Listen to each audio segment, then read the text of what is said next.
What's up with it, man? Polo Sports Talking Entertainment here again with another one. Be sure to hit that like button.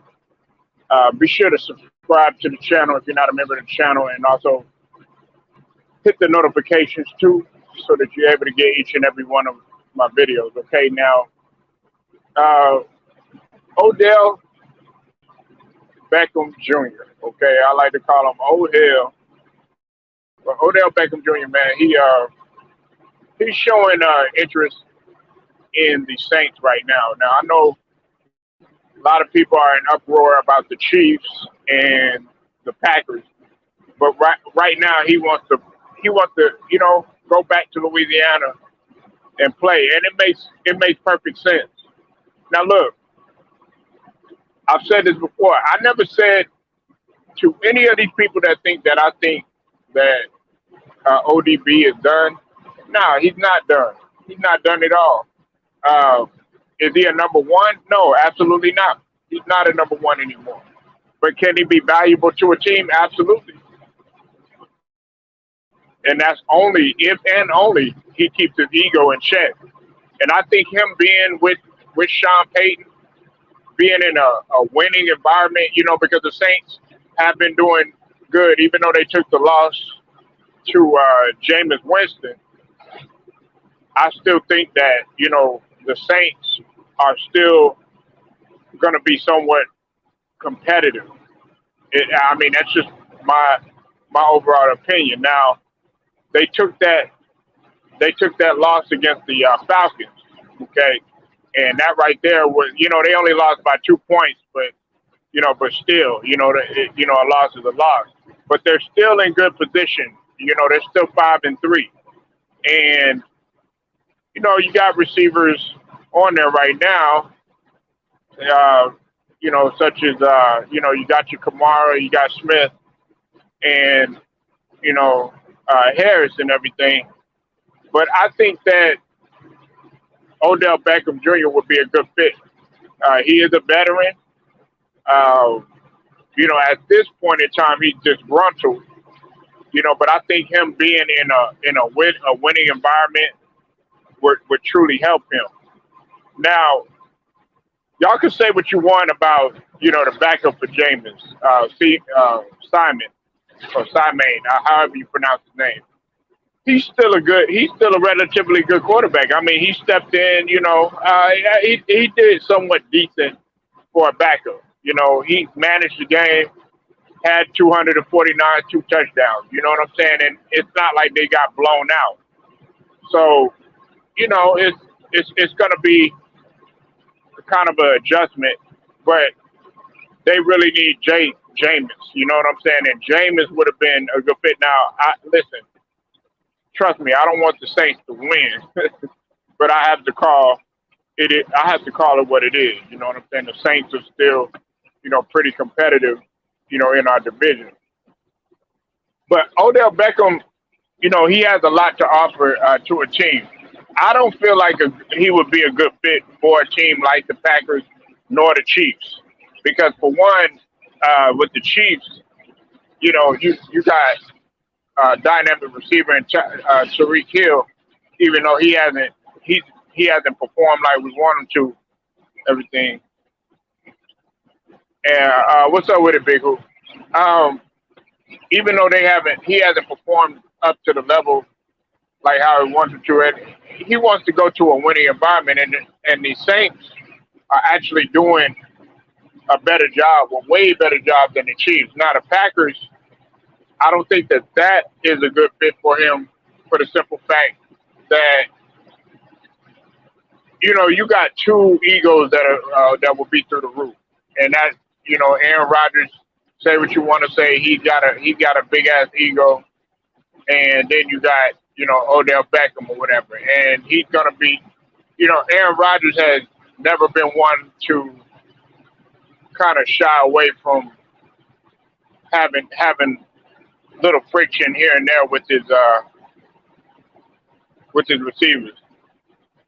It's his hometown, so I wouldn't be surprised. New Orleans been through a lot as a city the whole year. Oh yeah, yeah, absolutely. Salute to you, FO3. Now, listen, man. If he goes to New Orleans, man, I mean, it would be great. You know, I would have, even though I would have loved to see him and Jameis, you know, for the whole entire year. But nevertheless, you know what I'm saying, he'll be in a place where his own stomping ground. You know, he did go to LSU. That's you know, a little bit up the road or whatever when you talk about Baton Rouge. And you know, I think it would be a good move for him. You know, Odell Beckham, man, look, I just don't like his attitude. Do I think that the guy can still has a lot to offer? Absolutely. You know, if Odell Beckham was just not to say anything and just be hard hat, blue collar, things would go a lot better for him. Things would go so much better for him. But the more that he had that ego and always wants to act like a diva and you know crying about targets and stuff like that, it's not going to pan out well. Especially when you have a team that is on the winning uprise. You know, there's a lot of people. Listen, I'm actually defending Odell Beckham. I can't believe I'm doing it, but there's people that feel like Odell Beckham has no more left in the tank. They feel like it's over for him. Uh, you know, I give Odell anywhere from about 2, maybe 3 years, and the reason why I'm only giving him 2 to 3 years is because of the fact that of how many injuries he's actually been through. You know, that stuff takes a toll on your body. What's up with it, Jacob Jennings? I see you in the building. Man, Texas in the building. Funky town. Jacob Jennings, Cowboys fan up in here, man. We talk about ODB. But, you know, I I gotta know from y'all. You know, what do you see a good fit for Jacob? I mean, what do you see a good fit for ODB, Jacob and FO3 and I know Big Who. He already mentioned. He already said New Orleans. But you know what though? I'm gonna say it like this though. Uh, hey Jacob, I think some people. I was on Taj stream yesterday on Super Taj World, and I was talking to Tiffany. I was talking to Taj, and I kind of like joked a little bit and threw this out there, and I said the Cowboys, but I was like, at the same token, now that I think about it, it wouldn't really be too bad of an idea because one thing about the Cowboys, they've always been, Jerry Jones has always been the land of second and third chances and opportunity.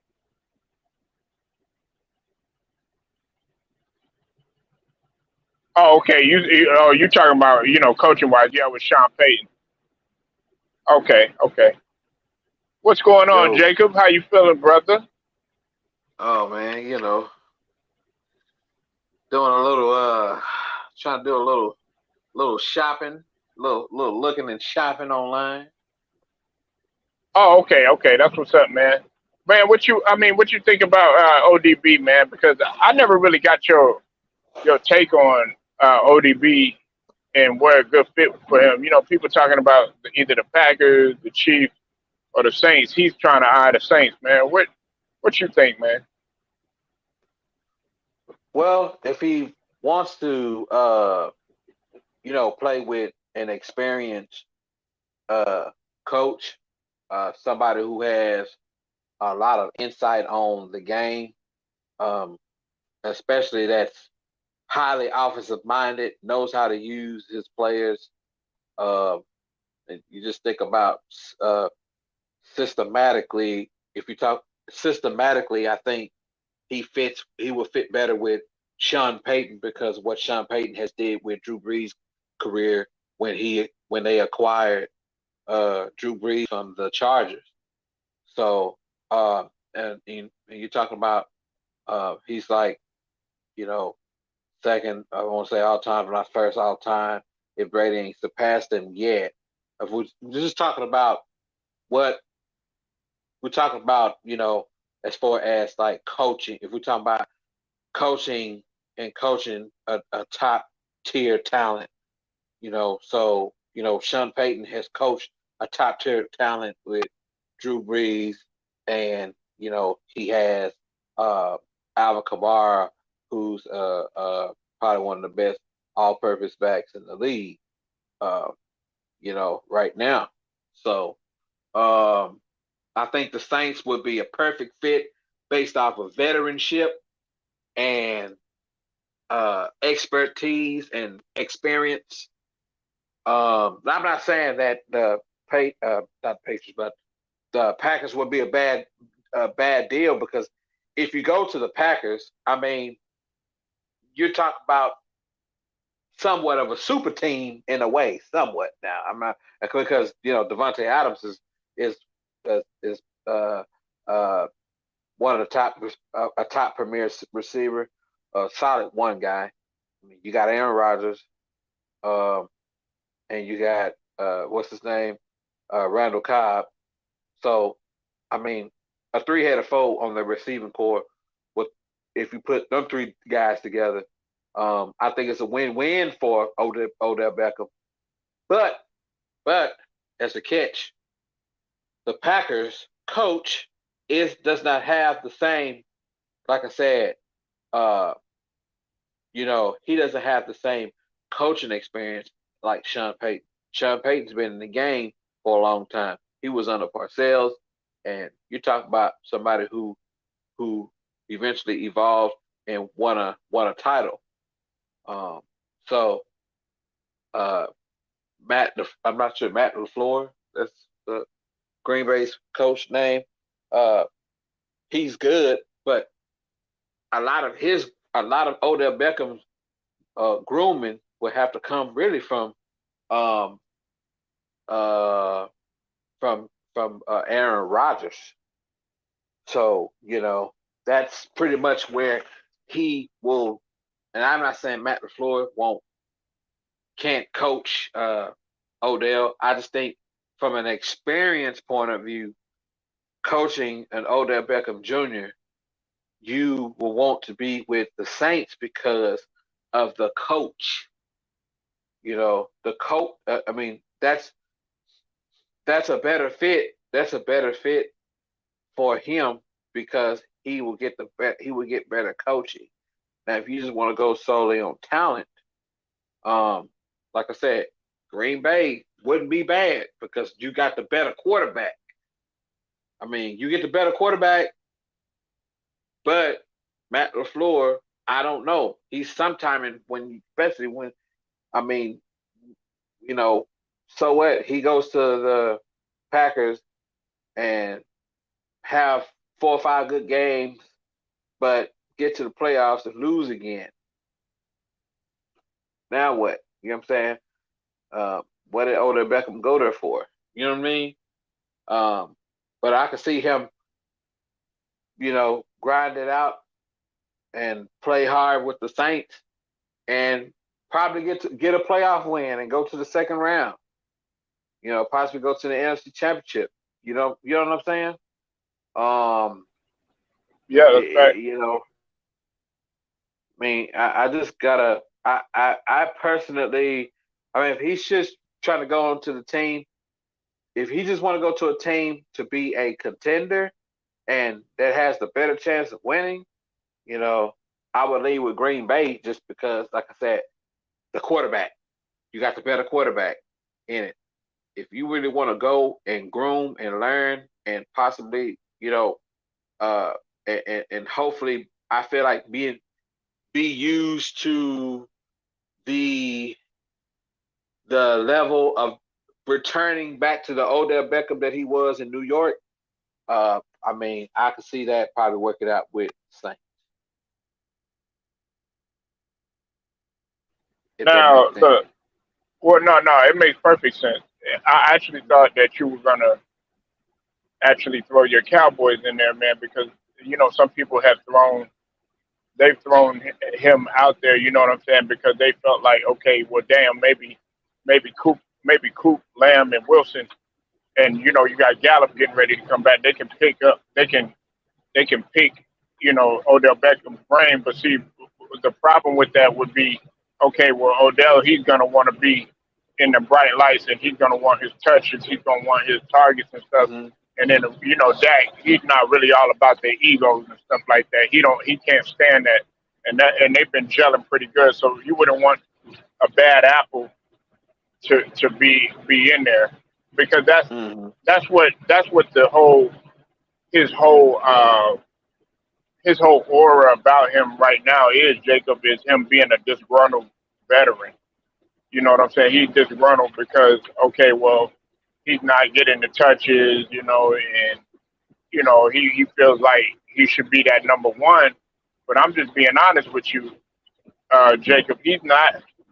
Odell Beckham is not a number one, and he hasn't been for quite some time. Matter of fact, I'll take Jarvis Landry before I take Odell Beckham. And people trip out when I say that, but I'm like, okay, I'm taking Jarvis Landry because I know Jarvis Landry is going to show up. He's not going to be talking that much. He ain't going to be crying and complaining about how many targets he's getting or anything like that. And hey, guess what? You have a winning situation. Hell, they won without Odell. They knocked off the Steelers last year without him.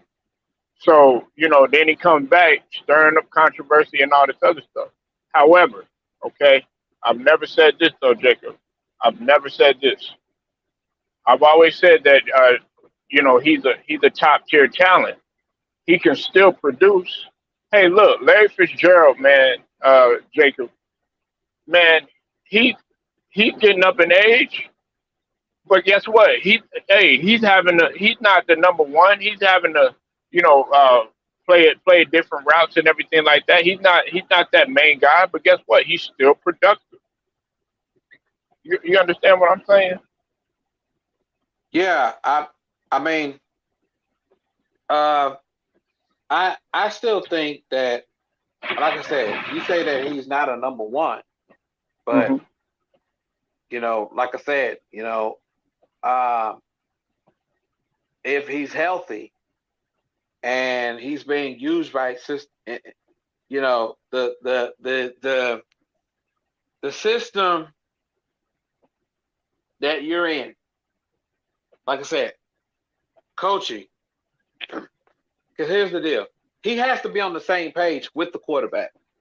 But one, he has to understand what the coach wants him to do Right. at the same time. Because here's the deal. Aaron Rodgers would have to spend most of his time trying to find the rhythm between him and it's like Man, that is facts. look, That's facts right there. Yeah, I was just getting right there. Go ahead, Jacob. My bad. that rhythm is gonna have to come with timing, man. It's like you Yeah, starting up a you're old right. classic Chevy, but Yeah, it still needs some tweaking and turning. you're right. That's just a lot of route timing and Hmm. you know, Odell Beckham has, because here's the deal. Like I said, you remember how Willie Beeman was when he was in it, kind of speaking in the movie? It was like, well, Willie's a good, intelligent quarterback, but he's not reading the playbook. Right. You know what I'm Yeah. saying? No, he's talented as hell, but Uh, he's not reading the playbook. hey, Jacob, I thought you were gonna do your Jamie Foxx impression when he did when he did what's his name in there, Al Pacino. He like, go out there. Well, Willie, I want you to focus on the field. When Yeah. you're listening, Theo, Bree, you want you to focus out on the field. God Yeah. damn it, you're the goddamn quarterback. You're the goddamn receiver, Odell. Yeah. Do you like the gumbo? Hell no, coach, man. That's time I eat that shit, I throw up every single time. What do I been throwing up all the goddamn time? Well, Right. sorry about that. Well, this is what I want you to do. Yeah, some shit like that.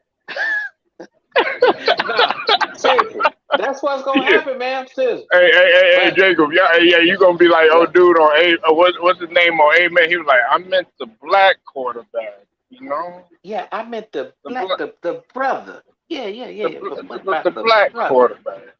the black quarterback? Black, yeah, Hey, salute to you, Queen True Viking. Salute to you, Theo B. I see y'all in the building. yeah, yeah, yeah, yeah, yeah, man. True Viking, Oh, salute, salute. Now, yeah. real talk, man. That's pretty much what's gonna happen if Uh huh. he ends up with either one of those two. He Right. wouldn't fit with Dallas. Number one, because of the role that he would have to take and how useful he would be, and we will want Odell Beckham.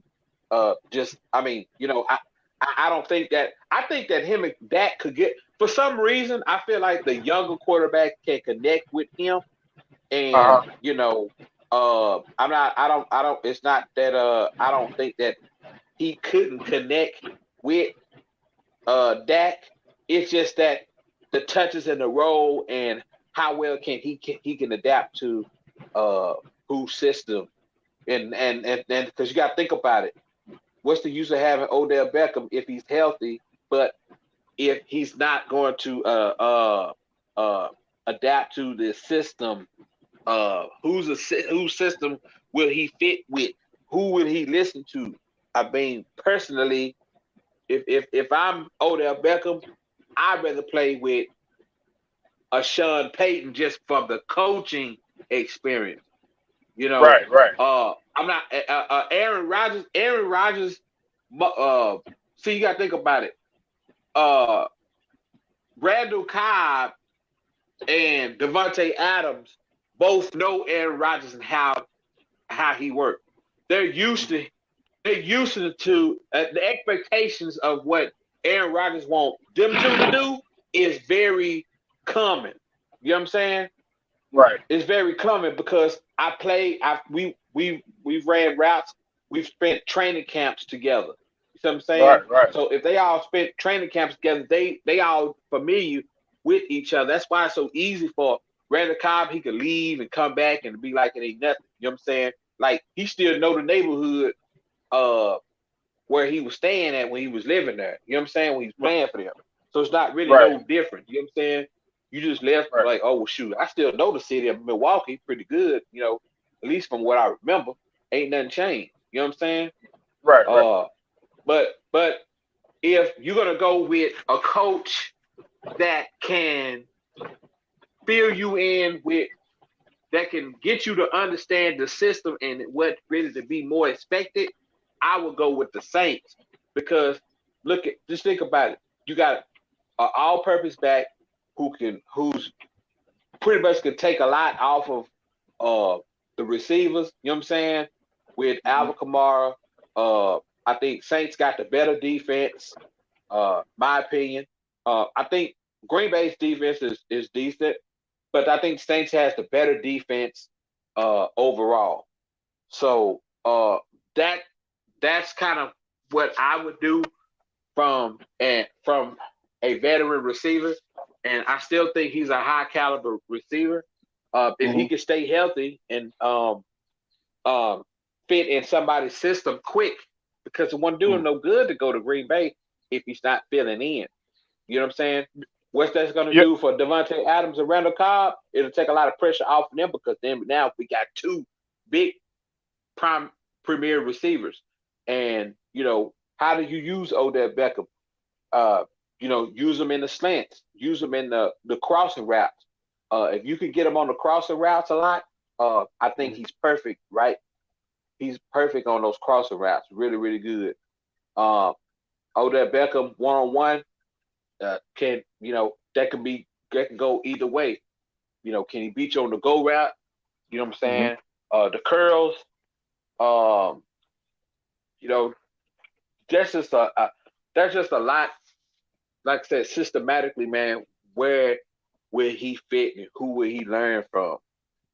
You know, Right.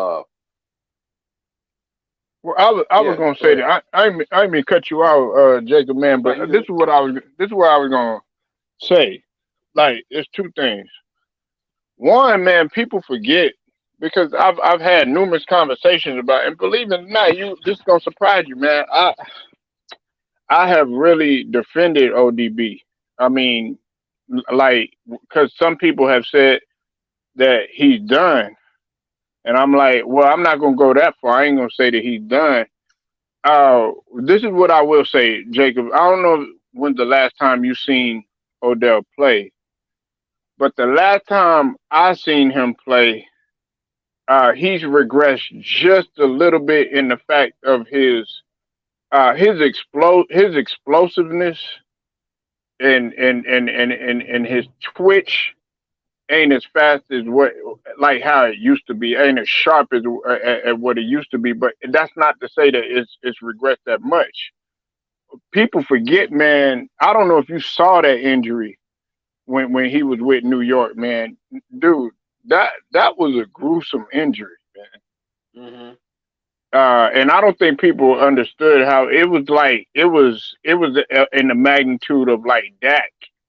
It was that type. It was that gruesome because remember, I don't know if a lot if you remember, but see, there was a lot of stuff that was going on, a lot of injuries that were going on. You had the Gordon Hayward injury. What's up with it, Celtics Nation? I see you in the building. Uh, Salute, Celtics Nation. there was the Gordon Hayward injury that took place because it happened in the same year. There was all these different injuries that was happening. Jacob, you remember when Gordon Hayward collided with LeBron in the air and all that, and then he came down and all that. And then next thing you know, Odell Beckham, he had ended up getting injured. I was like, dang, where is all this happening? So it was that type of injury. And this is another thing too. Some people are throwing out Baltimore out there because I talked to Tiffany yesterday on Taj's show, and she said Baltimore Ravens, and I was like, well, that wouldn't be a bad idea. However, they don't want to they don't want to see Odell Beckham go to the enemy, which is the Ravens.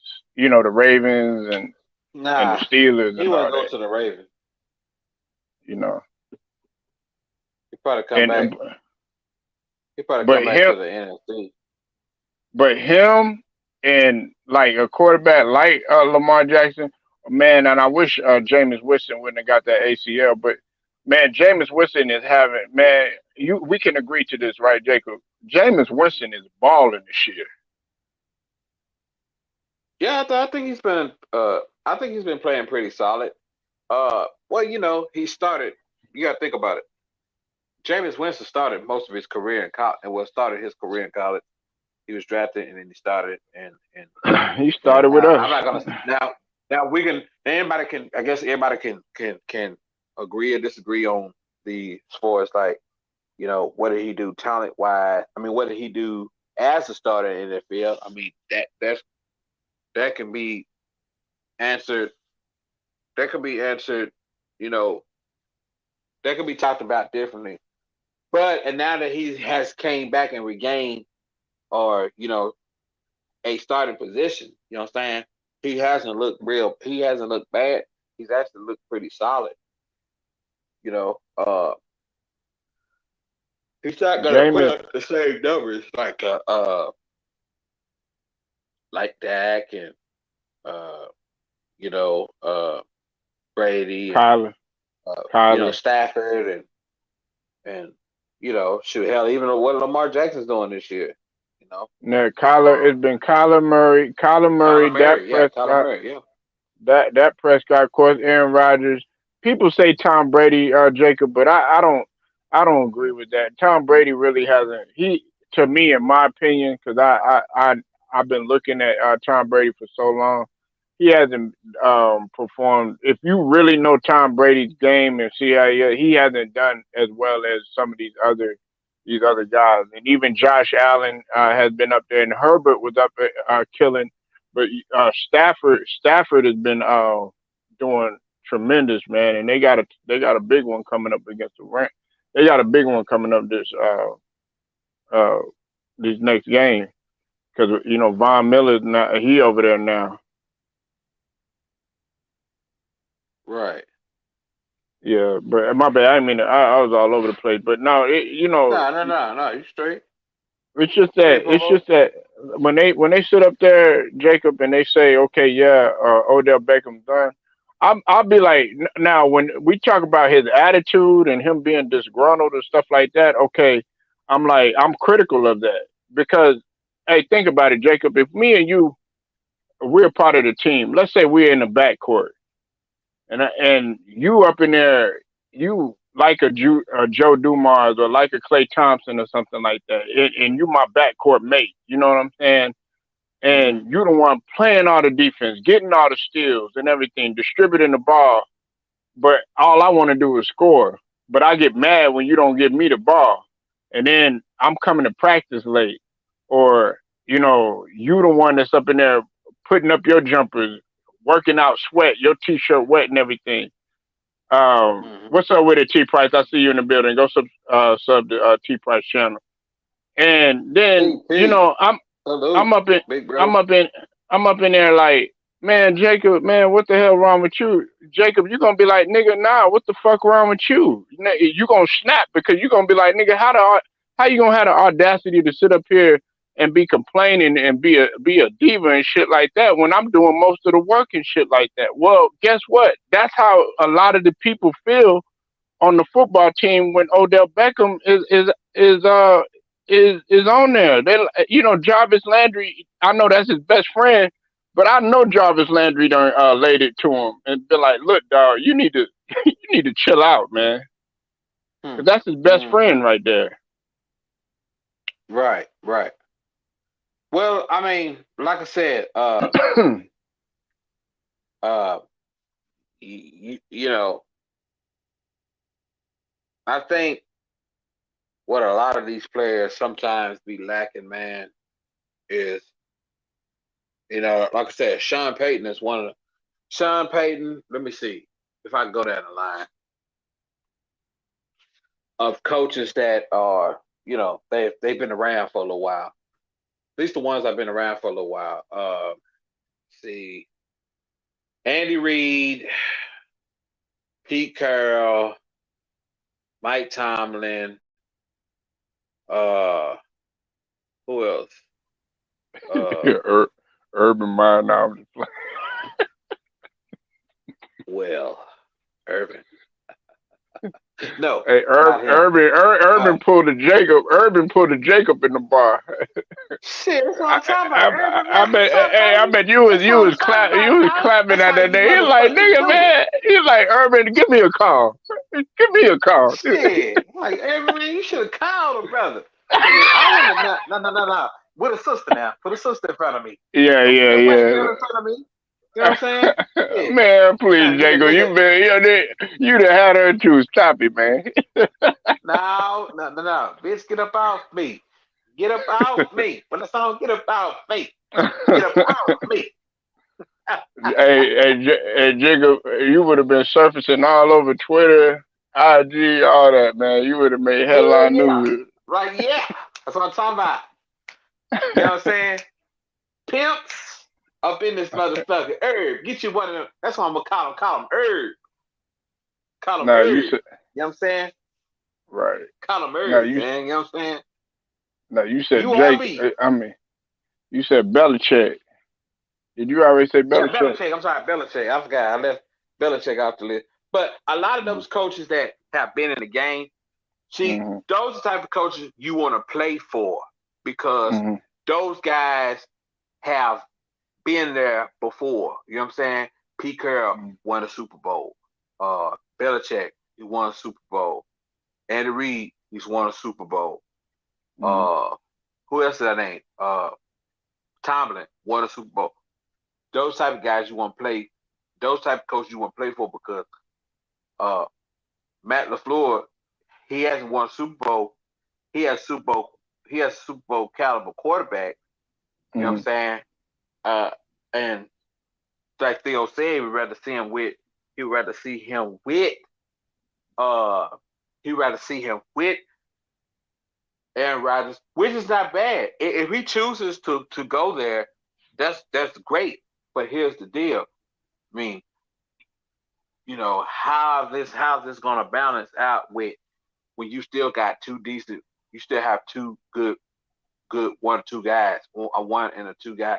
You're 1 and 2 with Adams and Cobb. You know what I'm saying?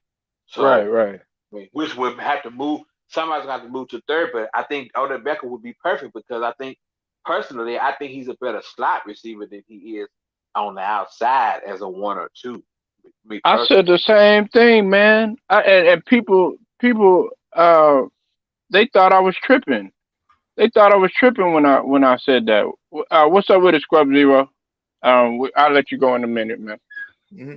They thought I was tripping when I said that, Jacob. They absolutely they're like, nigga, what the hell wrong with you? I'm like, no, right now he'd be better in the slot and would not be, in my opinion. Maybe Jacob feel differently.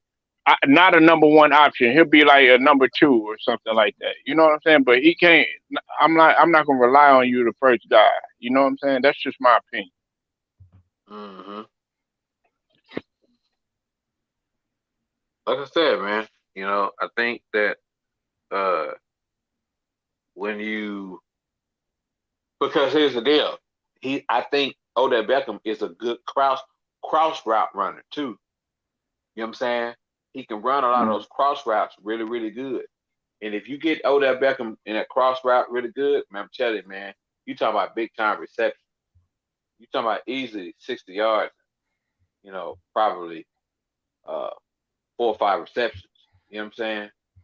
Easily. The sky's the limit for him. I still believe in Odell Beckham. I still think he's a top receiver. He just got to stay healthy. And if he can do that, why not? I hate that him and Baker Mayfield could not connect. And I still like Baker Mayfield to a certain extent, but I don't know.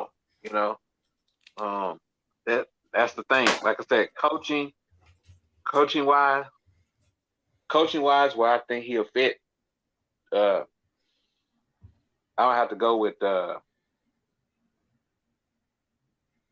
I'm gonna have to go with the Saints. If we talk about coaching, we all know that Packers got the better quarterback with Rodgers. But the thing is, it's just you got to look at what's over there too. How well is he gonna fit with Green Bay's offense? Well, they got they got some guys that are valuable. They took that L against the Falcons, which I'm like, damn, the Falcons done caught the fuck back up. You feel me, Jacob and Scrub Zero? The Falcons started off low. Right. They at 500 down. You can't look at the Falcons and be like, oh shit. And you were looking at Kansas City. Oh shit, they done caught back up. But they got Kamara.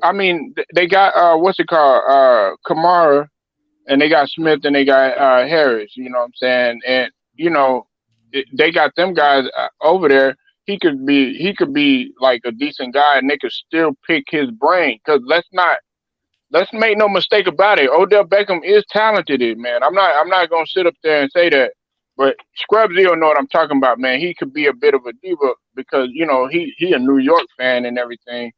And I know you like, hell nah, I don't want him. You don't want him. I don't want him back. I'm tired of him. Yeah, I see. You see what I'm saying? I don't even have to say it. Go ahead, Scrub. Go ahead, man. Scrub, what's up, man? How you doing, bro? I'm good. How are you, Jacob? Oh man, hanging in there. That's good. I've been paying attention to all this interest in Odell Beckham Jr. I saw initially when he got released, there was word for the Seahawks. It seems like that ain't gonna happen. I think considering what his choices, what his preferences are, I would say the Saints would probably be the best fit because Sean Payton is creative in his play calling and he'll get the most out of him. That's just me. Now, we know the best quarterback would be Aaron Rodgers, but something about that combination just screams made to fail. Maybe not so much early, but when you in the postseason when you need it most, it just screams, yeah, that ain't gonna work. And I forgot who the other team was. I know there's like one other team.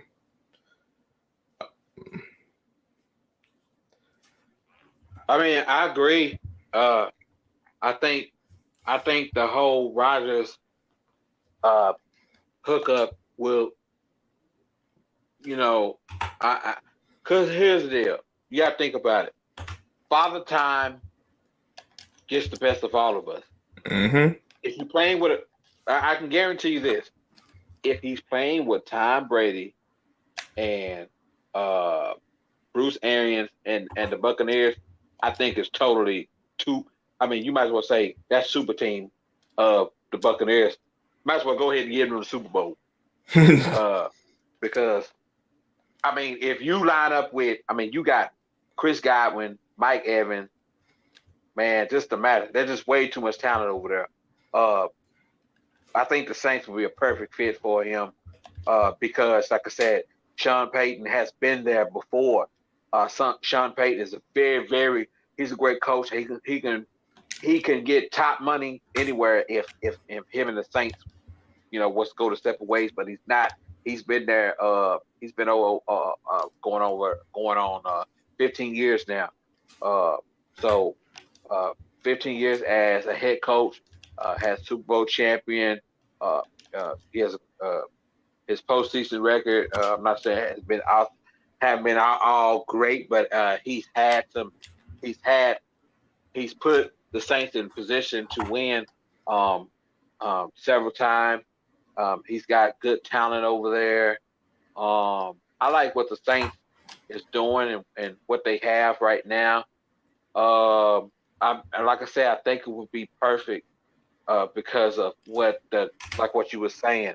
Sean Payton can create what is his creativity and the reason why I had mentioned Drew Brees. Remember, Drew Brees was brought from the Chargers when they were San Diego Chargers. You know what I'm saying? When he came from the Chargers, look how well he was able to transition Drew Brees and how he was able to continue to make him one of the best all-time quarterbacks in NFL history, because he's on the all-time list. Just think about it. If you look at it, and won a Super Bowl with him. So I can't be.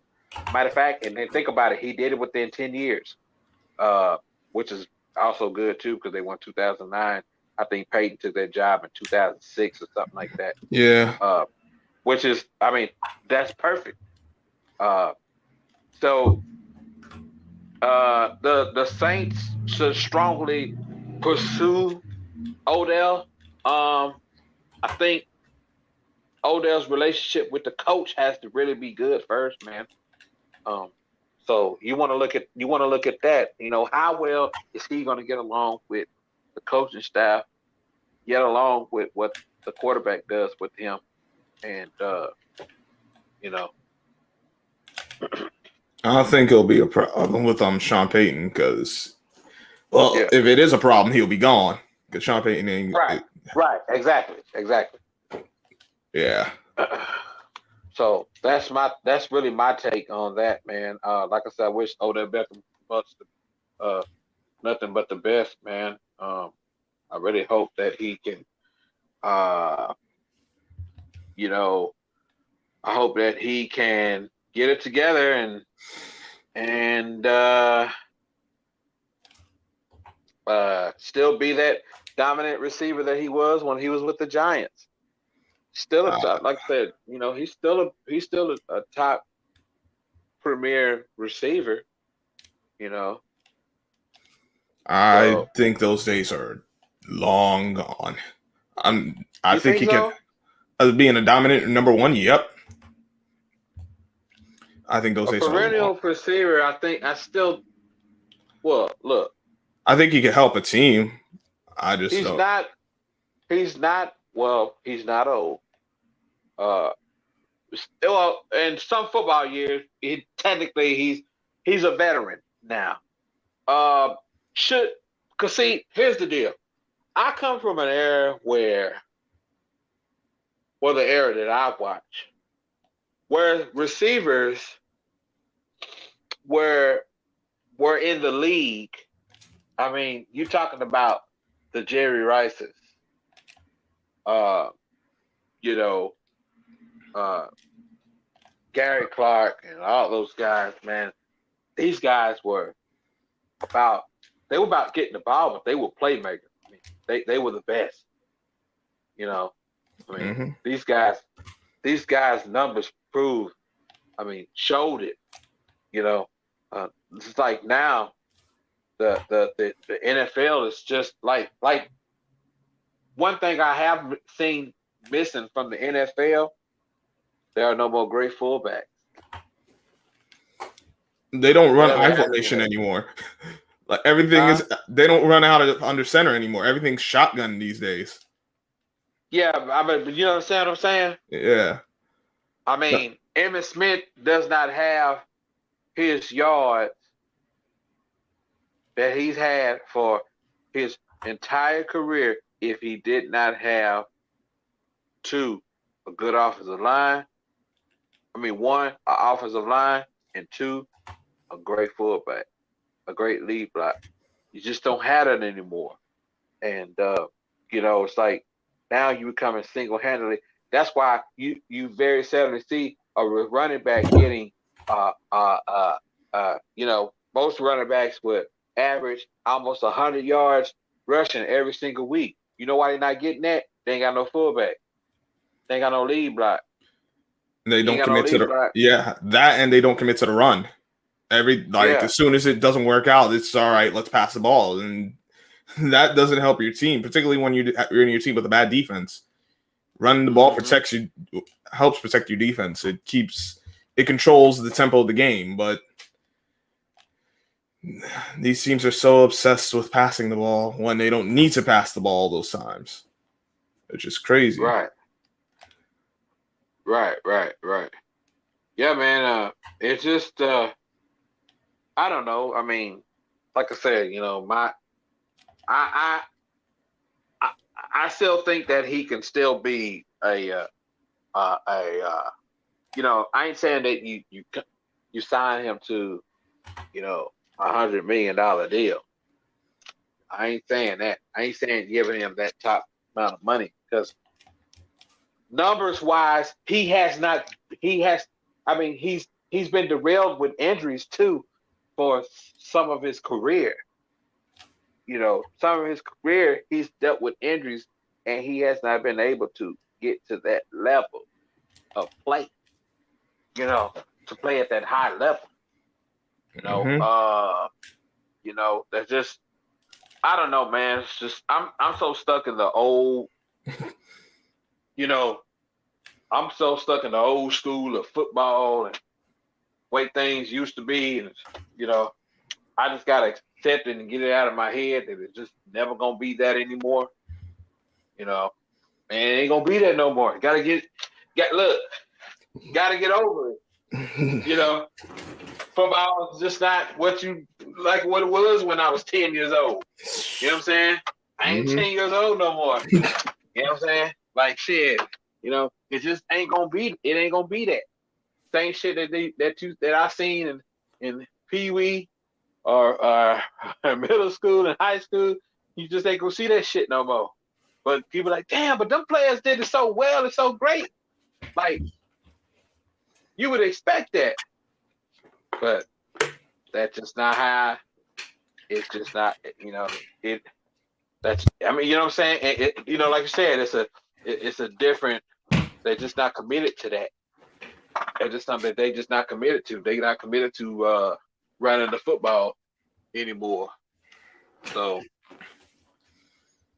that's why I be like feeling bad for some of these running backs that come in the league. Like, damn, that running back got talent, but you ain't gonna never see his talent because for one, shit, he ain't got no damn running back. He ain't got no damn fullback. He ain't got no lead block. If he had a damn good lead block, guess what? Let me tell you. Yeah, you get 100 yards every week. Man, listen, you gotta understand. Look, you can't tell me you don't need no fullback because here's the deal. in the 90s, the defenses were bigger and more ferocious. Mm-hmm. You know what I'm saying? All right. You telling me you don't need a fullback and you going up against Lawrence Taylor? Shit. Okay. Somebody, you don't need no damn fullback. Well, when he hit your ass, you gonna find out why you need a damn fullback. You're gonna need a fullback. You're gonna need an offensive line because a lot of the offensive line play hasn't been great either. That's taking a big dip. Yeah. Well, man, hey, man, you know, I'm just keeping it a buck. You know, but that's why at halftime I don't be knowing half of the players that be playing. And the way I be kind of, I ain't gonna lie, I be binge watching pros. Not a lot of time. I be binge watching like a motherfucker. Oh, who is this? Oh, yeah, I kind of seen him. Nah, shit, I damn near forgot most of them motherfuckers that be playing. Yeah. You talking about in basketball? You talking basketball too? Yeah. Basketball, I mean, football, shit. But see, that's the thing, Jacob, and that's the thing, Squad. What I try to do is people be looking at me weird when I watch high school and when I watch college. It's because, okay, man, I look at some of those guys, I'm be like, okay, yeah, you know, he got potential. Or that guy, you know, he probably not ready. He won't be ready in the next 4 years or something like that. Give him some time to develop. So then by the time you see him in the league, you know, later on, 4 or 5 years later, you're like, oh yeah, that's that motherfucker that played for Ohio State. Or, oh yeah, man, he was killing back at that one small school. You know, they didn't do much, but now look what he's evolved into. So that's what I always try to do. I always try to keep up with some of them guys. All right. No, it makes sense because it does, because then you know who's who. You get to see you get to really see how they started up, especially with how technology and social media is today. You actually get to see these guys even if you don't live in the same, if you're not in the same town. So right. And you see, like if you know you might know some of those guys' family. You might have went to school with their older brother or something like that, or went, you know, right. Older sibling or something like that. You'd be like, oh yeah, I know him, man. I knew him since he was a youngin' or whatever. You know what I'm saying? So to me, it's a beautiful thing to see. I don't know about other guys, but it's a good thing to see other players like maturate like that. You know what I'm saying? Because it's like, look at what's it called? I'm trying to give a perfect like LeAngelo, not LeAngelo, LaMelo Ball. Yeah, like LaMelo Ball, like everybody was like, oh man, that little young one, he ain't gonna be nothing.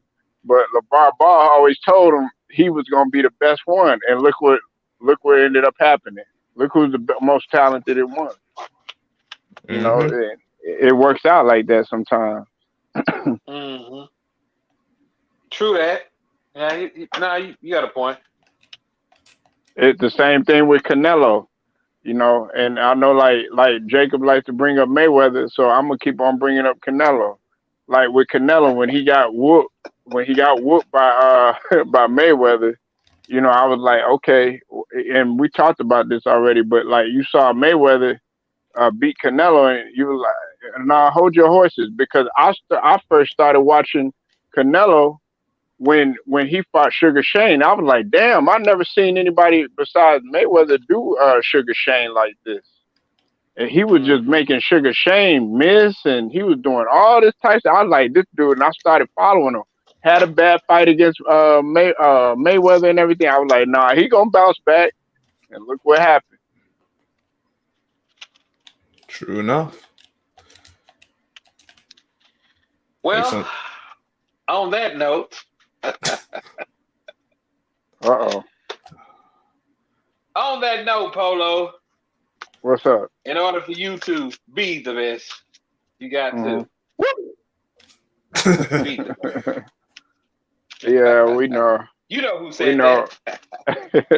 But you heard Andre Ward possibly coming out of retirement to fight. To fight. Andre Ward, do not face Canelo. He gonna fuck you up.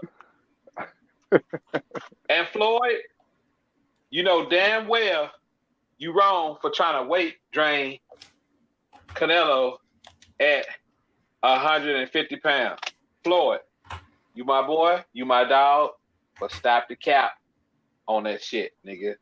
You know damn well you cannot weight drain a motherfucker that's been fighting at 168 or 160 pounds for the last damn near what 8 years since after he fought you. You know what I'm saying? Right.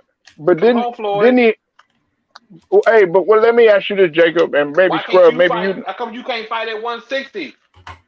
Floyd, that's come on, man. That's why I want to ask you though. Hey, Jacob, it was either I don't know if you know it either, Scrub, man. They were talking about the hydration clause. I know Kovalev, he had the hydration clause. Did Mayweather had a hydration clause? I'm not real sure, but if he did, man, that's what I say. When Floyd been the A side, bro, you know, Floyd's the A side because he's gonna dictate the everything, hydration, gloves, you name it. You know what I'm saying? You know, Floyd got the bigger name. He's got the bigger revenue. He's got the bigger this. Only thing Floyd got the money to sponsor the fight and promote the fight, and you know, Floyd gonna toy around with, you know, Canelo's head before the fight anyway. You know what I'm saying? Meaning what? That's all he gonna do. That's all. Meaning what? But meaning what? But what do you mean? He was pretty. Hey, believe it or not, Mayweather was the main one that gave Canelo props.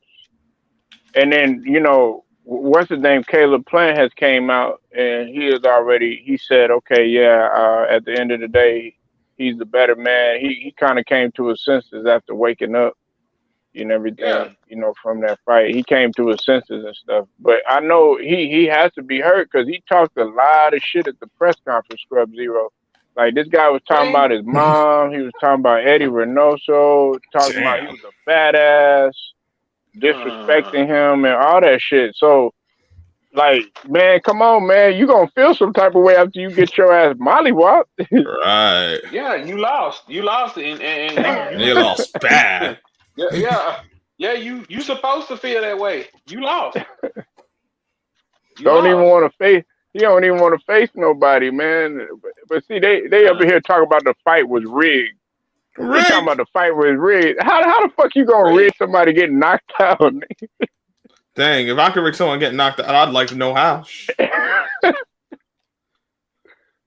Oh, it was rigged, all right. Yeah, he left that body. He got worked in the body all night. That's what happened. His jaw got rigged. Paulo, what I tell you? What's that? Resume. Yeah, update it. You gotta update it. Oh, guess what? Hey, look. What? Caleb Plant ain't gonna be the same fighter. Listen. Look, everybody who's lost to Floyd, they ain't the same fighter no more. Except Canelo. Canelo was young and still upcoming. You know what I'm saying? Right. That's the only difference. Canelo actually got better. But the thing is, like I said, you gotta give full credit for what he done. Like I said, Mayweather, I love you, dog, as a brother, but you capping on this motherfucking trying to get that nigga come out in 150. Come on, Floyd. Come on, Floyd. Yeah. Hey, Jacob, and see, this is what he said, Scrub. This is what Jacob said, man. I want you to tell him about what you said about being comfortable at 168, because I want everybody to hear this, because this is really perfect. I'm not even gonna say what he said, but say what you said about Canelo just staying where he at. Well, he better look.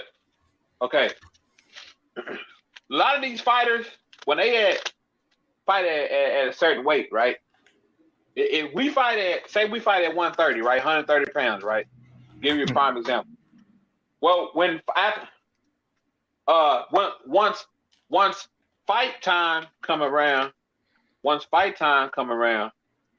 they can rehydrate to whatever weight that they want to go to. You see what I'm saying? Right. If you know what I mean. In other words, I don't have to come. I'm not gonna come in at 130. I can come in at 150. You know what I'm saying? Yeah. At 150 pounds and be to the point where that person is able to walk through your punches. You know, they able to take your punches like it ain't nothing. You know what I'm saying? So your punches ain't gonna be no effect. Coming fight time. Like when Earl Spence, you know, everybody know what Earl Spence at 147, right? And he back in the gym. He back in the gym, y'all. Yeah, look. Earl Spence don't be coming in no fight in no 140. Y'all think Earl Spence coming in a fight at 147 pounds coming fight night? Because if probably you think not. that, you don't know you don't definitely don't know nothing about boxing because put like this, he walking in, he gonna rehydrate and come in at 160, 170. Once he rehydrates. So he can absorb that contact. Right. Walk right through your punches. And guess what? That's the reason why Floyd won't Canelo to come down to 150 and fight. Canelo is too used to. It's just gonna be hard for him to lose 20 some odd pounds, man. Right. You know what I'm saying? Mm-hmm. I don't see him losing 20 some odd pounds. Like I say, he too comfortable at that weight. Floyd got to be fair. Floyd not being fair at all by making that man come all the way down because he the A side, which I understand. Floyd's the A side, true. When it comes down to the negotiation and money and all that stuff like that, it got to go through Floyd. You know what I'm saying? Yeah. Because guess what? Floyd is his own boss. Floyd, they know what Floyd generate. They know what Floyd can do. They already know Floyd can sell a fight. They already know that. You know what I'm saying? Canelo can't. How the hell is Canelo gonna sell a fight when North ain't disrespect nobody who speaks Spanish? But who you gonna? You just can't communicate with the Spanish fans. You gotta communicate with the American fans too, who support you. But Floyd can do that. You see what I'm saying? So on that note, people don't understand. That's just the business side. But the walking around weight, shit, Canelo gonna come into that fight at 170 some pounds. Easy. He'll come in at probably 170. He'll come in about almost like lightweight. I mean like heavyweight. You know what I'm saying? What's the heaviest Floyd done been? What's the heaviest he done been, Jacob? Shit, probably like 150. 155? 151. Probably. Nah, he fought it. Super welterweight. Super welterweight. He was 154, so he came in probably about like 151. Yeah. Because the heaviest he was is when he fought Canelo. Right? 151, 149. Yeah, that was the heaviest. I think to my knowledge, I'm not too sure on that. Scrubzilla, man, your Knicks beat my Sixers. I went, man, they beat us, Jacob. Man, they came up in the house and just mollywopped us, man. Right. Yeah. I've been paying attention to basketball here and there, but I ain't gonna really be focusing on it until football season's done. Man, I'm watching it all. I was watching. Kind of like you. I'm watching it all. Man, you got Porter and Crawford coming up. College just started. You know what I'm saying? I've been watching them games. If you ain't got nothing to do this weekend, shoot, man, you should be right in front of the TV. If it's raining or cold outside, man, you got so much sports going on, Scrub Zero. You got football, college football, pro football, basketball, college basketball. You got boxing. You got it all. That's very true. Shit, you can. There ain't no reason why you shouldn't be watching something. You know what I'm saying? Like, for real. Right. But Aaron Rodgers done got fined now. Aaron Rodgers got fined, and the Packers got 300K on them. What y'all think about that? Right. I'm not surprised because everyone knew about what was going on. The league knew what was going on. They didn't do anything about it until just now. So, let's be honest. I knew no suspension was going to come once he said the league knew about it from the very start, and so it was like, all right, they're going to suspend him. We can forget that. And they ain't going to find the Packers too heavy because they knew about it the whole time. They ain't do nothing about it. So, it is what it is. But guess what, though, Scrub and Jacob? The players are trying to defend, like some of the players are trying to defend Aaron Rodgers. Man. They out there defending. They saying that they shouldn't have got fined. But it's rules. Yeah, it was collectively bargained by the league and the Players Association. So wait a minute. So what? You have to be vaccinated to play, or no? You don't. But if you're not, there's certain rule. There's stricter rules for the guys who haven't taken the jab, and they got to follow that. And if they don't, it's supposed to be fines and repeated fines and repeated violations would eventually result in suspension. Right. I don't know how the heck you can argue when you knew he was breaking the rules. You collectively bargained this. If y'all really felt that strongly, you should have pushed back against it. But you didn't, because we know the players are out for self and they don't think long term. They think here and now. Right. Talking about they upset because Rodgers shouldn't have. Henry Ruggs got charged today too with the 4th felony. Damn, man, that's fucked up. And then what's his name? There's that whole situation with Dalvin Cook. Yeah, Dalvin Cook. Yeah, he got he's been accused of assault, a domestic dispute and all that other stuff. But I'm not going for that though, Jacob and Scrub, because if you read the report and you go back and you go read the sources, man, she instigated that whole thing. How the hell are you gonna sit up there and go have the mace in the garage, and then you gonna try to mace him? Shit, you mace me or pepper spray me? Shit, look, as soon as because when you get maced in your eyes or pepper spray and stuff like that, man, that stuff that can damage your eyes. People don't understand that. Enough of it can damage your eyes.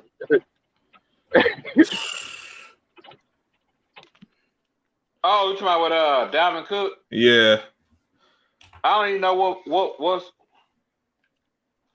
I mean, what happened? I'm a little lost because I was like, I didn't really know the full story.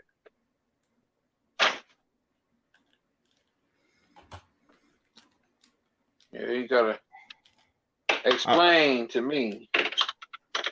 I read it last night. I was kind of tired, so You there, Scrub? Yeah, I'm there. I'm here. Yeah, you could tell it to him if you want to, I pretty much. From what because I read it last night, I was kind of out of it when I read it, but Paul said it early in this video, and he just said it like she had basically this is his ex-girlfriend. They for whatever reason she had something to get into the garage. I don't know how the heck she had that, but that's something for another time. But She had the She pepper spray. Probably knew the code, man. Yeah, she had the pepper spray stored in the garage, which is I'm like, what? Which means it's premeditated. See that right there. That right there already tells you Scrub Zero is premeditated. She was already planning to do this. I'm like, you had it stored in the garage already? What kind of nonsense? And then okay, then Jacob, what ended up happening, they the report said they got to the scuffle and everything. There was people in there that were trying to break it up and everything. Well, he pulled out a gun and threatened her and stuff. But listen, Jacob and Scrub, can we be real? Look, and I know some feminists probably gonna get mad.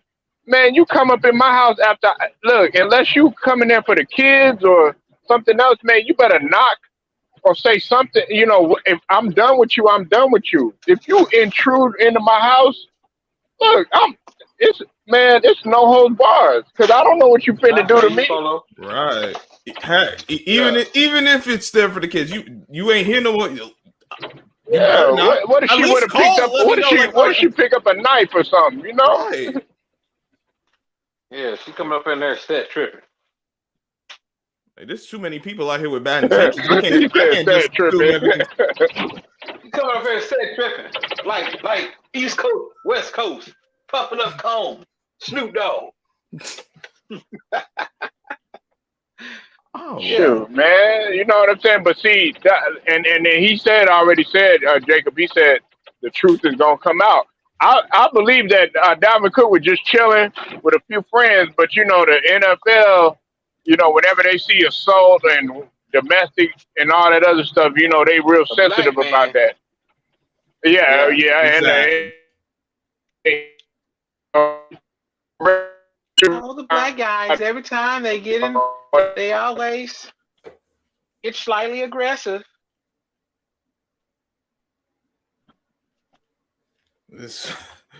I'm just amazed. When I wrote, I'm like, this really went down. And from what I understood it, I think I know the allegation said it was that he pulled out a gun. If I remember correctly from what I read, it said it was her gun. I'm like, what? Mm-hmm. Because she's a member of the military or something such. Oh, it's crazy, and it honestly shouldn't have got to that point. But we know how they're going to twist it, and I ain't surprised. Just very saddened. That's why I said from now on, Sub-Zero, I gotta be very peculiar. You hear me, mother? You hear me all the way from heaven. Grandmama too. Listen, because that's what she gonna ask you, sister. Baby, can you cook? Because guess what? If you ain't cooking, you gotta get up out of here. Because we ain't gonna be eating out every day. But you gotta, you making the big bucks. Sometimes I want to eat at home. Now, right. Find out because I wonder about some of these women. Listen, Sub-Zero. Mm-hmm, I'm listening. Hit you with some game. Look, hit you with some game. You see a lot of pictures on Instagram, don't you? I've seen a lot from Instagram. I'm not really on there like that. I'm talking about just women. Yeah. Just women, right? Right. Listen, I love women. And I love our sisters. But I want to see a pretty woman in the kitchen. And I don't mean you actually taking a picture. I'm talking about, girl, I want to see you making some pancakes. You know what I'm saying? Some hot butter biscuits coming out the oven. Some steam coming out that stove. You just look at that and go, like, ooh, girl, them grits look good. She got that butter in them right. You know what I'm saying? She got the salt in that right. You know what I'm saying? Mm-hmm. I mean, the eggs just look like they just cooked to perfection. Look, they ain't doing none of that. They ain't in my house. You know what I'm saying? I told my homeboy, I said, listen, I'm under a no dinner date mandate. Said no dinner date. A no dinner date mandate. You be like, what is that? Because look, let me tell you something. You a millionaire, you find yourself spending millions because you're a professional football player, baseball player, basketball player, right? Wherever we follow that, where we follow that when it comes to the money. Mm-hmm. And you get this out of me, guess what? Somebody else is getting that, and she's getting that from somebody else. Listen, why do all this shit and you ain't getting nothing in return? Right. See what I'm saying? You do all this and you ain't getting nothing in return. Guess what? You're getting played. Like, that's what I've been doing.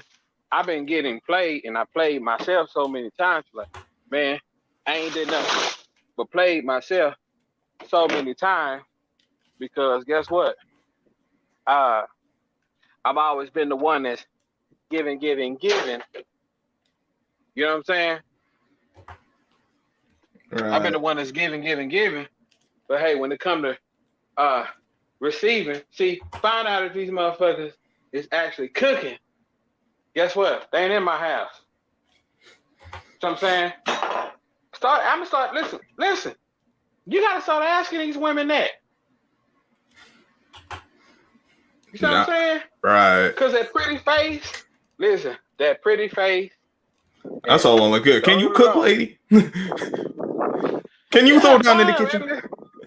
Man, hey, I was talking to my neighbor. He's like, man, we was talking about.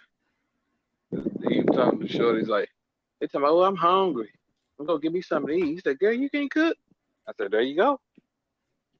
I said, there you go, right there. Dude, if they can't do that, bro, you wasting your time. Are you self-sufficient? Can you cook for you? If you can't even cook for you, I ain't got. Man, think about it. Y'all not gonna always listen. Think about it. If meals were meant to be cooked in a place, I mean, why have a big old apartment or a nice house with a stove and kitchen if that woman can't prepare you no meal?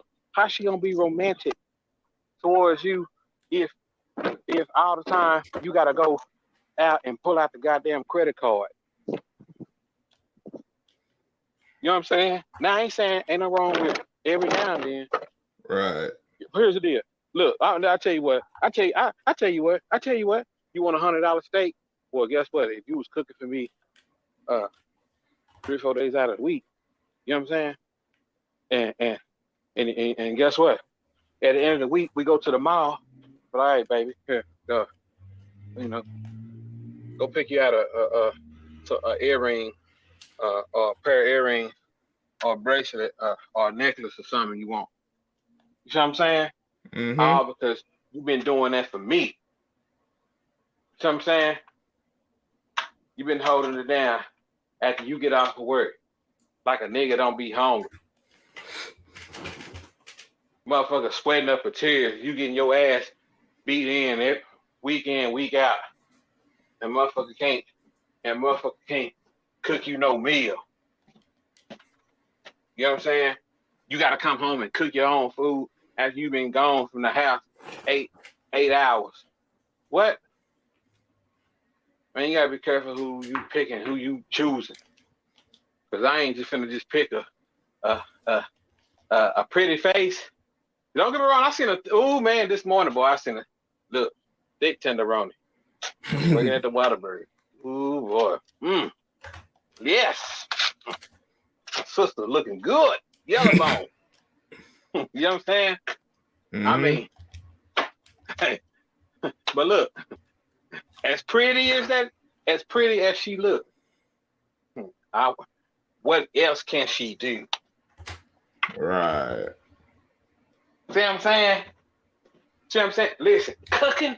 Listen, I gotta bring the. I hate to bring the the good book in here, but they say the way to a man's heart to his belly. Ain't that the truth? Oh! Please tell me if I'm lying. I believe that's how my grandparents stayed married to death. You heard? Mm-hmm. I believe that's how they stayed married to death because guess what? Once my grandfather see my grandmama, he like, oh man, that's a beautiful woman. You know what I'm saying? Mm-hmm. Man, I just found a card that my mama gave me one time for my birthday. I gotta keep it for memory's sake. You know what I'm saying? Right. Can't cut this. This is priceless. Salute to you, You know Trader what I'm saying? King. I see you in the building. But yeah. Guess what? He saw her and probably was like, woo, that's a bad mama, boy. Man, how you doing, sister? You know what I'm saying? Mm-hmm. And guess what? But once she probably fixed that plate and he got that food, it was a winner. See what I'm saying? She brought more than just good looks, nice hips. You feel what I'm saying? Right. She brought more to the table. You know, like shit, hell, listen, we finna start having kids. Hell, you can see them at a restaurant every week. You know what I'm saying? You can see them at the restaurant every week. Why? Because she knew her role as a woman, right? Her role as a woman was gonna be more than just me being pretty and going out to eat all the time. Because that example of what I'm giving you is the example that brothers need to be looking at. What type of women they be getting? You know what I'm saying? That's a fact. Pick and choose. Why is it? Because guess what? Hey, look, that's what I'm looking for. Look, nah, ain't no more dinner dates. Nah, ain't doing that no more. Nah. No, man, I ain't got no more time for no dinner. I'm telling you, listen. I'm telling you. You go spend 50. Listen, let me ask you this: how would you feel if you spent $50? Say y'all went to a small inn place, nothing expensive, and just had a nice decent lunch, right? Mm-hmm. You spend $50, you don't hear from the woman no more. You can't. You see what I'm saying? Right. You don't hear from her no more. Or come and find out, shit, you know. 'Cause 9 times out of 10, shit. Guess what? Most women, they got a 3-day coupon deal with brothers. They got a weekend coupon deal with brothers. They got at least 3 guys that's gonna be willing to take them out and take them out to eat breakfast, lunch, and dinner. You know what I'm saying? And guess what? They ain't got to worry about paying and doing none of that. And once they do that, guess what? They done ate free. They got your $50. You know what I'm saying? Mm-hmm. They got another guy's $50. Shoot, hell, well, shoot, them motherfuckers saving money. They saving money. You know what I'm saying? But guess what? You ain't getting nothing in return. You can't get a hot meal in return. Yeah, them just rob you blind. Exactly. You doing all that, and now you ain't got no money. You know what I'm saying? You got no money. You ain't got no. You ain't got no money. Got no girl. You. Man, that ain't the play, man. Hey, I'm trying to look, because a crazy woman like that, whoever Dalvin Cook was talking to, look, 9 times out of 10, I'm telling you, man, look, if these jokers ain't cooking, Look, I'm gonna start making women take lie detector tests. Do you really feel me? Steve, read the lie detector results, please. She was asking if she was really feeling you like that. She said yes, and the lie detector test says she did not tell the truth. All right, have a good day. See y'all later. Clean out the stage.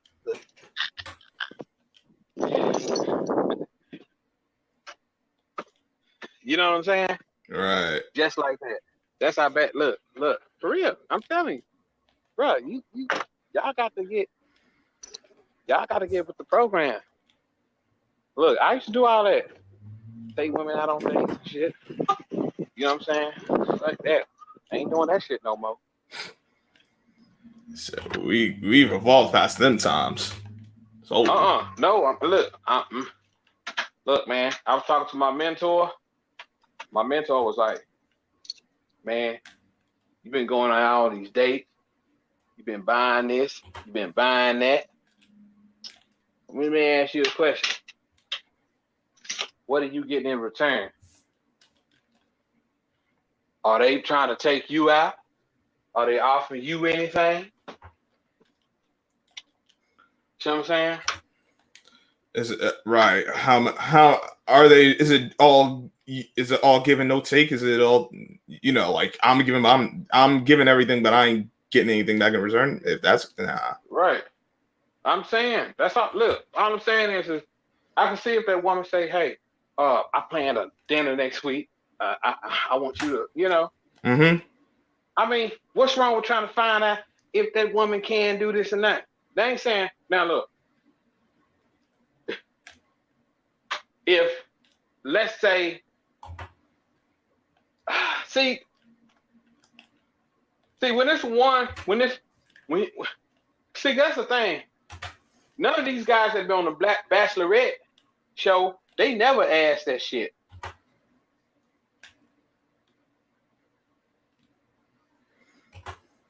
You know what I'm saying? Mm-hmm. I mean, the Bachelor, not Bachelorette. Bachelor. They never asked to find out if the woman can cook or not. Shit, you better not have me on there. Well, not really. Oh, Shit, hell, I guess we done here. How the fuck you gonna take care of me and the kids? How the fuck you gonna feed the kids? I got a better. I'll go. I'll do you one better even before that. How you gonna take care of you? Yeah, you can't be going out to eat all the time. I know you got sisters, aunties, cousins. Mm-hmm. You never hear them talking about what they cooking for they dude. You know what I'm saying? Homegirls. Let's not even talk about your family. I'm sure you got aunties and they be cooking. But I'm talking about homegirls. You never hear them talking about what they cook for their man. Right. You know what I'm saying? Mm-hmm. Ooh, girl, I cooked some. I split in the porch out so good. And, my dude got home and he ate. He was just fat and full. I ain't never heard that conversation. First conversation is what that nigga making and what he got and this and that. Oh, but boy. That's one question you can really find out.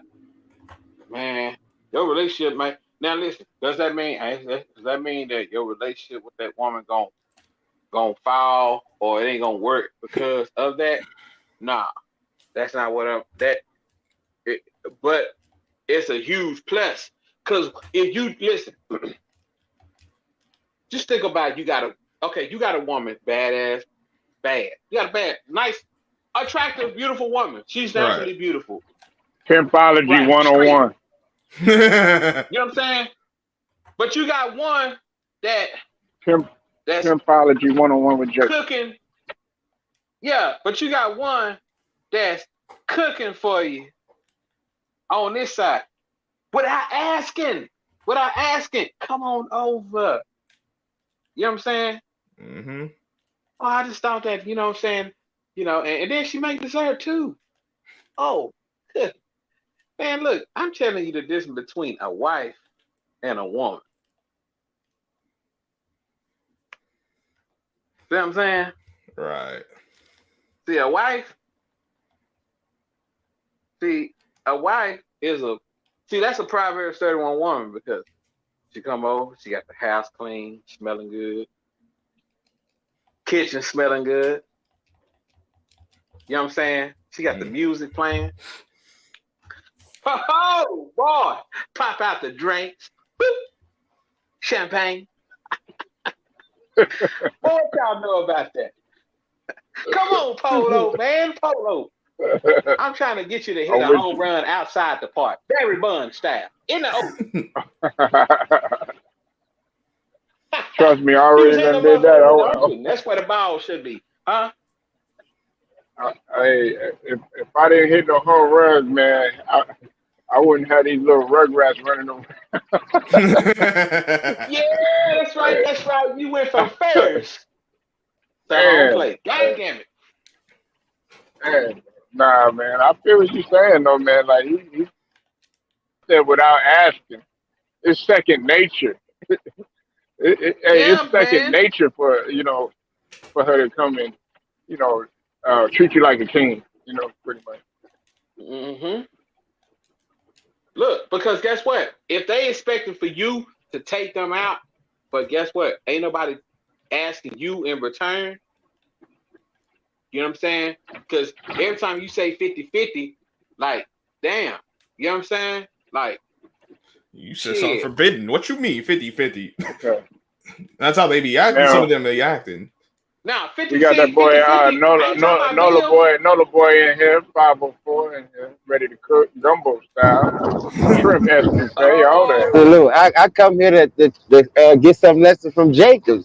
Jacob schooling niggas today. It sounds like I come in here to get a little lessons today. What's up, Jacob? Y'all, salute to you, Polo, and your panel, man. Much love to all y'all. Salute, James. Hey, big bro, man. I know. Listen, you're a family man. Trust me. I'm at work laughing hard at this dude, bro. Go ahead, Jacob, cook, baby. You know what I'm saying? You're a family man, and Polo a family man.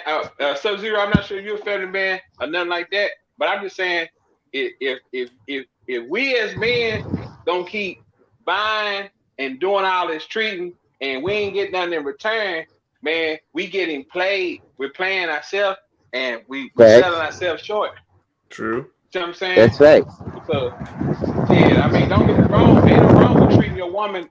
Ain't no wrong with treating your woman and out every now and then. What's the point of having the kitchen for? Because if all these women gonna do is post pictures on Instagram, you know what I'm saying, looking all sexy and everything, which is cool, but you never see them posting no pictures on Instagram, Facebook, or any type of social media talking about what they cooking. And you don't never hear them talking about what they cooking for they cooking for their man. Like, how the hell you ain't cooking for a man that's working? Come on, Nola, man, you always working, bruh. So listen, that's why I jumped on this bitch, because I was like, somebody got to be live. So I was like, shit, I just been to work too. I try to unwind.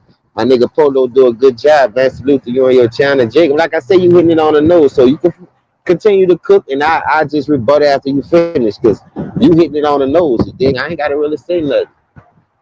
Man, hey, look, like I said, that's all I'm really saying is that, hey, me personally, I'm only speaking for myself. I can't speak for every man, or brother that's out there. But hold up, man, Jacob, every man should feel like how you feel, though, especially if you're a working man. So you keep spitting that fire. I was doing the total opposite. I was doing the total opposite. Man, sometimes, man, I mean, just being honest, being a good guy will, in this day and era, man, I'm telling you, sometimes being good, it only gets you so far. But like I said, if you ain't getting the same treatment in return, bro, I mean, shoot, man, it's time for a change. You got to change some things around.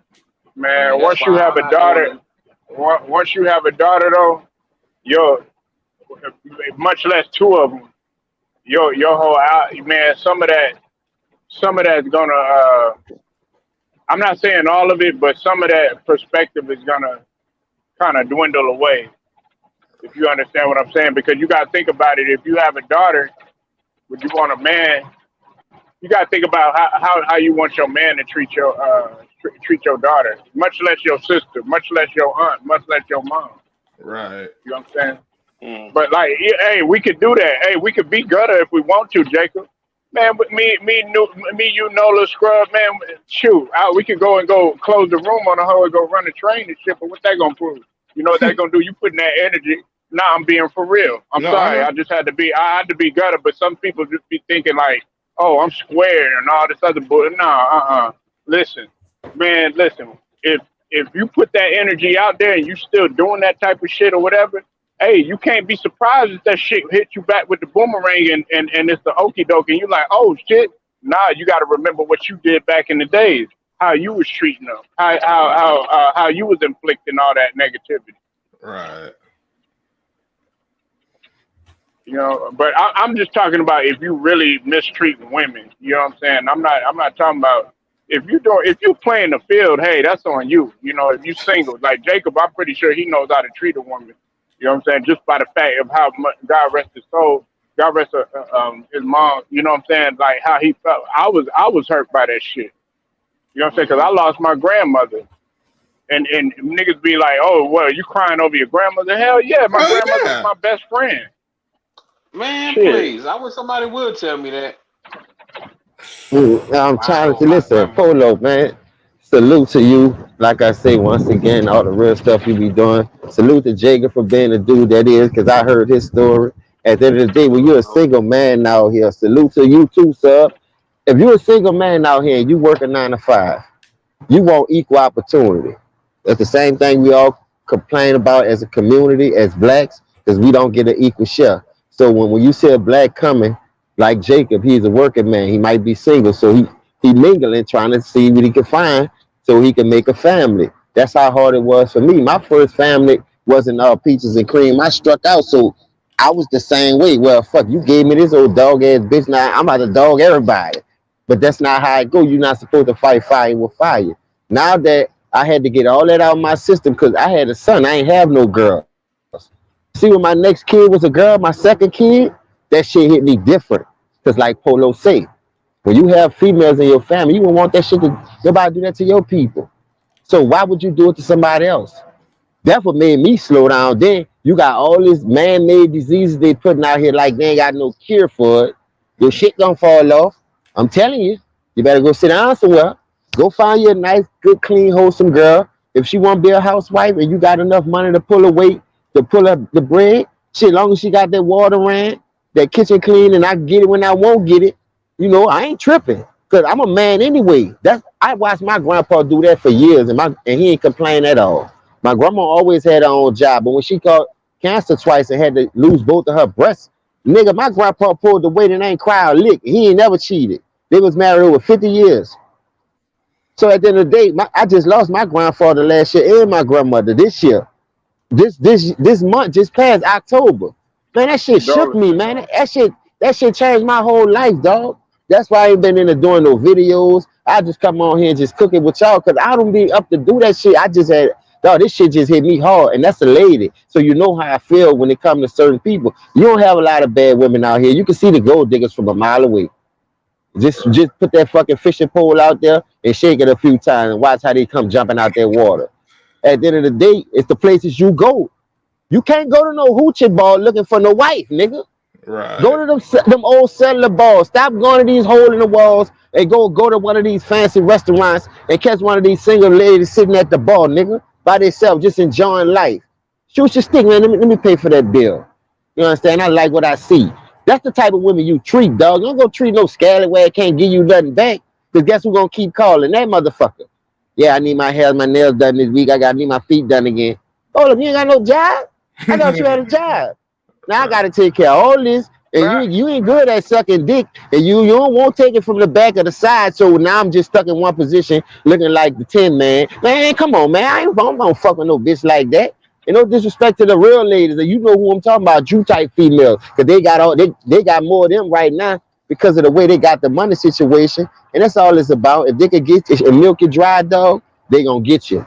You can't be stupid out here, like Jacob said, man. You got to go to the good spots to look for a good woman. I wouldn't go to church now. You know, back then you could go to church and find a good, clean woman. Church is all hypocrites and pastors cheat on you. You fucking around, go find a wife up in there. The pastor already dicking her down. So I'm just saying, you Man, better that's you better real. pick right. You better pick your shit right. You see why I be needing the truth hurts? That's why I need a truth hurts video, Jay. You know what I'm Hey, saying? I That's was why I going to be do one needing today, but it. that nigga T Price had been hostage. Man. Salute the T and all of them. I seen them down there. But like I said, when I be at work, I can't really be doing that. So I rather jump on with y'all when y'all cooking. They still hear my voice. But when I can Hey. get me some off days, I like to do that shit on my off day because I be bored anyway. So if I'm off, I'm gonna go ahead on and jump on that bitch just to pass some of that time to chop it up. But I ain't had an off day since I came back from my grandmother's funeral. Nigga, I've been back 7 days a week, four 15-hour shifts. The other ones be like 8, 9, 10. So I'm Right. good. I'm out here getting it. So when I get a chance, like I said, I'm on here with you. Now thank you for having me, bro. So I'm good with that. Nah, man. LDBC brothers all day, man. Everybody got a home here. I'm not gonna allow anybody to come over here and Nola, disrespect anybody giving the game. that I'm cool. Yeah, that I'm cool with and stuff like that. You started it, I'm a, Jacob. You hit me Hey hard man, when you said what you say about you get what you get, nigga. You out here tricking all these women. They ain't cooking. You sleeping by their house, helping pay their bills. They sex game trash. You dig what I'm saying? They can't cook. They fixing you hot pockets and hot wings and frying the egg here and there. Bitch, I don't want that. I can do that for myself. yeah. Where the beans and cornbread at? Where's the Where the steak fucking at? Where's lasagna at? Yeah. Where the yeah, smothered pork chops at? The candy yams. Bitch, right, I don't want that right. bullshit. I cook that shit for myself. I go to Walmart right now and well, load my fucking freezer up with nothing but hot pockets, corn dogs, hot wings from Tyson, and just throw that shit in the oven my fucking self. What you in here for? You want some piece of ice, Nola? Yeah, you must have. nah, but no, I don't know. I don't know about that though. I don't know about that though. I know James could cook though. Oh my God. No, no, no. So, but I mean, I ain't gonna lie to you. When I first started off working at 13, Uh I huh. was doing custodian work, right? And then when I was old enough to get a permit to work, I went straight to the dish room, working for a seafood restaurant on Bourbon Street. I used to get home Oh, two, okay. 3 in the morning. So that's how I learned how to cook. Well, So Landry's. no, I used to work at Ralph and Cancun's. Landry was right across the street from us. But Okay. at the end of the day, I was like, that shit burned me out because I did that shit all the way from I was 15, 16, and I was like 27. But what made Mm. me burn me out because they kept telling me, go get your culinary art license and we could give you more money. Now, y'all can give me that now because I already know this shit. Why I got to go get licensed when you giving everybody else the money? The dude that y'all hiring people on the spot pushing them down the line. But I done started on fry, saute, and grill. You saw I know how to do all that shit, but now you don't want to move me to the grill or saute. You just want to keep me on fry and pay me that little money and use me for what I want. Now you ain't about to do that, but you got to go to culinary art school. I ain't doing shit. You gonna pay for it, bitch? You want me to go get in the hole with the government and all that? Bitch, just give me the money I deserve because I learned this shit on hands in here anyway. I ain't go to no culinary art school to start frying, bitch. I learned that shit on hand. So now all of a sudden I learned the shit and got it down to the T, like the back of my hand. I can run that shit by myself. Y'all bitches don't want to pay a nigga their money. Talking about some culinary art license.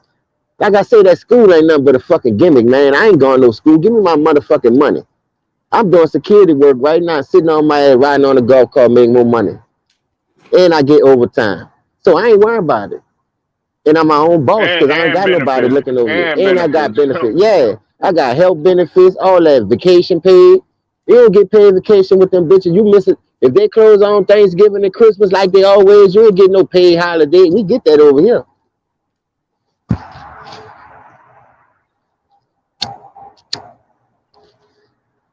It's crazy, dog. We're in a fucked up situation, but we gonna make it. The real people know how to make it for sure. You just can't bend.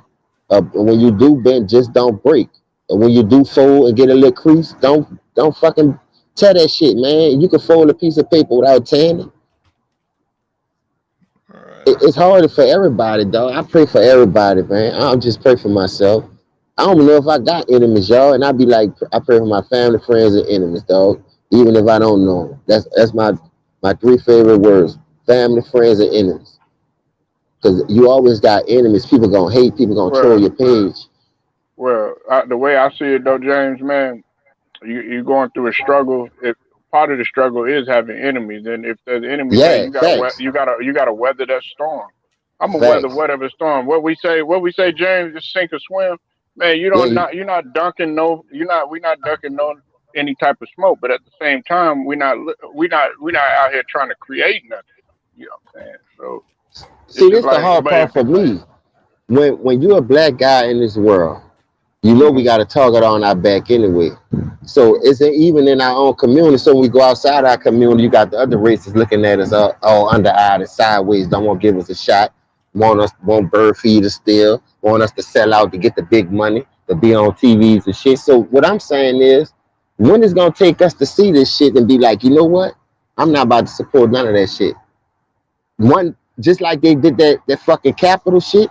That was majority white people. How many people you seen go to jail? But let that would have been blacks. Boy, they'd have been having water hoses, billy clubs, smoke bombs, rubber bullets. They'd have been beating the fuck out of niggas if that was us tearing that fucking capital down. We You wouldn't see, even that got. we only ride in our own situation, like in our own hoods. Every time somebody get killed, we tearing our own shit up. And the lady had to put me on that. She was on the show. She had a page. I forgot her name though. And she talked about that shit. I just be skimming through certain shit. When I see some real shit, I look at it. And she was like, man, why you think they be killing us in our own neighborhood? Because they know we going to ride and tear our own shit up. And who going to fix it back up? Insurance money going to play with your money. And I won't give you all your money to fix it back up to like you had it. That bring me back to when Katrina hit. They flooded us. You know how much those people homes was and how much money they put in those homes to get it to that point? And you only gonna get them people $26,000. You got home insurance playing with them, and if you had home insurance, FEMA telling you, "I'm not giving you shit. You got to go to your home insurance." Fuck that. This is a government disaster. They ain't got nothing to do with my home insurance. Y'all supposed to be still popping me off in my insurance. So what the fuck? So y'all gonna take my money and do what the fuck y'all want with it, and now I gotta wait on this insurance company. That's bullshit. And we've been getting played like that for years, dog. And we'll go to that to buy them new jars when they come out. I be seeing lines around the cone. I be like, look at this shit here. If all those niggas put those $300 together to go that they buying them jars with and go buy 3-4 acres of land and put 2-3 trailers on that bitch, you got your real estate right there. You don't need no real estate license to do it. I know people sell houses without license and they buy them without license. But let them tell you got to have your real estate license to even get in that game. Y'all better stop letting people tell y'all anything and do your own homework and do your own research. I know Right, you're niggas right out about here that. right now fucking eating off real estate and they ain't did a lick of fucking real estate class. For real. They ain't got to. I know people invested in themselves too. They had to pay over $6,000 for that class. Cause I got a sister did that shit and she invested in herself. She got her real estate life. She done sold about 10 houses since she been doing that shit. But she had to invest in herself though. Well, she could have saved that money and just went bought some houses and some land if she had it. Another thing is though too, James, is a lot of people. You probably know about this, and probably Jacob and Scrub, but property property preservation. A lot of people been getting into that, and property preservation. You do the actual appraisal. Yeah, yeah, I know what you're You talking do the about. appraisal, the inspections, all that other stuff too. That is even more. That's even more potent. Uh, Cause you than cut the middleman out. You getting all right, your money exactly. up front. I feel that, I Polo. think somebody. Yeah, I think somebody trying to get in. Hold on one second. Oh, Jacob fell out. Hold on. All right, Jacob, you fell out, man. Yeah, yeah. I like what Jacob was saying though, cause I ain't gonna lie to you. They got women right now, dog. They driving trucks, garbage trucks. They got all the men jobs. And know what the niggas Yep. doing? Sitting inside smoking weed, playing Madden and 2K all day. Hmm, Man I don't can't work, do that. man don't eat. That's what my daddy would tell me. Exactly. So when that girl come home on payday, she give him $200. They go buy him an A for a quarter, buy him a case of beer, and they back broke. Nigga, like what? You by do dirty house playing Madden all day, huh? You ain't learned yet? And Man, that's why you I don't play destroying your video games. mind, you Not for that destroying your reason. willpower, and you destroying your health at the same time. Yep. Now, how you could walk around as a man without a job and be broke like that and always begging? I don't see that. I don't know. That's why I say, where all the real men at, dog? Ain't no men out here. What's up with it? Be more legends. I see you in the building, man. You rather your girl take care of you, man. I can't have that shit. Boy, my grandpa turned over and my daddy turned over in this grave. I was living like that because they ain't raised me to do that. And I don't want no broad to take care of me anyway. I'm the man. You about to take my manhood and have talking behind my back. Yeah, I bought that nigga some new G Nikes because he broke. He ain't trying to help a nigga. I'm struggling with the bills, but you laying up, won't dick this girl down and all that. Want this girl to be bending over backwards, sucking all your ass and nuts and shit. Man, come on, man. You a flunky out here. You gotta give and receive, man. That's the true saying. How you gonna get and you don't never receive? How you gonna get and you don't never give? I just don't understand that. My grandfather always told my mother. She told me, you like if you got a habit, you got to support it. There's things I like to do, but if I'm not making money, I can't support it. I ain't gonna have it. And know what's bad about that? Because the girl gonna still give it to him though. So that means, listen, if I give you this quarter of this ounce of green, buy your bill, your liquor, what you need, and you got a game, I'm gonna keep you inside so I can go run the streets and hold around. Nigga, you ain't see that shit? She at the club while you inside talking about, I don't know where she at, man. She out with her friends having fun. No, she riding a nigga dick. You understand? She out there getting that fucking bag because she got to take care of your motherfucking ass. And you wonder why all this shit going around. Nah, man, I don't want you slobbing on me, man. No thank you. I'll pass. Right. No, it's really crazy. You should want your girl to do that shit anyway, dog. You got to kiss her and all that. And deep down in your heart, you in public, this motherfucker done cleaned your clock, and now you kissing her all in public. Man, I can't be walking around like that knowing I know shit like that. I ain't gonna do it. I'm not doing it. You ain't never about to have me walking around feeling bad about what niggas doing to me and what I'm doing to motherfucker. I know right from wrong. Nigga ain't come up on all that shit anyway, sucking and eating. I'm old school, nigga. You giving me the same thing I'm giving you. A wet dick, a wet pussy. Now you get the fuck on. We gonna marry each other, have kids, let's start a family. Other than that, you keep all the rest of that shit. Cause I'm gonna go to work anyway, nigga. I ain't got time for that shit. I hate just sitting inside all day with nothing to do. Cause I'm from New Orleans. I'm from a city that like to party. Nigga, it's too much shit to be doing out here just to be sitting down not making no money. That's a fact. This is why I appreciate coming on here with Polo and you, James. Like y'all always sell it how it is. I learn stuff when I listen to y'all, so I appreciate y'all doing y'all thing. Listen, man, like I said, we've been lied to for years. So when we finally open our eyes and catch on to some of the bullshit, it's been so long. We've been lied to for so long. It's hard for us to adapt to that shit. But some people starting to adapt to it. Some people starting to wake up more and more. We got a lot of people trying to start their page and bring awareness to certain shit. You know, salute the LB and this politician work because, like I say, I don't know the politician work. I almost know half of the people that be running because I couldn't vote for so long being a convicted felon.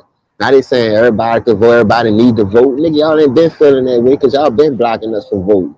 And then if we even vote for the right person that we want, y'all gonna fucking fugazi the numbers like the rush, like the Hillary Clinton and Donald Trump shit. Hillary was busting that nigga ass, and all of a sudden the Russians hacked the system and all that. Now he found a way to win, and they know this. The dude going to run in Russia, they ain't going fucking with Russia though, but you'll go buy them in Somalia and all them other little small countries. But you ain't gonna go fuck with the big countries. Why you ain't go over there looking for them? That nigga over there eating, living his life. Living his best life. Them niggas, the United States know who to bully and who not to fuck with, though. Believe that. Salute, Lou. That's a fact. Write it down there. And we can be the biggest, the strongest with all the weaponry, but they know who to fuck with, dog. Them niggas ain't. China got way more people than us. So you think you can really go to war with them people? Hell no, they'll send them. No. China. All China got to do is send 1 million strong, and they still will be a strong army. That's what I'm telling you. I don't even think U.S. can send 1 million off top. Not like that, they can't. We almost have 1 million in the country. I mean, like, listen, we got 600 million, but we can't just send them like you say. Them people got billions. Yeah, that's they can why send 1 million strong of and won't miss army them by itself. Yeah, and won't miss them. And won't miss a beat. Here we got 4 niggas stuck in Lone Wolf. We got, 10, 12 army niggas stuck in Black Hawk Down. All this is true stories. American Sniper. Come on, man. Look at the deep water horizon. They couldn't wait to make money off that shit. Oh, this is another way of making money. You see what I'm saying? Y'all lost lives in this shit and y'all making money off these people dead. Come on, man. That's devilish, dog. And half of the money that y'all made off these movies, how many people that y'all took care of for the families who lost? Come on, man. Y'all probably gave them a little check, but it wasn't no check that y'all making the type of money that y'all making. No, I ain't let nobody destroy my family name like that. Money ain't that Right. deep, dog. And I know you Nah. sent us over there to die. Nigga, y'all ain't give us no backup plan. Y'all ain't give us no ultimatum to, if this was to go wrong, we could do this. We had to wait for these motherfuckers to come save us. Right. I tell people, Yeah. bro, Jacob, they put shit in movies and people be dumbfounded. And then like 11 years later, that shit a hit. They've been doing that shit with cartoons for the longest. The Simpsons, Mm-hmm. the motherfucking Boondocks, South Mm-hmm. Park, all that shit. I'm like, man, hold up. I just seen that. Where I seen this shit at? And then a nigga do a video, man. They predicted this shit in the 90s. Like I told y'all, they tried that shit on our era, but that shit ain't work like that, like it work on y'all era. Look like everything Mm-hmm. work in this era.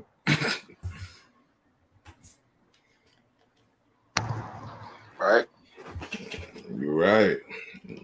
If Yeah. you was in the room with 10 niggas right now, y'all, keep it real. They got a meal on the table. And they tell y'all gotta get down and lay down. Would you take it? I'm dying. I'm gonna have to die.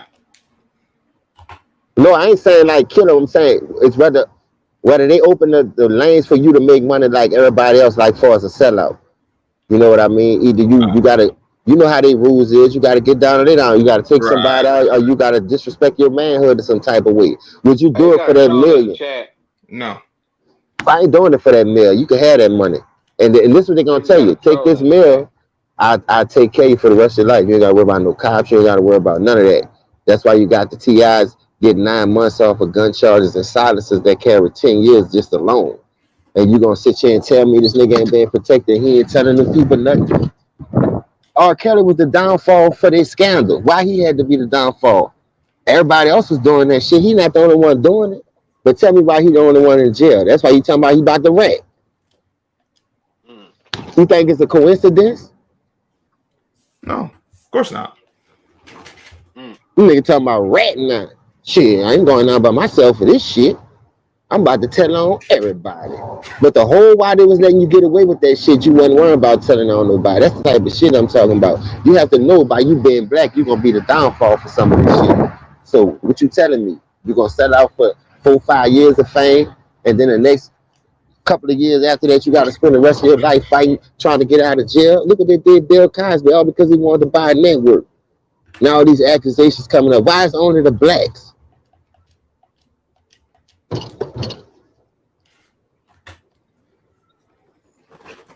Somebody block this webcam No, 8K. it got blocked already.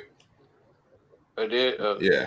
But we've been so for so long, it's been, at least from what I've observed, we've been programmed and conditioned to go against to either say nothing or go against each other. It's uh, uh, like when you think about even slavery, like you had the house guy, the house niggas, and you had the field niggas.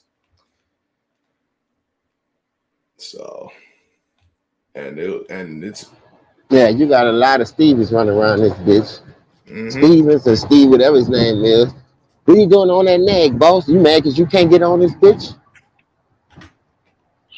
Salute Luda Rider. I see you in the building. Y'all go subscribe to Luda Rider. It's crazy, y'all. We good, though. Lulu. It's over there. Salute, Lou. So Lou, it's crazy in this world. In my generation, I've seen a lot of stuff go. Listen, like what being when I was like 10 years old. I'm like I could tell the shift, but like being that age, I didn't really understand what it was. Like you just think you just think it's all right, it's changing, but it's business as usual. Now being older, like 15 years later from that, it's like, wow, they've really been set. Like, You know what I thought about though, Sub? I said, man, them niggas finally done broke that ice. They finally got to push that shit that they've been trying to push for years. And now look how you got niggas walking around like the Russell Westbrooks. They don't care what people say because you know why they paying them to do it. That's the shit I'm talking about.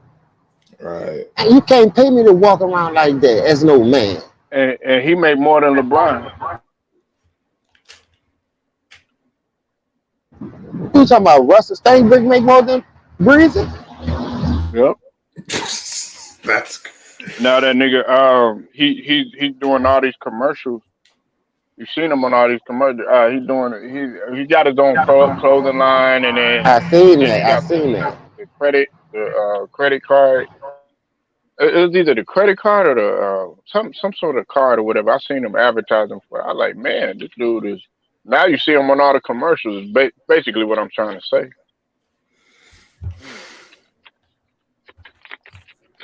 Mm-hmm.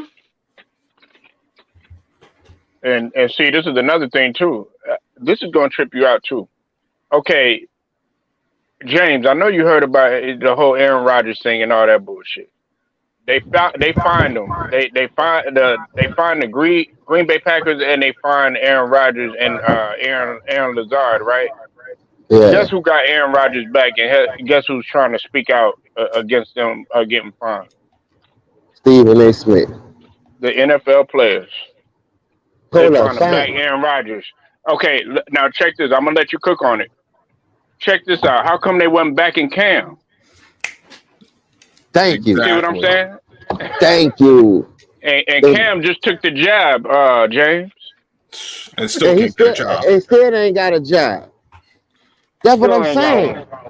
got one. Bro, listen. I told you, if you think racism don't still exist, that's a good example right there. A nigga could never get nothing.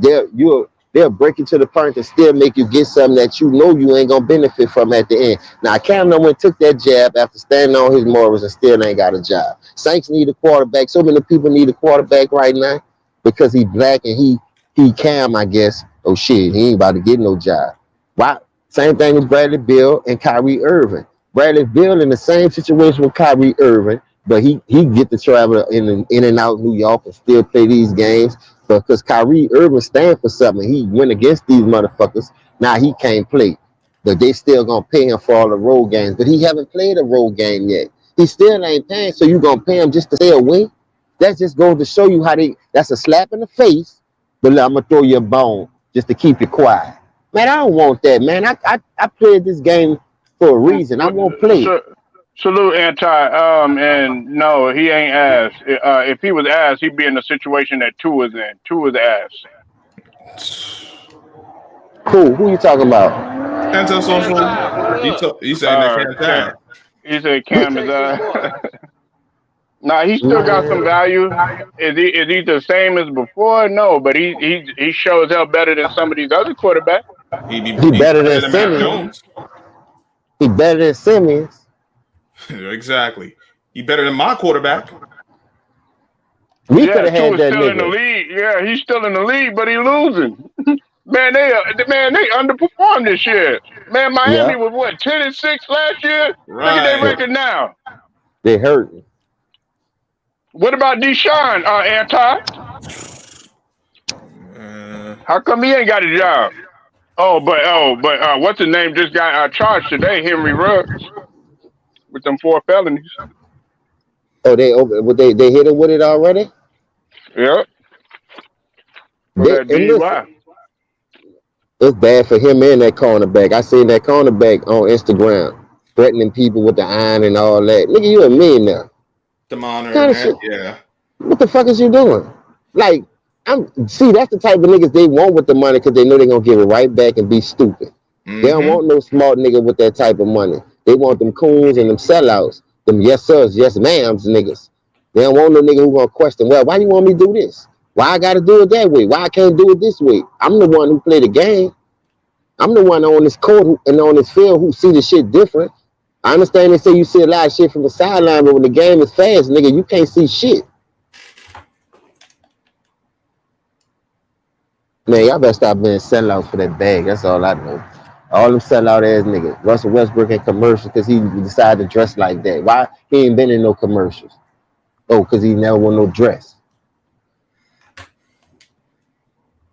No, salute to you, Deshaun. No. Okay, look here, Deshaun. OBJ, he's just not a number one. He's not a number one option anymore. But he still brings a value to a team. Would I love to have him in like Tampa? Yeah, but I don't want his attitude there. His ego is through the roof. I've Yeah. already said that. But as far as him being that number one, James, Scrub, and Jacob, if you're there, them days are over with. You just need to go ahead and, like James said, play the slot and play your position and be a good veteran, like Larry Fitzgerald is doing. Facts. Man, well, that's what he should do. Is he going to do that? Probably not. But hey, we'll But see. see, I certain teams can really. What you think? What you feature- think, James? Yeah, am I tripping on that shit or what, man?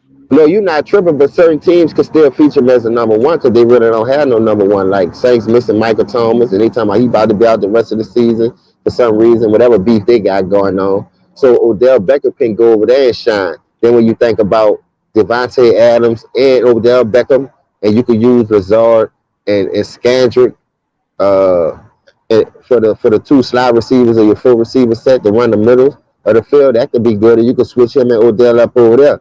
I don't want it with the Chiefs because that's only gonna help that old bitch ass nigga Mahomes. He got enough. You got the speed, Tyreek. You just got to use your weapons. I would like to see. I like to see him go help Lamar because Hollywood not big enough to be a number one, but he's doing good. Lamar really need a nigga that can, be like an Odell Beckham style. You got a lot of teams that can use him. The Patriots could use him. Matt Jones throwing that bitch all over the field. You know what I mean? So, hey, Calvin Ridley gone. Atlanta can use him. Matt Ryan on his last leg, but fuck, they still fighting for their life. Atlanta 500 too. They 500. That's what I'm saying. So if you go after Odell Beckham, that's what I'm saying. If you go after Odell Beckham, Matt Ryan could take the top off the field with him. You dig what I'm saying? They like to stretch the field a lot. So you got a lot of teams that can use him. For real. You got a lot. He said he want to be a Saint though. I like that. Go home and try to get your swag back. What's up, don't have no man? number one You want him there? You want him there? You want him there? And who that? You want him there?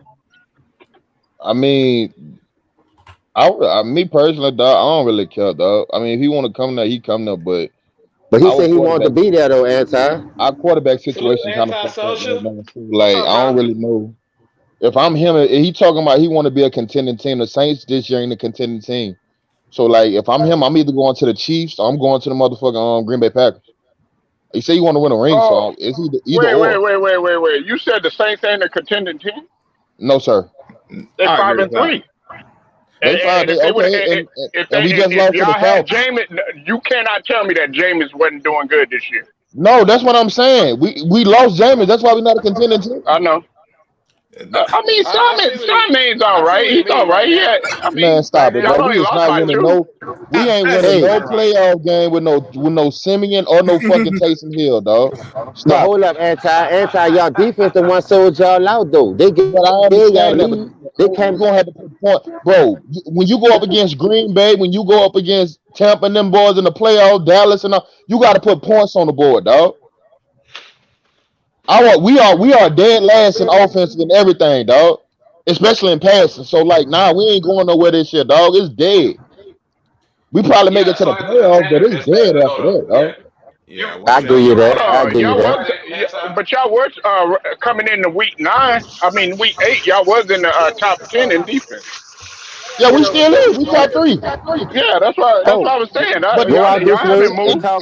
Back in the G, we probably can make some noise in the playoff. But how the league is now, dog, you gonna have to put points on the board, bro, to win games.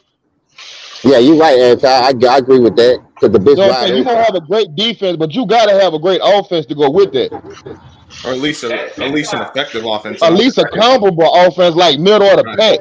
Like we dead last. I agree with that. So we ain't gonna make no noise in the playoff. I hate Jameis got hurt, dog. Yeah, right. That's why y'all ain't pick up Cam yet. Cause Cam is look. Man, It ain't got nothing to do with race, dog. Cam is not the Cam y'all think he. Cam is ass, bro. His arm talent has always been in question, dog. No, they knew that when he came out of Auburn, though he was a running. That's what I'm saying. And he ain't got no better at it. I don't know what you looking at. Cam's gotten better. I don't know what you looking at.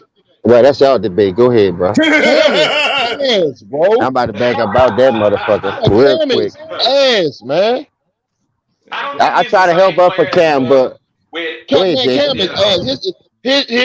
He had one good year with the fucking what was the offensive coordinator with the Panthers?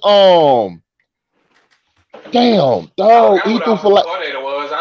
He's asked me if he's throwing for 4,000 yards practically every year. Ron Rivera's the coach, and Ron Rivera was the I forgot who the offensive coordinator was though. He had his best year under that nigga, dog. I forgot who it was, dog. It was North Turner. Yeah, it was Noah Turner.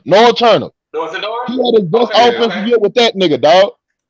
And ever since then, dog, it been downfield. That's why Ron Rivera wanted his ass out. He traded his ass. Man, I mean, he cut him. Rivera's overrated. He cut him. Yeah, but Ron Rivera's overrated. He ain't. Everyone talk about how great a coach he is. He is not that great. Nah, Cam is overrated, dog. No, he's not. I like Ron Rivera.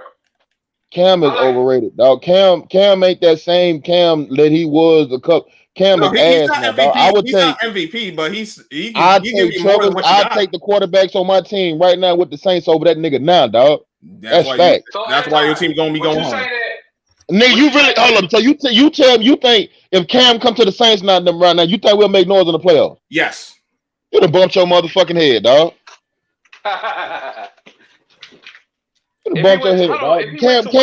Cam don't move the needle for nobody team like that, dog. That's facts. No, he does. I don't know what y'all looking at, but he would. I don't know what you looking at, dog. Cam ain't like that, nigga. Cam is not like that no more, dog. Let me ask you a football question right quick. So you think Sean Payton as a quarterback coach can't get Cam to play in that system that he got that he made Jameis Winston look? Because Jameis Winston looked like Cam ain't Jameis. Man, Sean Payton was BS with some of the play calls for Jameis. If we gonna be honest. You say he did what? He been BSing with some of them play calls for Jameis and some of them. He ain't been BSing. He just scared to let that nigga loose because if you let Jameis loose, he become a turnover machine. But Jameis has been playing well, and he been. Yeah, you're right, but that comes to Sean Payton still reeling that nigga in. Like, yeah, I'm gonna let you loose on some of these plays, dog, but you need to be careful. Yeah, there's careful, and then they're just playing flat out scared. James, Sean. See, that's what I was trying to ask too, though, Anti. You think Sean Payton holding back because of James? I think what was holding him back, dog. You gotta understand, most of our receivers are young. Traquan Smith been there 3 years. Callaway's second year there. Who else, dog? Like, we really thin at the position, nigga. We went and got Chris Hogan, trash ass, nigga, and he retired. Just ain't got no good wide receivers, dog. The only nigga we had that we was looking forward to come back was Michael Thomas, and now this nigga out for the rest of the year. Yeah, I know that. So, what happened with that? We spent a first round pick on a tight end named what's the new Troutman.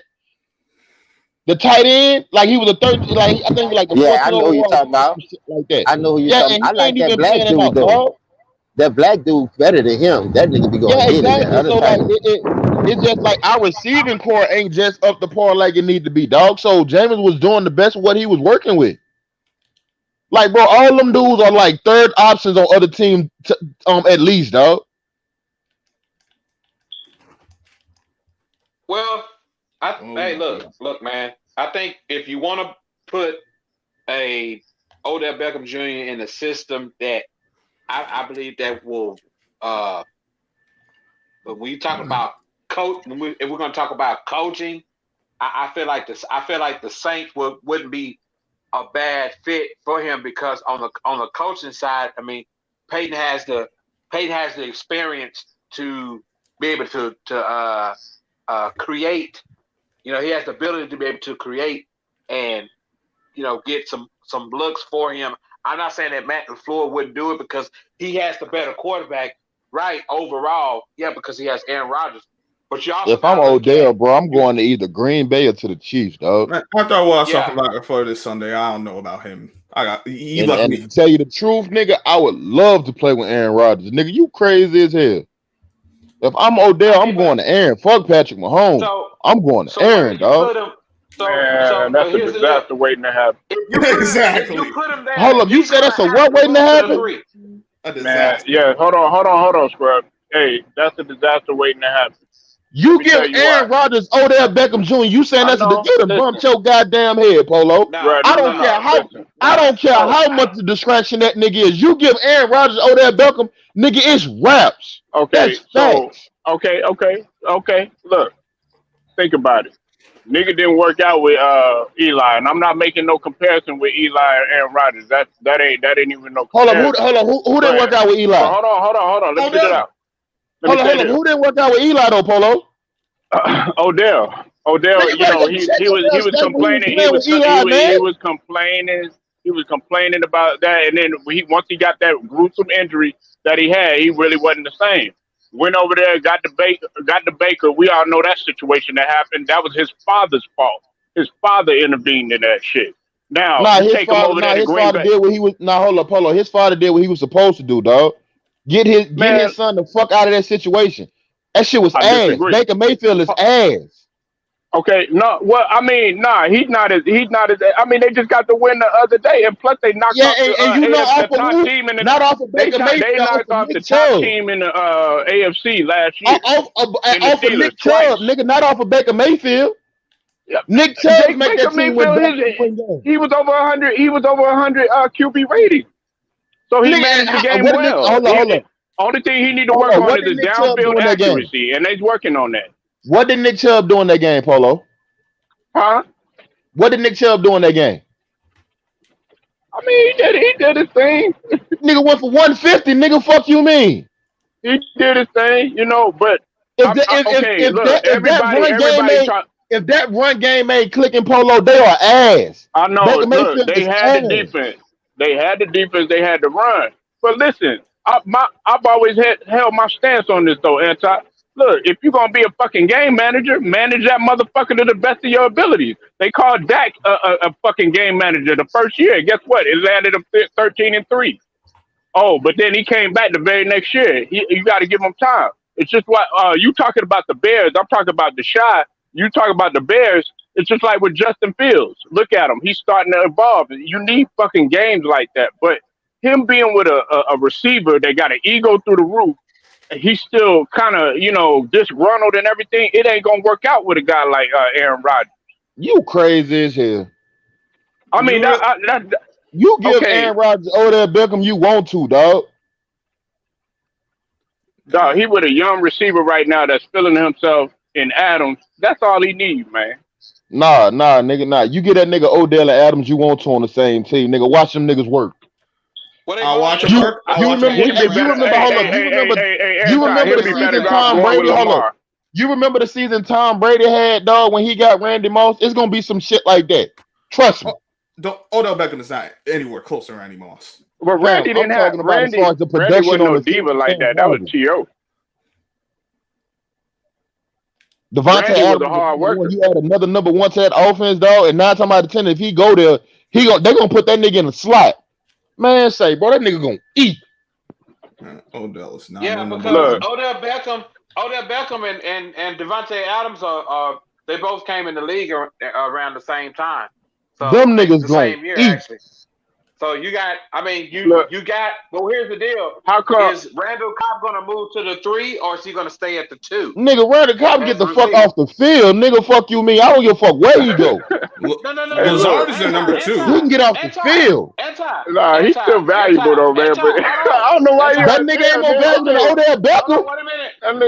Wait a minute. They're all three. He ain't been riddled with injuries like Odell. All 3 of them going to be on the field. All 3 of them going to be on the field.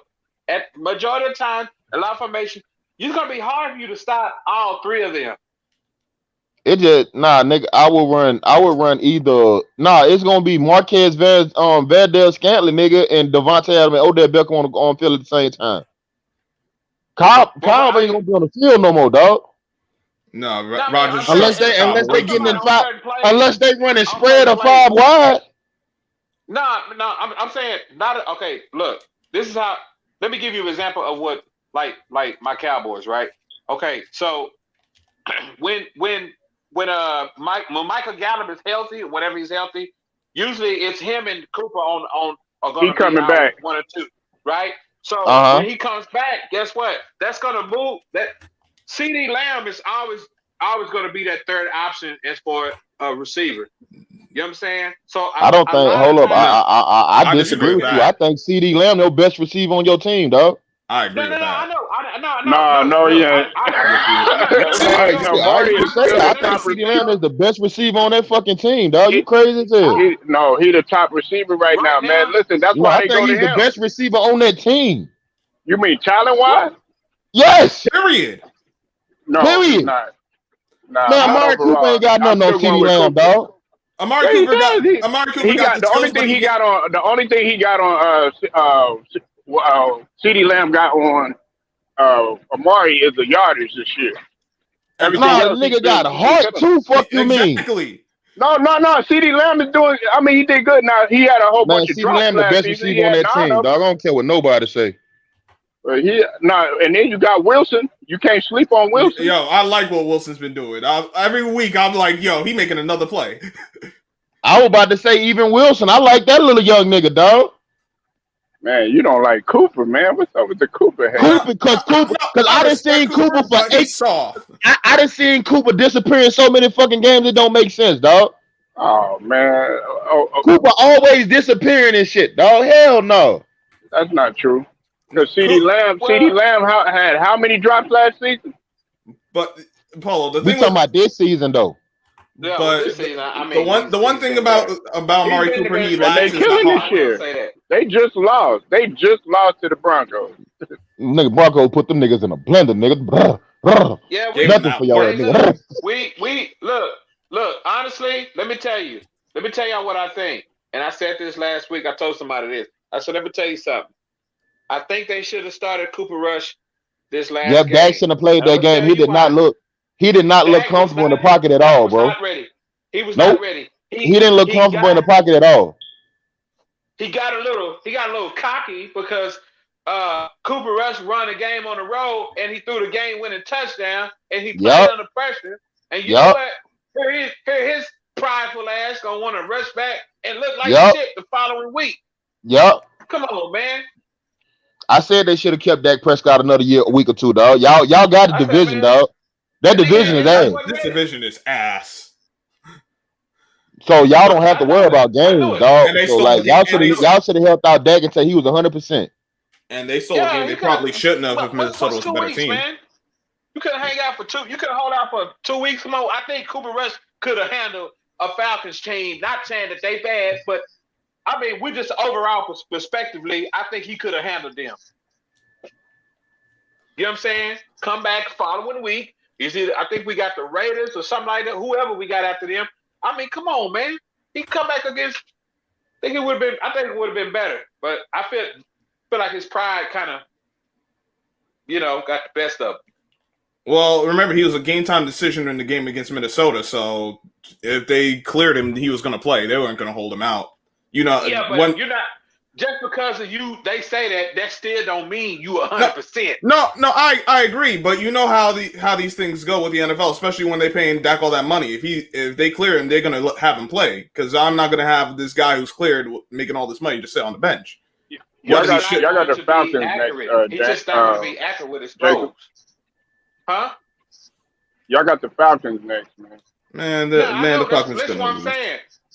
Look. Who the Cowboys do? Yeah. He could have played. They could have started Cooper. Look, when you started, they could have started They could have started Cooper Rush these last 2 games, dog. They should have shut out Dak for 3 weeks at least, dog. They keep some fresh.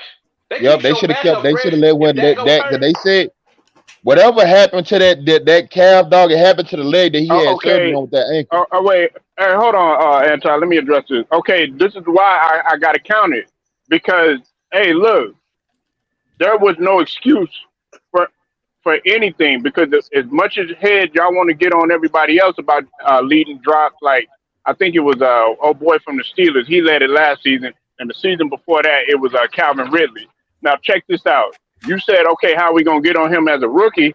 Well, Amari Cooper didn't drop no 9 balls as a rookie, so that's why I'm gonna get on his head. So you can, huh? I don't know what Amari did as a rookie, dog. But Amari did. I don't like Amari.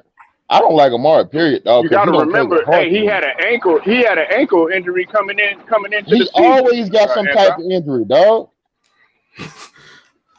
That's why I don't like that nigga, dog. He's sensitive like that. I don't like that little dude, dog. I just think he lack heart. That's me. That nigga don't play. He play with no passion on the nothing. Like I don't never see this nigga yell, scream, nothing. No, I don't mind that, but I was surprised. I was surprised he talked shit on Hard Knocks. That nigga got into it with Trayvon Diggs on Hard Knocks. I was surprised as hell. That nigga was looking decent for his ankle injury that he came back from. He was looking nice. I thought he did. But I'm gonna tell you like this, Polo. You better hope like hell Green Bay don't get Odell Beckham, dog. Who? You better hope they don't get Aaron Rodgers that boy. You talking about the Packers? You better hope the Aaron Rodgers. You better hope they don't get AA Ron that boy, dog. All right, I'm gonna hold you. Hey, look, if he do good, I won't duck. I ain't gonna duck no motherfucker. I'll be like, Anti was right. I go out on a limb, Polo. If they get Odell Beckham Jr., they not losing another game, bro. They not losing another game. I got one question, and I want your thoughts on this. Is Aaron Rodgers going to choke another championship game? Did you hear what I just said, nigga? I said they not going to lose or nothing. Meaning they going to the Super Bowl and they going to win that bitch. You trust Aaron Rodgers that much? You trust Aaron Rodgers that much? Sir, Aaron Rodgers is the best quarterback in this league. What are you talking about? Okay. It's not even close. What? But he's choked compared to who? 5 bad championships. What you mean compared to who, nigga? Who you gonna compare him to? Patrick Mahomes? To nobody. To Tom Brady. Man, Patrick Mahomes ain't even in the discussion. He lead the league in interception. Hold on, so who you talking about? I think me personally, I don't know what niggas like. Brady, he playing better than Brady. He playing better than everybody this year. Bro, Aaron, to me. I know y'all gonna laugh when y'all say this, dog. Like, and I've been watching football for years, bro. Aaron Rodgers is the most complete quarterback I have ever seen at that position, dog. Okay, I'm not arguing that. I agree with you. Talent-wise, he's the best quarterback I ever seen. Period. Talent-wise, but not accomplishments-wise. Not accolades-wise. Now, accomplishment-wise, you right, but that go to coaching and everything, dog. Like, you really think Tom Brady be Tom Brady without Bill Belichick? Nigga, he proved that he could win without Belichick. He went over to Tampa the very next day. Guess what he did, nigga. And look how much talent he had on that motherfucking team when he won. Look what Belichick's doing without him now. He losing. Exactly. What you mean? What you mean? So you're just referring the point. Tom Brady. No. Hold on. No. Hey, Luda Ryder, don't come up in here with that conspiracy shit. I don't want to hear that white supremacy shit. Don't bring that shit up in here, please. We're gonna be able to go to the pros like Booby Man. Go ahead, Anti. Go ahead. Let me hear this. Tom Brady, like I said, his legacy is tied. Boy, y'all got me rolling at work. I got y'all on mute because I was in the stove. Boy, y'all, it's crazy, dog. That's why I love y'all niggas. Keep on the date, dog. Keep on the date. That's been anti-crazy, though. Is linked to Bill Belichick no matter what you say, dog. You know how many times that nigga done won a championship with a top 5 fucking defense, dog? And who was his quarterback for outside of his years as the Giants D coordinator? How many years? Damn, the nigga won a championship where he won what a score was 13-9. And who was the quarterback for those teams? Hey, let me ask you a question. That 13-9 Super Bowl against the Rams, that defense wasn't better than the first couple of defenses he had. I agree with that. But shit, it was damn near better. No, it was a good performance. They was top 5. But let's be honest, Jared Goff ain't that guy. He was never that guy. I mean, if you're gonna hold Tom Brady to all that, you better be looking at somebody like Peyton Manning. But let me ask you a question. How many times has Aaron Rodgers had a top 10 defense going into the playoffs? Never. Nah, he had it once when he won a damn championship. I don't know if they was. They was top 10 when the year that he won the championship. No, the year they won, they were top 10. But yeah, the year he won the championship, they was top 10. When they had Brewski, when they had Julius, all them boys over there, that's when they was. And Harrison and all them. Yup. It was a top 10 defense then, dog. Aaron Rodgers ain't never. I'm talking about, dog, 45 fucking points score in the, this nigga got to score 50 just to win a goddamn playoff game. Hell no. But what about the NFC Championship games? He's played in 5. He's been bad in all 5. I know he was MVP, but he failed expectations last season. What you mean he failed expectations? How? That's what the league. Hey, that's what the league been wanting. They've been pushing for Brady versus Rodgers for how long? Lou know what I'm talking about, and you had your opportunity, and you didn't capitalize. Okay, he played, he lost. You ain't gonna tell me he didn't show up though. He came up short. This my whole thing with that take that you got though, Anti. You doing all that shit in the regular season to get to the playoffs. Last year, when y'all signed the Smith brothers and y'all added a couple of more pieces on that defense, they helped them enough. They weren't supposed to lose to San Francisco. I mean, to Tampa Bay, San Francisco, because the Smith brothers was there for both years. Damn, hold up. You talking about they revamped that defense. How they weren't supposed to lose? San Francisco ran the ball down their throat. But y'all had they revamped that defense. The Smith brothers was there, them 2 bookends. You got one for the Smith brother was there that year. And Rodgers also had 3 turnovers. Both years. Jimmy Garoppolo won a game throwing 8 out of 10 passes. All right. Listen to this. What I'm saying though. If they running the ball and he only threw 8 passes, that defense was good enough for you to do something. Why you weren't doing nothing on offense? The defense wasn't doing. Nigga, they lost the game like 38 to something. And how did it start off with Aaron Rodgers turning the ball over? Thank you. But still, nigga, the one nigga could the defense get a stop? Can Aaron Rodgers score the dang on ball when it counts? Oh, okay. So it's all that's what I'm trying to find out right there. Same thing with Tom Brady.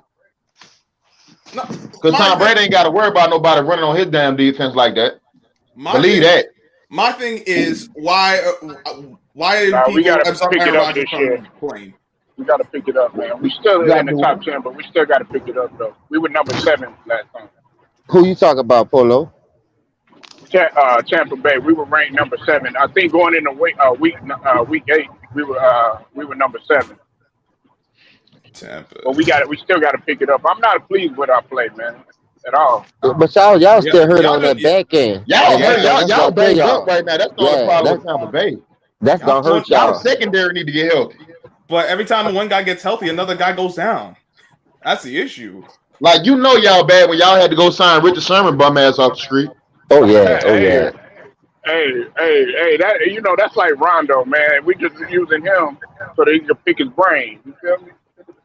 Nah, I still wouldn't bought that trash ass nigga. After I seen Sammy Watkins pick that nigga in that Super Bowl, But see, Richard Sherman was never no speedster, and after he got that injury, he wasn't never the same anyway.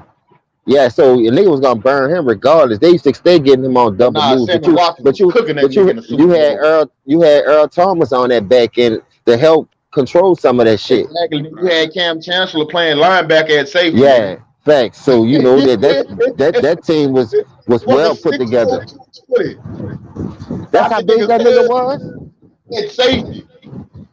That nigga was that big though, anti-6'4". I thought Cam Chancellor was like 6'3", dog. 6'3", 6'4". I thought that nigga was at least 6 feet, 6'1". I ain't think he was that tall. I think he was a big dude. And he got range. Cam Chancellor was a big dude, dog. Him and the Rand do not go on spell. Man, like Roach is having a meet, not Jacob. God damn, nigga. You like one of they don't have no just for men, no road gang, all that money they making. He go buy a Bentley and don't fix his health. At least LeBron put his money in his hair. LeBron looks nice now with all that shit for him. You can't hit up Ebony's beauty supply and get you a breath, nigga. I'm looking for that just for men of that road gang. Them niggas make too much money to have their hair looking like that, bro. You can't go down the men's aisle and get you the sport waves. That bitch look like broke Them down niggas don't care about their appearance, dog. Niggas millionaires, dog. Niggas don't care how they look. God rest my mama's soul, but They she don't would care have how they said, "Boy, look. Hey, comb your hair." as long as they getting bitches, they don't care how they look. Yeah, I hear you. Nigga, how you look, they ain't gonna get you no bitches. The money getting them the bitches. Because if you look like that, Exactly, you ain't gang. getting That's no what I'm bitches. saying. Yeah. As long as they getting money in the business, they don't care. Well, I said them niggas don't be caring, dog. That's why them niggas be out there with hair all over their face, hair up, man. Them niggas don't give a fuck. Them niggas got money, dog. They gonna care about none of that shit. Say, bro, who the Nets playing tonight anyway, Jacob? They playing the Magic tonight. Yeah, they got the Magic. Yeah, I'm watching it right now. Detroit about to play Houston. Yeah. Orlando kind of look like a little surprising team. They've been winning some games they ain't supposed to be winning lately. Hey, James, your boy back, huh? The Django back, ain't he? Yeah, Django back, but Django back, but he ain't Django no more. The nigga got braids now, bro. You seen that shit? I called that shit out earlier. Smooth that shit. Man, he got help now, anti. He act like he forgot how to play now. Look, he got Kyle Lowry, the Morris twin. He got Tucker. He gonna go get his hair did. Man, that nigga a bitch for that. He supposed to come out looking like Wolfman Jack, man. Jimmy Butler balling though. Jimmy Butler. But nah, Jimmy Butler balling like 25, 6, and 7. Hell yeah, that nigga been killing. Yeah, that nigga balling this year, James. Hell yeah. Shit. Man, who we just lost to, man? We lost to somebody we weren't supposed to lose to. Y'all good this year, James. Bam getting his boards. I like how Tyler Hero surprised me. That bitch talking about that white boy sniping shit, boy. Yeah, he's playing for that contract. Playing for that contract. Oh, that is right, Polo. Polo, you right, Polo. Now that he won't play. When that contract on the table, that nigga look like me. Hey, for real. I'm taking Kevin Durant to the barbershop. Man, come on home, man. Yo, Kev, man, why don't you go ahead and get in the chat, man? See if you want something done. That nigga need a toupee on to cover that shit, Jacob. He go buy a toupee if all that fuck. Nigga, my conversation gonna be about getting a haircut. Man, you ever got a haircut before, Kevin, man? Jacob, when you build your barber shop, man, you gonna have anti up in there cooking and you doing the cutting, man. Make sure you get that nigga lined up. Oh no, man! Look! Let me tell you. Nigga said, get your hot wings and the steak while you wait for your cut. James up in there, man. Niggas up and shit. James gonna be the security. You know what I'm saying? Anti can be cooking up some of that. Yeah, you know I gotta protect bruh's barber shop. Damn right. You know what I'm saying? And shit, we gonna be it's gonna be basketball talk, football talk, men talk, boxing talk. Anti, I'm glad you up in here because I gotta ask you one question. Was you shocked how all the top NFL teams lost this past Sunday? That was an admiration. Dog, hey, that Bills got beat by the Jaguars. Thank you, dog. Come on, bro. I was like, wow. We down 30-0 to the fucking Broncos. I damn near cried. I was about to cry, dog.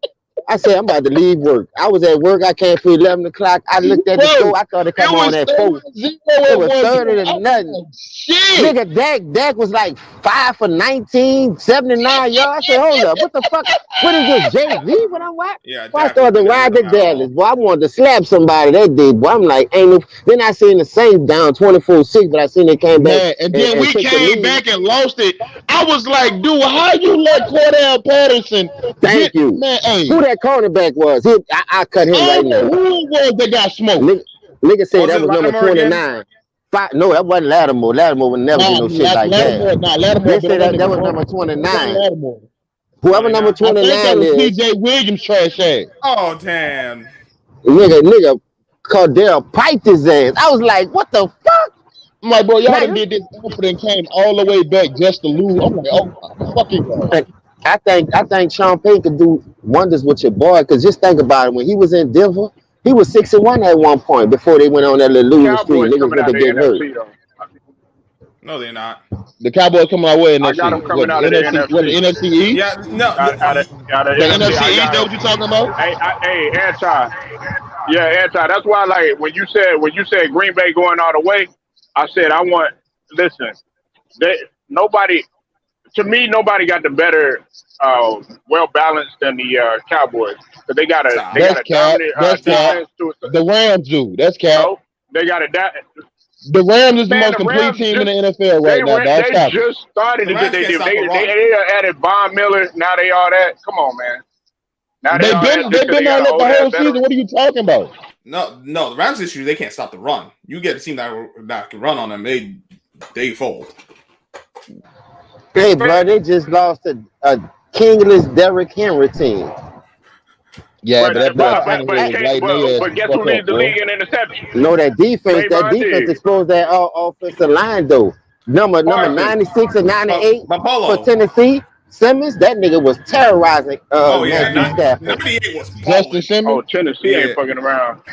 Yeah, I like him inside. That Man, but nigga is a Derrick beast, Henry- boy. But Dallas Henry out there. Dallas got a long way to go, bro. Dallas in the NFC, Man, dog, it's I'm how it's telling going you, with me. man.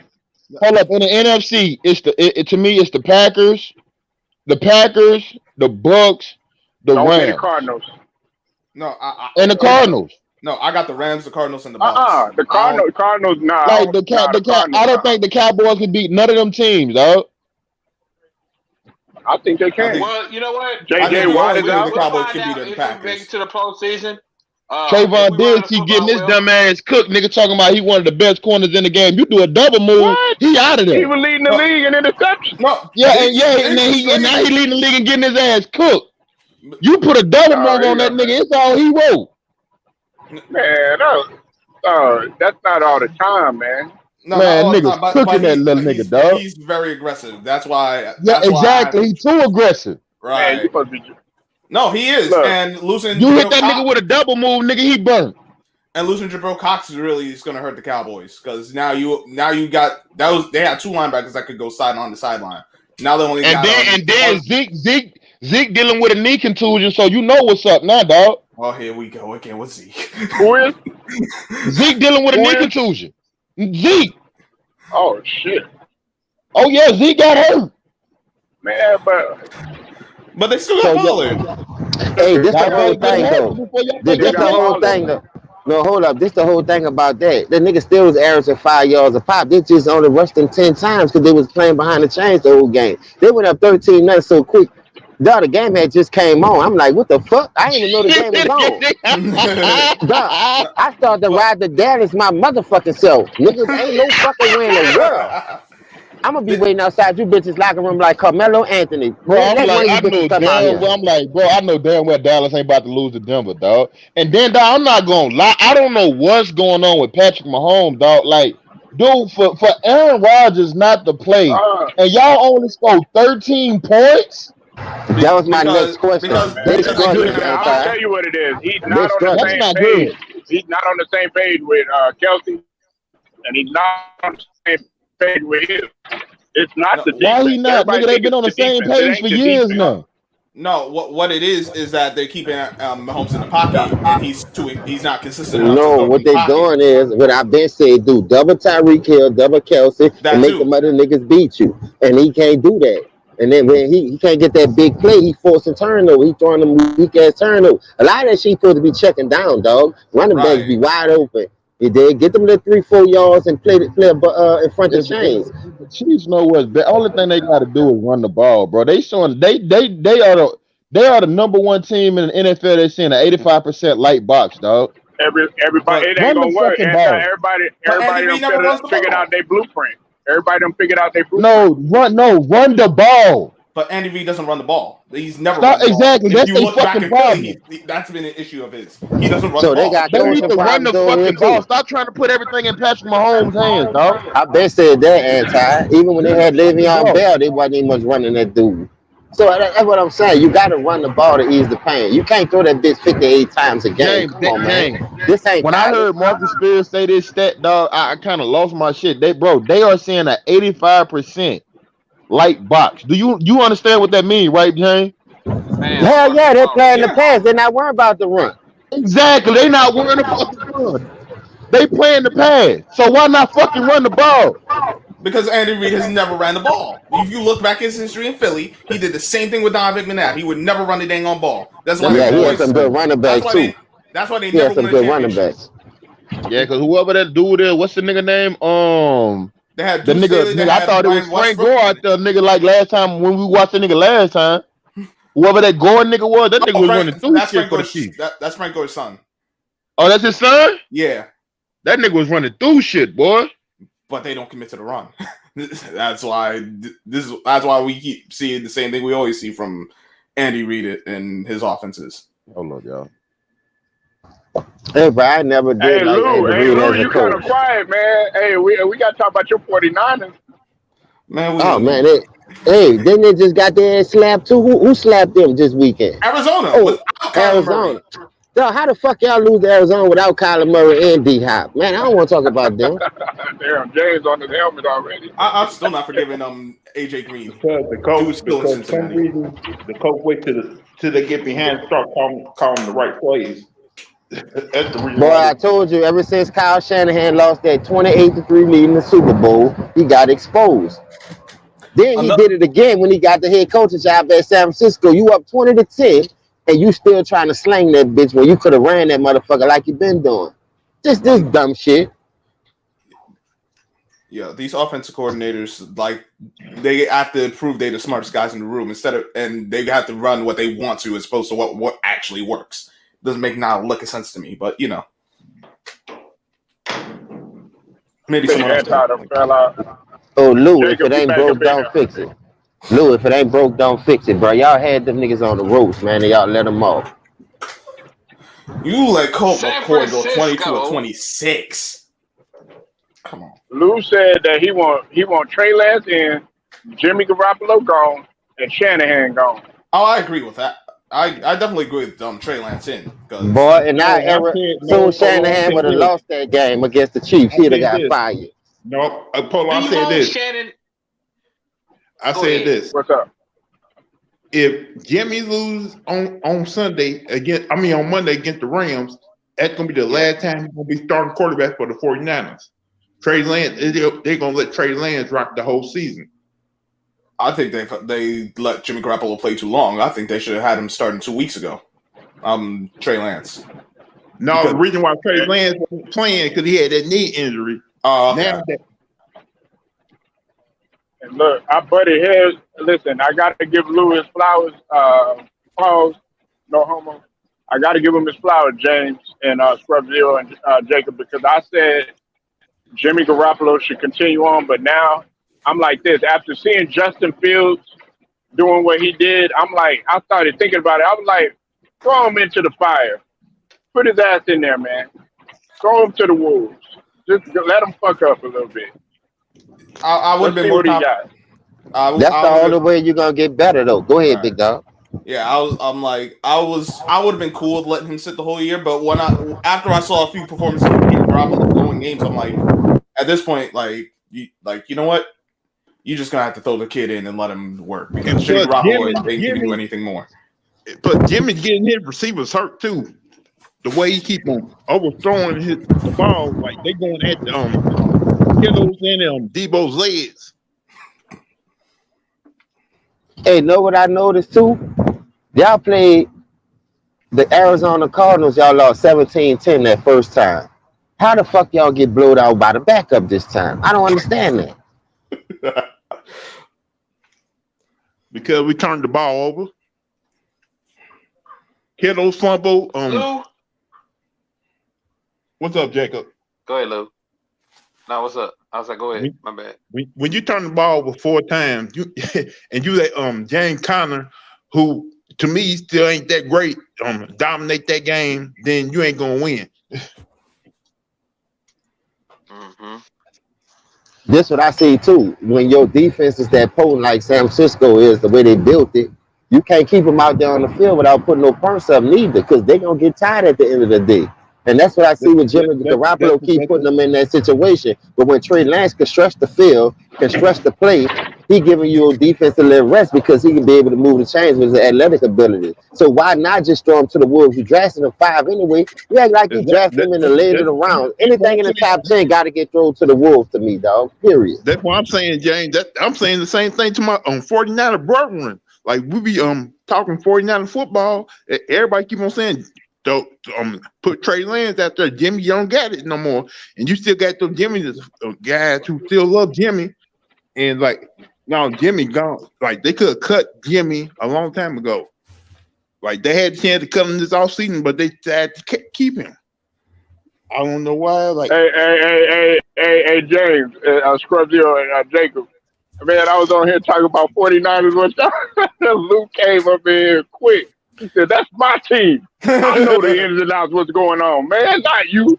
Wait, look, let Shannon tell you, Lou. Look, plus, you know plus this. Miko Ryan is the defensive coordinator for the first year for the 49ers. Miko Ryan is not that. It ain't a great defensive coordinator to me, because Miko Ryan be putting the defense in bad positions. Go ahead, Shannon. What you got to say on that, Shannon? This is undisputed. Go ahead. Look, Lou. What I'm trying to tell you is, as a professional tight end, you got to use George Little a little bit more. I don't know if Trey Lance can be the type of quarterback that can get George Little, a big time Pro Bowl receiver like that, tight end down the ball. You see, because you got to be able to fit through the seams. And You know, hold up, Shannon. Hold up. Go ahead, Lou. I forgot. We're talking about the San Francisco 49ers. Go ahead. And Shannon, and hold up. George Kittle has not played with Trey Lance in the game yet. I was just mentioning that. That's all. I was just saying that if you throw them down the ball, down the seam, you know what I'm saying? You know what the seam route is? I mean, I can't draw it, but anyway. Yeah, I know what it is. I'm saying. I just want to make sure we was on the same page. No, know who that nigga sound like? Bobby Boucher. Mama said it. Mama said it. But you know, I don't want to argue with you. Okay, you won. Hey, that nigga. Hey, James. That nigga. Jacob gonna end up doing what's it called? Radio. You don't fuck around, end up copying radio ads. Right. This nigga got me laughing hard over it. I had him on mute, though. Go ahead, finish cooking, Shannon. What else you got on the fall? What else you see wrong with the defense? Well, look, defensively, these guys just got to get a better pass rush. You know what I'm saying? You need guys from the edge rush. Yeah, look, Joey Bosa is what you call a very good, unique pass rush guy.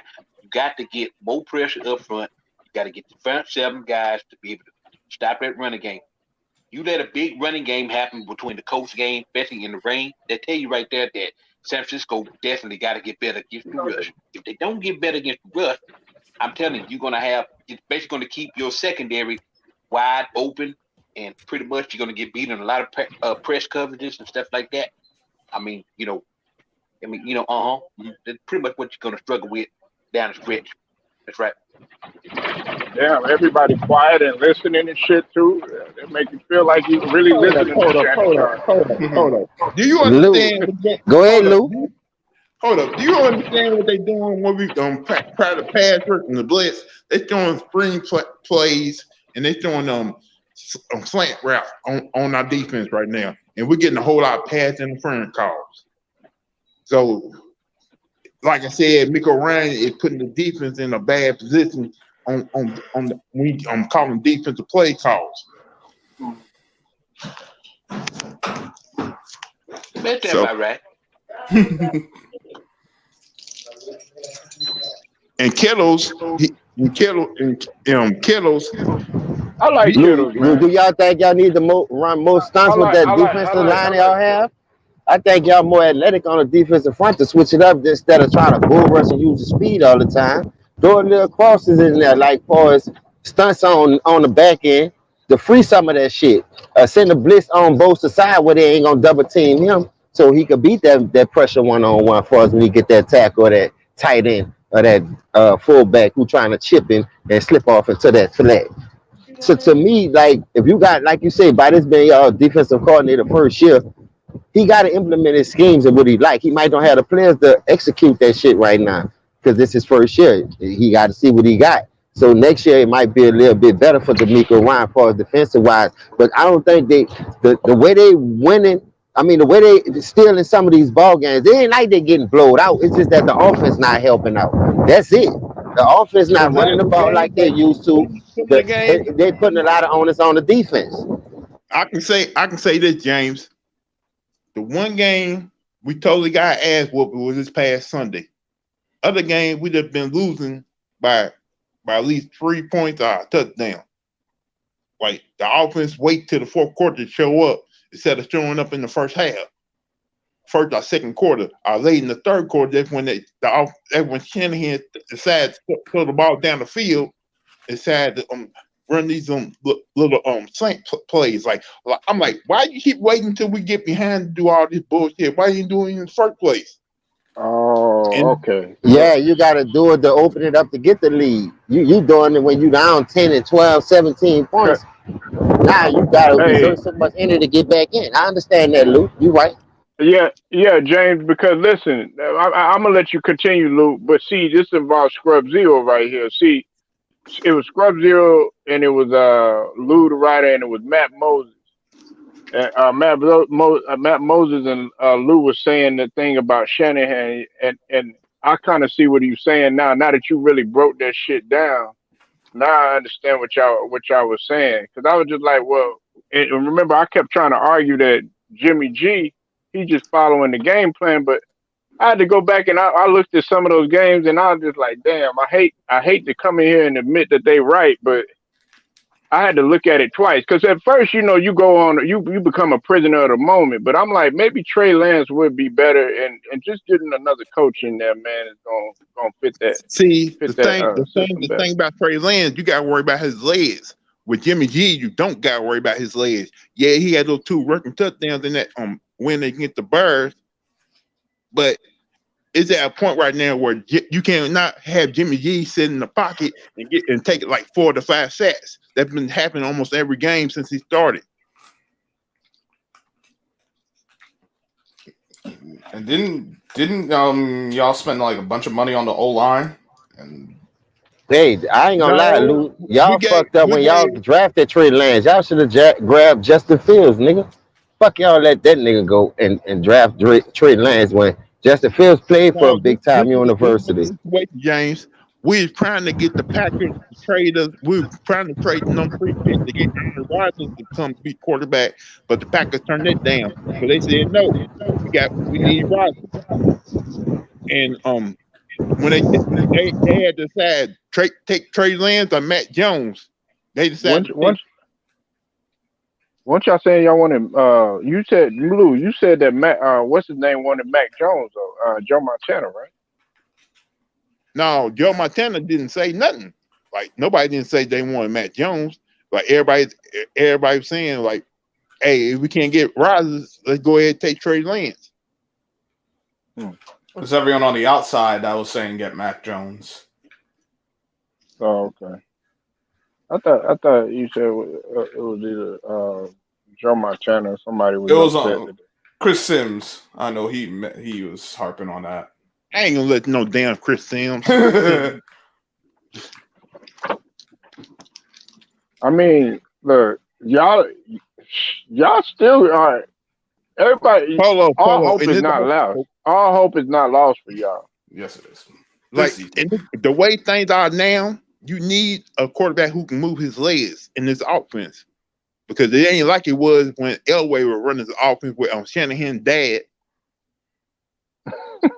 And even then, Elway could move a bit. He wasn't like a running guy, but he had mobility.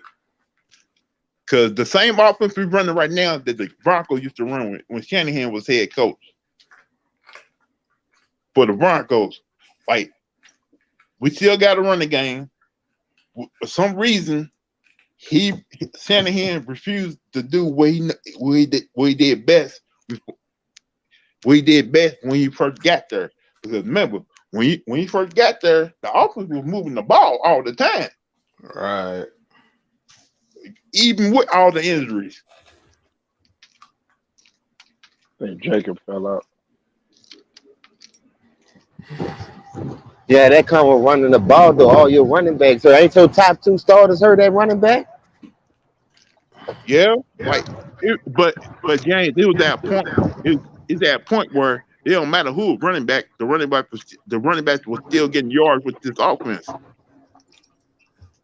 Well, why y'all stop running the ball then? I don't know, James. Like, I'm not the head coach. I ain't the one putting up the game plan. It's like Shanahan doing this. Like, I don't know if it's I don't know if he's still working with Daddy with the game plan or not, because he used to work with Daddy all the time with the game plan. Boy, that year y'all had the Chiefs. That was y'all Super Bowl, bro. And I ain't gonna lie, that play calling was suspect. Man, that game was fucked up. It was hard to watch. Yeah, I don't understand how Jimmy could not hit that. Jimmy had a wide open guy down the middle. He overthrew him. And he had no pressure. He had a clean pocket. He should have made that throw. Just like Dak this weekend. Look how many overthrown balls he had. He overthrew CD Lamb twice in the first half. That's 14 points if he don't sit those 2 weeks. So that had something to do with rust and everything. It wasn't just about the leg injury. He wasn't 100%. He just ain't got that time down. Now you about to get a full week of practice, as you say you ready to go, and you can get that timing back with those receivers. Look at all those overthrown balls that nigga was throwing in that game. We left at least 21 points on the table by him overthrowing my. And you got remember, James, they were missing their tight end in that game too. He on the protocol right now. Who you talking about? The Cowboy tight end. Which one? Jarwin? No, you talking about Dalton Schultz? Yeah, he's on the list for COVID right now. Okay. Oh, they took one of Dak's safety blankets. That's why Dalton Schultz was out. I thought Dalton Schultz played. So we didn't get the game down here because we were watching that weak ass Houston game. Yeah, I got the game. I saw. Man, I gotta move to Dallas. Man. So I give me some Cowboys because that Houston shit be blowing, and nobody want to watch them. That team trash, man. Right. Hey James, I would not be surprised if Atlanta may upset the Cowboys. I ain't saying that it's going to happen. I would not be surprised because Atlanta knows that defense Cowboys run because that defense coordinator was in Atlanta for a long time. Yeah, we always on upset alert. I just don't want us to get that big head because anybody can be beat. If you play to your strength, bro. Hey, James, normally this is around time when Cowboys start playing bad football for the next like 6 or 7 weeks. Nah, we ain't going no 6 or 7 weeks. We might have a 2 or 3 week stretch, but other than that. And then you gotta think about those years that we was having those bad stretches, we wasn't healthy like we was right now. See, we missing Tyron at the left tackle. I don't know why we playing around with our offensive line because Lowell Collins could play every fucking position on that bitch. And he's versatile. So won't you go ahead on stick him at that right, that left guard or that fucking left tackle. And when Tyron come back, put Lowell Collins at motherfucking left guard and put Steele back at right tackle since he been playing good in the absence of Lowell Collins. Lowell Collins can play guard, tackle, or center. That's how versatile he is. But you got this nigga playing wingback. And Collins, and you got the other nigga, Connor, giving up all these fucking sacks at the left guard. Man, put Collins right there. Like, it's just stupid shit with me, like coaching. That's why I always talk about coaching. And we be killing these players, dog, but if you sit there and look at that coach, oh man, he ain't none of these coaches. Oh, your coaches are suspect. Every coach to me is suspect. If he is the head coach, you know how Jerry Jones is. Like, yeah, Jerry Jones the coach. Right. He the coach and the GM, Jerry Jones. So like I told niggas, I don't wish that on nobody. Until that nigga pass away, that's the only way we're gonna get back to the promised land. But I don't see why he still got it. You should have fired yourself after firing Jimmy Johnson, bitch. Yeah, I said it. You fired Jimmy Johnson after bring you 2 back-to-back championships because of your ego. You want to get the credit. You should have fired yourself too. Ever since you've been the GM, bitch, you see that shit ain't working and you still holding on to that shit. Get a real GM. You got Polian out there who got championship with the Coast and other organizations help build championship rosters. You got all kinds. You ran off North Turner. North Turner went right over there to Cam Newton, who they say can't throw to this day and went to the Super Bowl MVP. You see what I'm saying? Come on, man. You can't take credit for every fucking thing, Jerry Jones. Your bitch looking like Jigsaw. Yeah, no, he needs to. He's stepping back a bit, but he needs to step back more. And on the Odell Beckham thing situation, if he goes to Green Bay, they're gonna use him as a decoy in that offense, because everybody's gonna be worried about Beckham. That Adams and Cobbs are going to eat. Man, no one should be worried about no Beckham until he can prove he can catch a dang on ball. No, like think about it. They're gonna probably double team Beckham, leaving Adams and Cobb wide open, and they gonna I think Adams will win the rushing title if you have Beckham on that team too. Man, they better. That's what they'll probably do. If I'm a defensive coordinator, I'm leaving Odell Beckham 1-on-1 because I haven't seen anything from him to this. Definitely this season. That makes me say if you leave Beckham 1-on-1, Aaron Rodgers is gonna make sure he gets him the ball. Well, and he gonna have to prove he can catch the ball. Hey. I'm gonna get physical with him, and I'm gonna see and if I get in his head, I know he's done. I ain't got to worry about him no more. He done. I'm telling you, when you got a great, decent quarterback who's gonna throw you the ball, you're gonna do good. I'm telling you. But I got a diva receiver, a diva quarterback. As soon as things go south, it's gonna look at ugly, and I'll be like, okay, perfect. Let's see what they do now. Let Green Bay get him, please. I say Beckham I say Beckham in the first game, in his first game with Green Bay, he get like at least 12 to 15 targets. That would be a mistake. He gets 12 to 15 targets, they're gonna lose.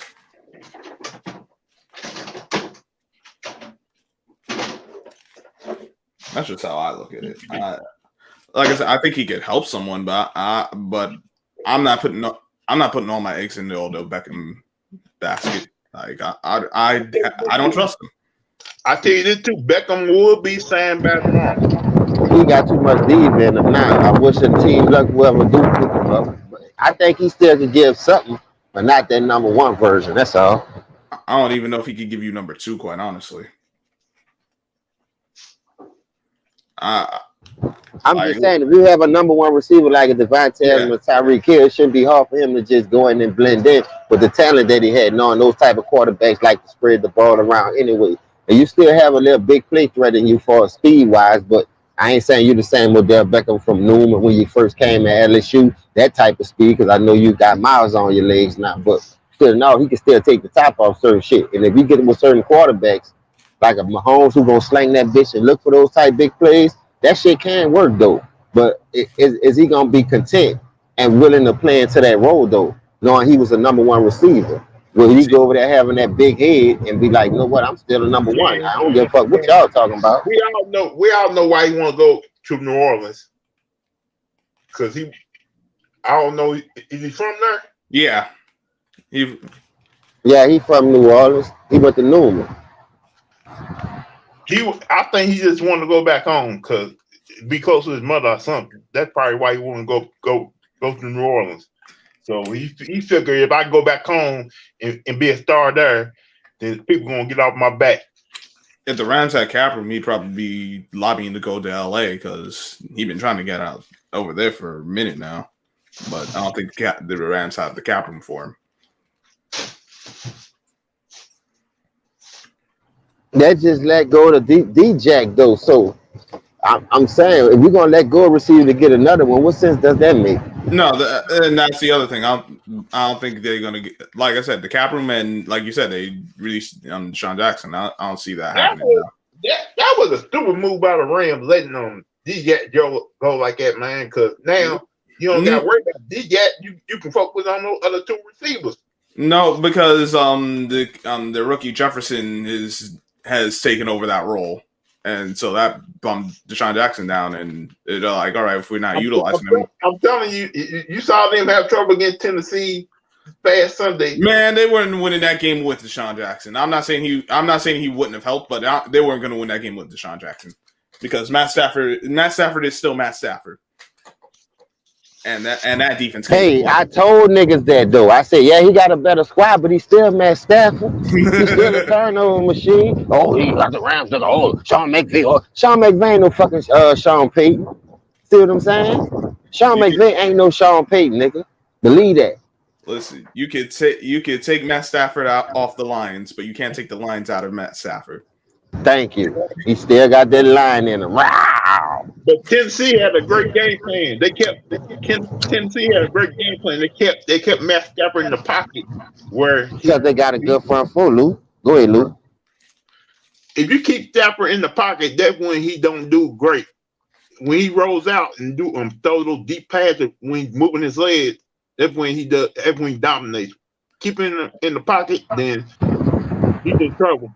Not You only seen that play when they sacked him in the end zone? This nigga spent his whole body around. It just ain't the way he was throwing that. Threw that bitch right to the linebacker, whoever the fuck that was. I'm like, come on, man, take the 2 points, bro. You gave up a whole 7 right there.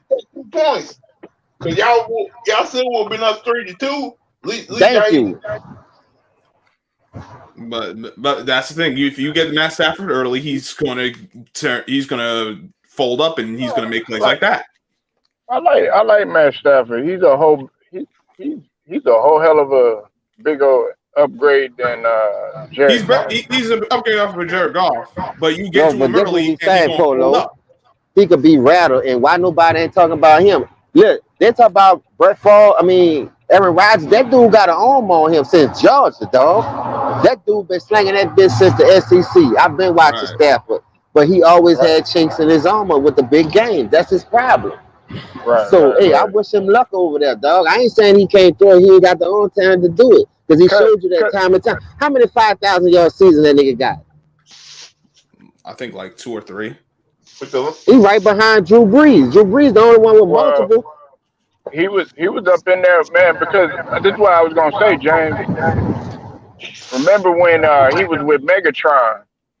You know, he was actually doing somewhat of a decent job, man. Like when he was with Megatron. Yeah, I remember that. Yeah. You know, he was actually. I'm not saying he was the best quarterback or nothing like that, but having a guy like Megatron, you know, it really made him, you know, flourish a lot more. But it seemed like once Megatron, you know, left, man, it was like, damn, what happened to Stafford? Now he's revitalized himself, man. I think hold up though. After that, but hold up though, right quick before you go. After that though, he still had Golden Tate, Galloway. He had fucking Marvin Jones Jr. That nigga still had other receivers. He had Nate Burleson. That nigga still had weapons before he retired. Yeah, Megatron was just the icing on the cake with the counters. I understand that, but you still need the cake. This dude still had weapons to go get it. Golden Tate shined in the Lions when he was with the Lions for that little time. Like I said, Marvin Jones got him a big contract with the Bengals. Who Tate with now, James? He with the where he at? No, he was with the Giants last time I checked. But I don't know who he. I know he gone. He gone. I thought he was out of the league. He on the NFL Network. He be on the NFL Network. Right. Yeah. What? Yeah, he a free agent. Niggas could use that boy. Nobody ain't going after him. A good veteran slot receiver. He can play the outside. NFL Network. Yeah, that's where he at. Yeah, play him in the slot. Play him outside. Yeah, that's where he at. He do NFL Network in the morning. He on CBS and shit. They kicked that man to the curb, Polo. They ran him off. Hey, it is what it is. I take him right now over some of these receivers they got out here. Oh, I agree with that.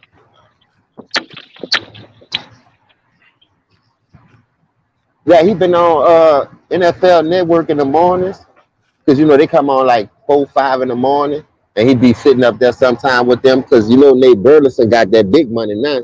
He be on there on Sundays with them boys, so he left NFL Network. He almost be on NFL Network with the toe drag swag no more, but he still be going on there sometime. But he be having his suit and tie on. Nate Burleson corporate now, boy, he making that real money.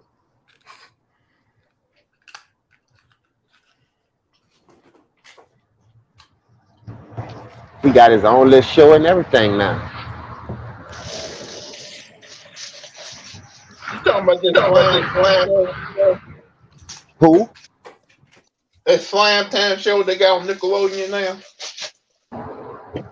I think that's his shit. I don't, you know, he the host of one of them shows. He got his own shit. He got that big ass contract. That's why you don't see him on NFL Network in the morning with Peter Sager and all them other dudes and the little chick who be on there in the morning. You know, they got that Good Morning in that Good Morning NFL, whatever that shit on. Be on NFL Network in the morning when Skip and them be on. They got the show be running. Then they got First Take on that channel. I be flipping back and forth sometimes just to cook there. He worked for Nickelodeon and NFL Network. Yeah, right. You know who I'm. You know what I'm talking about, then, Lou. That's it right there. He got that big ass contract to lead that motherfucker. That boy jumped ship quick too. So when they threw that bag at him, I got a position to be the man on my own show. I'll take it.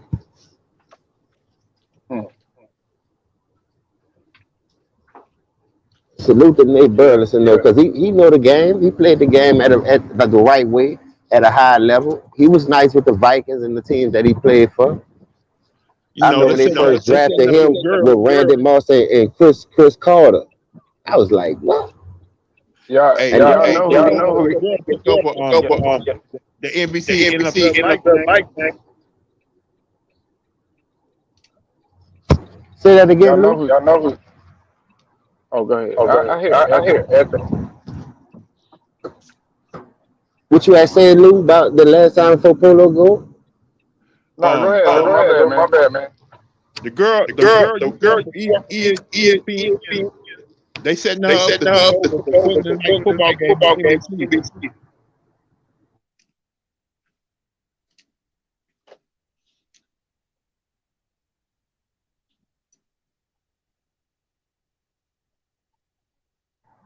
Say, but how females get to talk about football anyway? No disrespect to them or nothing. Cynthia Falling and all them be predicting scores like they done played the game at a high level. Bitch, you wasn't even passing the water down when a nigga need a break when they come off the sideline on timeout. You ain't give a nigga a towel or nothing. Ain't wash a nigga mouthpiece off.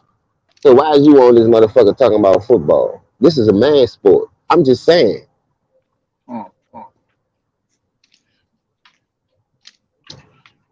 You know, man. How you gonna talk about something you can't play? No, I do, dog. I do.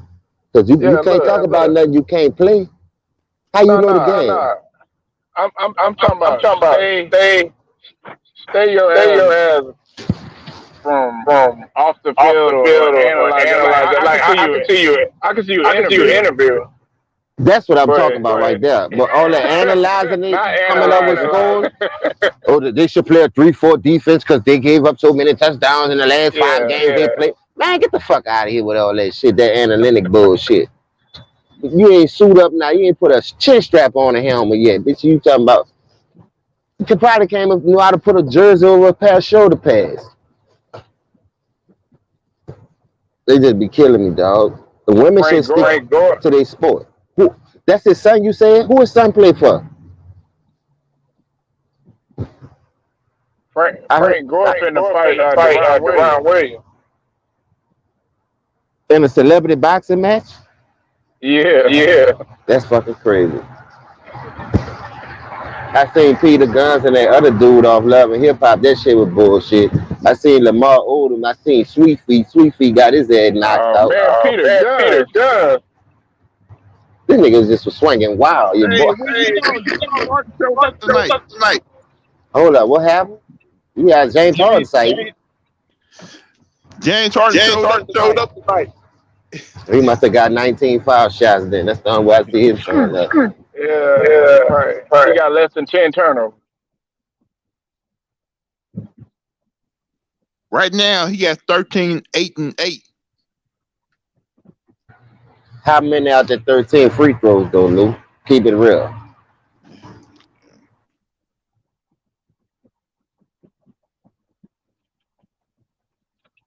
And see, you gotta utilize what's in your bag this year, man. You can't be up in there relying on the refs relying on calls and all that other stuff. You see everybody complaining now. Dame, Trey Young. Polo, There ain't no excuse. Polo, you see Two Raw video? Now they blaming the basketball. Yeah, exactly. You're gonna have to really go into your bag. Steph Curry he's still scoring. Oh, but y'all talk about him. Y'all say, okay, if the game was different, hey, it done changed. He ain't had no problem. KD ain't had no problem. Paul George ain't had no problem. Melo ain't had no problem. No, Paul George. I agree with that, Polo. I like that. Complaining about the basketball. You said what? It's Paul George complaining about the basketball.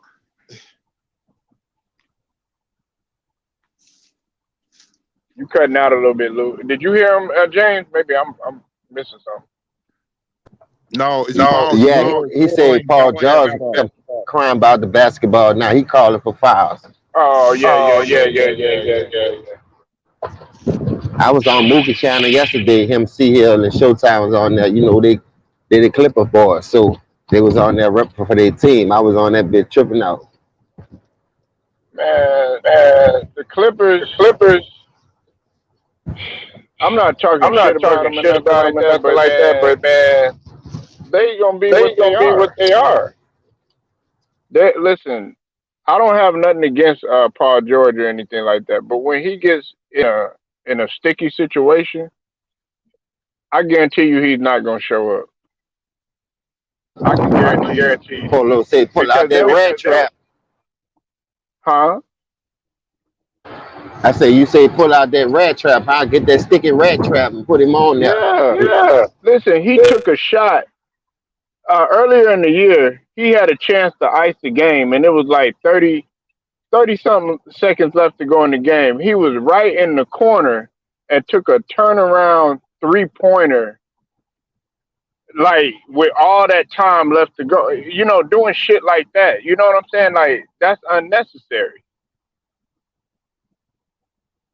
I forget who they were playing, but you know, he was in the corner and they had like 30-something seconds left to go and had a whole bunch of time left on the shot clock.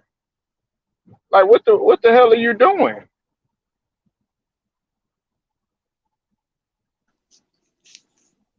The Warriors are the team to beat, man. Hey, Polo James. What did you think about Two Raw's top 10 point guard backcourt list?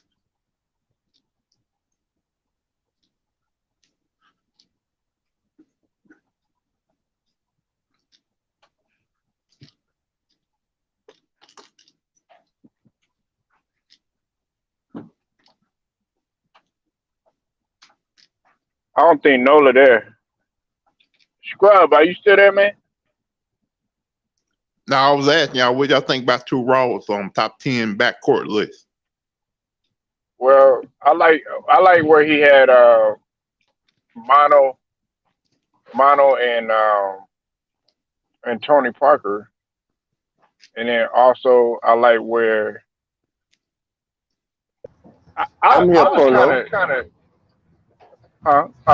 I said I'm here. I was trying to help somebody get their husband in the car because you know. No. You go ahead, though. I'm listening.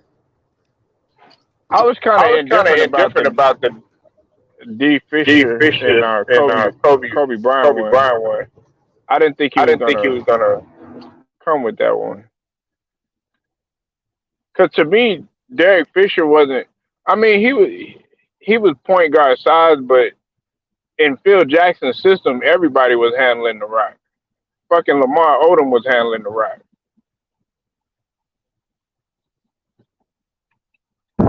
Yeah, Devin George and shit used to bring the ball up. Devin George. I did not know Clyde Frazier and Pearl Monroe was the backcourt. They were cold. I don't understand why people try to compare James Harden to Earl Monroe. He wouldn't have been able to play in that era at all. You can't compare him to Sidney Moncrief, man. What the fuck is they talking about? I'm just being real. Sidney Moncrief played both sides of the ball too, but the people don't know him. So how can you put a one-way player over a nigga that played two ways? I never understood that. Whether they old 60s, 50s, 70s, 80s, 90s, or this era, you can't do it. I just wonder why he didn't do Penny Hardaway and Nick Anderson. Man, Nick. Oh, that. But see, man, I think the knock on Nick though was how he froze up, you know, at the line. But Nick Anderson was, I mean, he was hooping even before Tim Hardaway had came. He was doing his thing. You know what I'm saying? Even when he was with Scott Skiles, because Scott Skiles has set a record for assists. A lot of people don't know that. He set a record. And that bitch still up to. Nobody never break that. What he got, 30 assists? Yeah.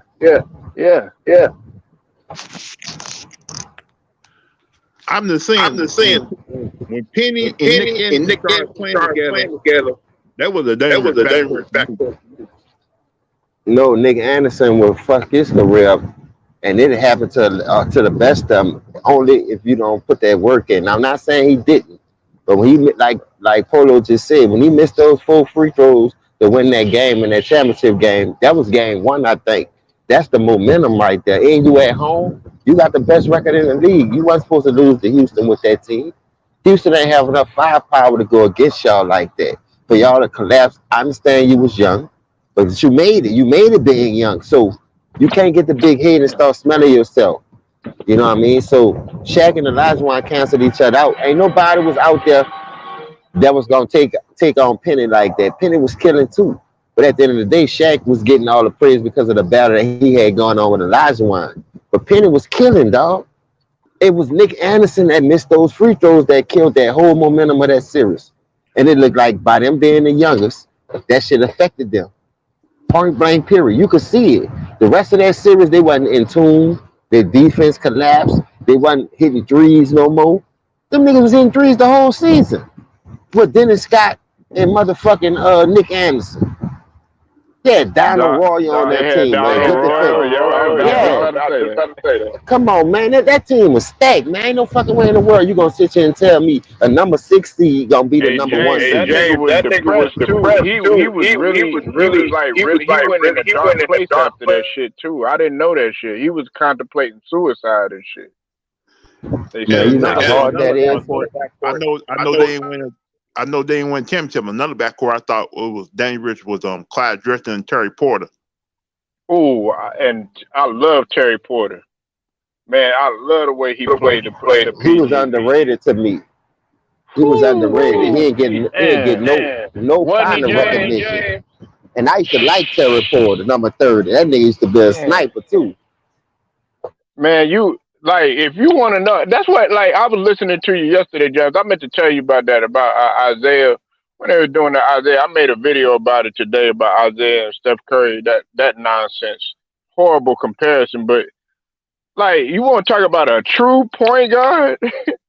Nigga, Terry Porter, nigga, like, he was a joy to watch, man, if you really understand basketball. Like, okay, this young era, they would probably be like, oh, his game boring, da-da-da-da-da.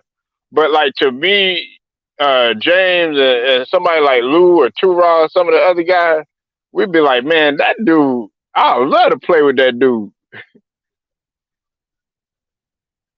I don't know. That's just me. Said, bro, how the right way to play the game bored, though? I never understood that. As long as you get the job done and you playing it in the rules of the game. He wasn't trying to do shit that he knew he couldn't do, electrify the crowd. He played in the system. And that system was good. They went to 2 finals out that system, even though they ain't winning because they went against the Detroit Bad Boys Pistons and they had to face Jordan a year and a half later. They missed a year and went back again against Jordan them. So you played against 2 top-notch teams, man. That wasn't no scrubs. You played against a killer that everybody says the GOAT to this day. Some people say otherwise. And you got the Bad Boy Pistons who made their own name for the way their style was and how they critiqued the game for us. They went on a 3-peat and was about to be the first team to win 3 in a row. So how we gonna keep knocking that though? Steph Curry on a good team. They drafted that team right, but he get all the praise for it, but Zeke can't. Come on, but I don't understand that. Steph Curry get all the praise for what Golden State doing in that 5-year run, 2-time unanimous MVP and all that. Steph wasn't the one no MVP in our league doing no shit like that because you had to play both sides of the ball to get that shit there.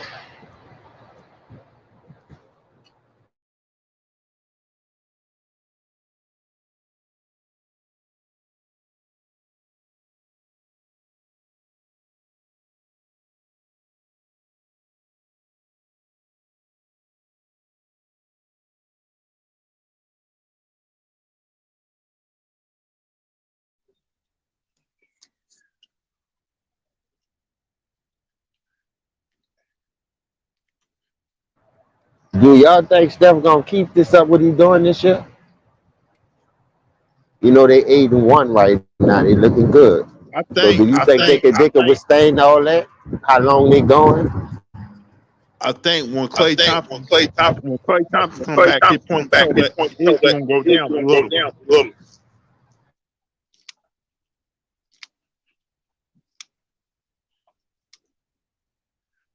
Think about it, James. He's gonna rely on Klay Thompson when he comes back. And listen, I think this he gonna need to save some of that gas for the long stretch because this a long season. So he need to continue to use his teammates like he doing, and I think they'll be fine. But I don't think he can withstand that because people are gonna start game planning for him and make the other teams beat him if he keep this high start like every good team would do. For teams who in the same race for them to have a shot at winning the championship. So just imagine if you go against a Utah, he go against one of those top-notch defensive teams in the West who can go score for score with you, but also play well on the defensive end. Is that shit gonna work? And I said this too. When the season started, I told people Steph Curry gonna be like MVP. The only reason why I think Steph had a game like that because of the shit that they doing with Trae Young, hyping him up like he the next Steph Curry. So Steph Curry had to put that nigga in this place. Do that every game. That's how you're supposed to play every game. Niggas shouldn't have to talk like that for you to come out dropping 50 points. I don't understand that. Nigga ain't got to motivate me. You play the game to win anyway, so why you need motivation? That should be your motivation. I'm gonna win. A nigga shouldn't have to talk shit for me to come out here, a nigga on TV talking about a nigga on my level for me to show you otherwise. I'm supposed to be trying to prove that shit every night, whether I'm on or off. Leave it all on the court, man. That's something these niggas ain't doing though. These niggas weak, man. Then they got the result of stacking of the deck. So you got all that shit going for this shit. Like, James, I'm gonna tell you this. Though.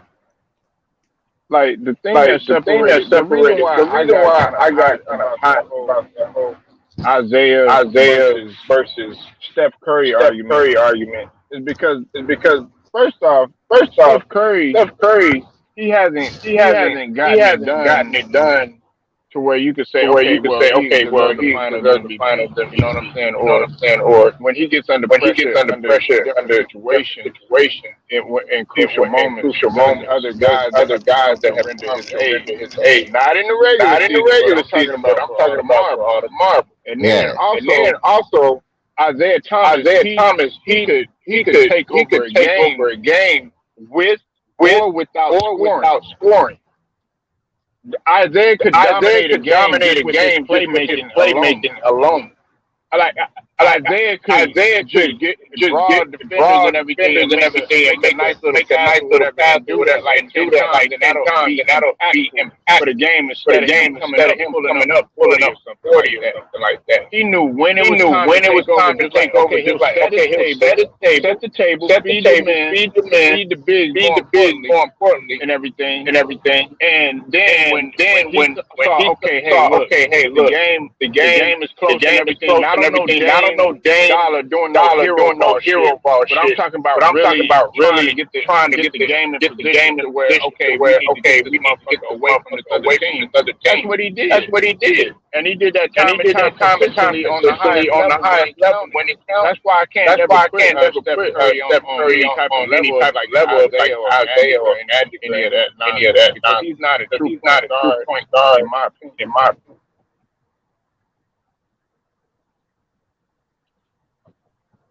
But T. Price said it good though. T. Price called these niggas shooting guards. To me, that's what they are. They're not real flow generals. So when you look at it from that, when you people say combo, I still say shooting guard because if you think about our point guard era, everybody, even the niggas who wasn't no scoring point guards, they still had 9 assists and they still gave you 15 to 17 points because they was left open and they worked on their game. They know how to get to the line. They know how to use what their skill set because it was just more than one way. It's just more than offense and defense. You got to have an IQ for certain things. You know, that's why they say Draymond Green is good for that system because he fit it. But if you put him in any other system, how would he look? So if you're a system player, I can't give you all that. I need to. Your natural ability only could take you so far. But if you're not being coached up to bring some of these things to the light, I'm saying I come out jumping out the gym right now and make it to the league. That don't mean I'm gonna do it when I get there. Because once they see what I like to do, they can take that away from me. Good, great coaches to do that. Now, I understand they don't have a lot of great coaches in this league because we harp on that a lot too. So that shit might continue to work until a great coach say, you know what, I'm going to stop this shit. You got a couple of them left, but it's like trying to find a needle in a haystack. That's why Popovich looks so beatable now. He can't even make the fucking playoffs because he don't have those high IQ players. He don't have those killers. And in this era, ain't no killers. Everything is about, oh, he could jump high, he could shoot that thing, and that's it. Shit, you can make it. If that's the case, you know how many niggas would have made it in our era? Because you had a lot of niggas that was one-dimensional that can do one thing good. Right, like Tony Parker. Them niggas ain't make it, though, because of those reasons, because you only could do one thing. Now, all of a sudden, you telling me it's good for these niggas to get away with just doing one move, one thing, without playing defense. Olaying and shit. Look at James Harden. This nigga got more Shaq than the fools than a little bit not playing defense that I ever seen. And defense win championships. You can't outscore nobody. You can't always outscore nobody. You're going to have to learn how to stop something. A nosebleed, a cut, or something. These niggas is out here just giving up 130 points and they sleep. Like it ain't nothing. What you think about that shove yesterday that Nikola Jokic did on Markieff Morris, James? Hey, they never catch the nigga who instigated, who started it. That's my only problem. Morris should have got a suspension too, and I like the Heat. But you instigated, you started it. Like I was saying on T. Price channel earlier, you cannot suspend Jokic and not Morris. How can you go back and watch that replay and not suspend Morris? Point blank, period. That wasn't a basketball play. He didn't make a play on the ball. He made a play on this man's body like he tried to hurt him because they was getting their ass beat. You see what I'm saying? Denver put it on their fucking ass. So you showed me you was a fucking sore loser on that play. So when you turned your back and that man hit you right, you lucky that man ain't fucking shatter your fucking jawbone. But that's what I'd have fucking did. I'd have cracked this fucking face. Y'all gonna have to suspend me for a year for that. It would have been like the Malice in the Palace. So you on the side of Jokic, or you on the side of Morris? I'm on the side of Jokic because that nigga wasn't supposed to do that. Okay. Now Jokic ain't two wrongs don't make no fucking right neither. But I'm from an era, whatever you do to me, it's gonna get done back to you. I might not catch you now, bitch. I'll catch you 10 Christmas from now, but I'm gonna get you back. I swear to God, I'm gonna get you back. Yeah, I'm gonna catch you slipping. I'm gonna catch your ass slipping and you ain't gonna see it coming, boy. But I want you to do it like you did me. I jumped up in the air to make a basketball play, right? And this nigga just hit me with a rib shot.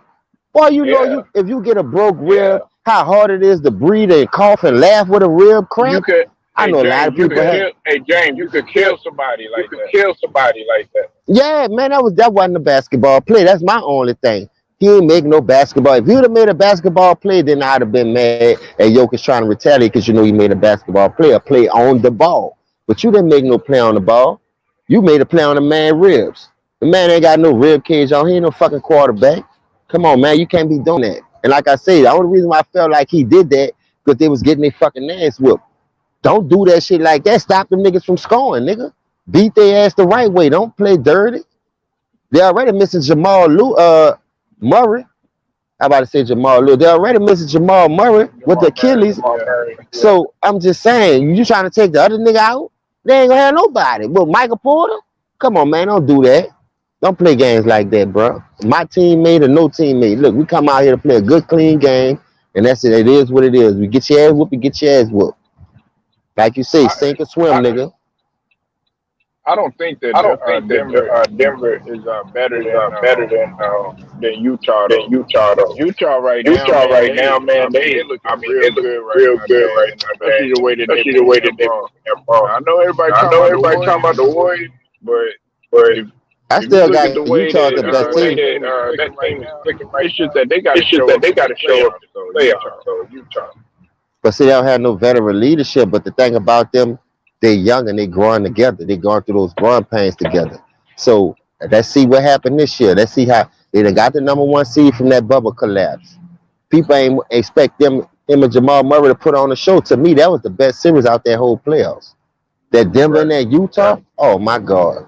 Them niggas was going 50 ball crazy. Nigga, you score 50, I score 50. Whatever you could do better, I could do it better. You know what I'm saying? I'm like, shit, I like this type of shit. They going Glock for Glock. And if you think about it, you got 2 against 1. Donovan Mitchell was going Glock for Glock with them niggas by himself. You got Joker and Murray over here cooking. I'm over here by myself waiting for Joe Shingles to show up. Mike Conley dealing with a family problem. You understand? He ain't was playing the first 2 games. So if that team could just stay healthy and put it together, I think they can come out the West. The only reason why I say the Golden State Warriors, because I see they starting to trust more in those younger leagues. And they got the depth to do it. They got the players. Jordan Poole should have been in no G League. He should have been starting from Jump Street as far as getting that burn with that team. Man. So, it's looking up for them. I think it's highway robbery how they did James Wise. Look, I'm gonna tell you. Hold up, what they did him? What they did him, though, Polo? Instead of drumming. On the six. I'm just being honest. Because I like Wise. It's just like you didn't give him no fucking time. Like you said, Jay, you talk about throwing these niggas into the woods. Man, that nigga really got thrown. He barely played with the whole you're right. Violation of the rules and all that. Then on top of that, even had no training camp because of everything. The severity of the situation that was going on in the U.S. And then you trying to learn one of the difficult offenses to learn in the NBA, which is the flow Golden State. So man, of course that motherfucker's gonna struggle. You see how Oubre struggled. Oubre was struggling with that offense. Eric Pascal was struggling with that offense, and Andrew Wiggins struggling with that offense. To me, I think they gave Pascal a bad shake though, because of that bitch ass nigga Draymond playing in his spot. They feel like Draymond a better quarterback at that position that they needed. So Pascal ain't gonna get no burn unless Draymond get in foul trouble and he need a break here and there because he can't play the whole game. But I think they mismanaged Pascal minutes and underestimated what he can bring to that team regardless, because you need that scoring punch from that position, something that you're not getting. So to me, that's gonna hurt you in the playoff because, like I said, if you double step and make those young players beat you, not saying they can't, it's gonna be hard for them to beat you because they ain't used to that type of tick.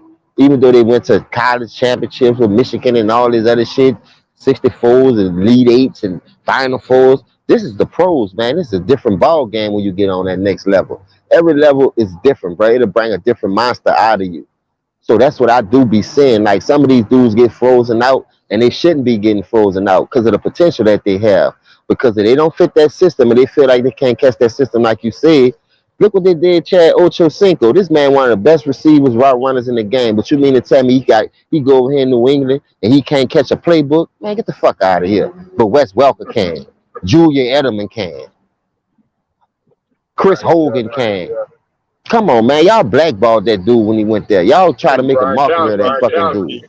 Yeah, what I'm saying. None of these niggas ain't no route runner like no fucking Chad Johnson. Tell the man what number to run. You only got 1 through 9 anyway. 1 through 9, nigga. What else routes you got after 9? You can't make up no other route. I played quarterback. You got 9 fucking routes, nigga. Don't let no nigga tell you different. You got 7 windows, nigga. Pick one. Hit the man in the open window. You can make 9 if you want, depending on what defense they play. But each defense gonna give you 7 windows to throw in, my nigga. You just gotta pick the right fucking one. Period. That's common sense, nigga. Keep this out, dog. Know what tripped me out too? I don't mean to get off the subject, but I got to say this. You seen how the role player forgot to tie his shoes? Did you see that? That's what I'm saying, dog. You learned that shit in the basics. Now, how you forgot to tie your shoes in the middle of the game? You see how you try to hurry up and tie that shit, and that shit still ain't tied. You call yourself running out there like you ain't do nothing wrong. Yeah, you did something wrong, bitch. You just showed you was slow, and you is a role player, nigga. You can't tie your own shoes.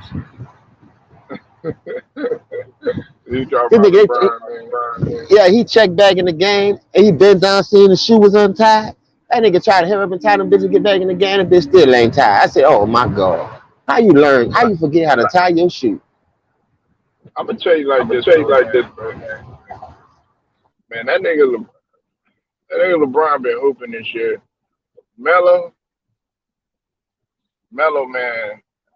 And I know niggas is tired of me saying it, man. Melo been hooping his ass off. Look, fuck a 6th man of the year.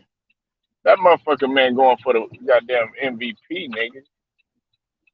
Like, because, okay, some niggas might trip out when I say some shit like that, though, James. But this is the reason why, because he is.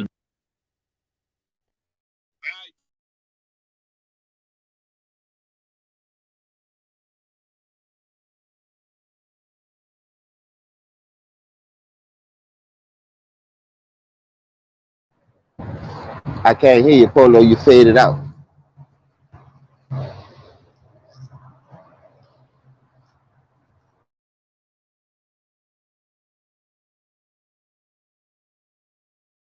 My bad, bro. My headset fell out. He's valuable as a scoring punch off that bench, and you know him at 52% from 3-pointers.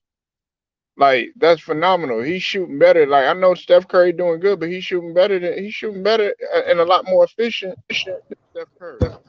Hey, listen to this. Steph Curry just went 9 for 18 and 9 for 19, missed 10 threes. Melo ain't must need that many threes. How many? What Melo went 6 for 9 against Charlotte? Come on, man. Yeah, Come on, man. What are we talking about here? Way more efficient.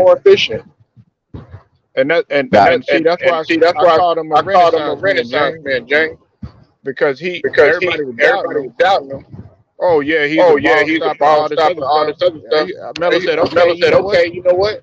I'm gonna change the game on you. He took what they trying to do, like as far as shooting the ball and all that stuff, and made it much better. Because he's always been a scorer. Now, I like he accepted his role. So when you accept your role, and then because you could play any kind of way, and you got more tools in your bag, it's easier for you to accept those roles that they want you to play on any team. See, that's why I don't like how Portland did it. Portland, you signed him and you fucked over the dude. You froze him out a lot. Maybe because it was the stupid ass coaching decision. Then you got 18-point lead. Dame out there jacking up 40 feeters, 40 footers and shit. It's just like bad coaching, dog. If I was Portland, I would have never let Melo go. That's just me. Yeah. But it is what it is. Now you gave him to the nigga that's in your conference that's gonna stop you from getting to the finals maybe again. You can't do that, man. You can't give nothing like that to the opposing people that's trying to compete with you on that level. Like, that's why when you do big old conference trades, they're not about to trade nobody in their conference. They're gonna send that nigga to the West or to the AFC or, you know, whatever conference you're in, they're gonna send you to the opposite conference. You ain't gonna be nowhere over here to fuck up nothing that we got going on. Right. That's why I keep bringing people back on that. When LeBron got drafted #1, boy, Melo was supposed to go to Detroit, but by them pushing LeBron the way they was, Melo got more in his bag than LeBron at that time. Melo gonna pass that nigga up, especially on that Detroit team who already gone to all these Eastern Conference Finals and going to the back-to-back championships the way they was. So if you get Melo, they already went to 2004, 2005. Boy, they gonna keep going. They gonna go another 2-3 years after that. If you add Melo, a young Melo with the talent that he had, shit, I give him that. That's why they ain't want that nigga in LeBron way, man. So Denver, you pick him up. That was the baddest move ever.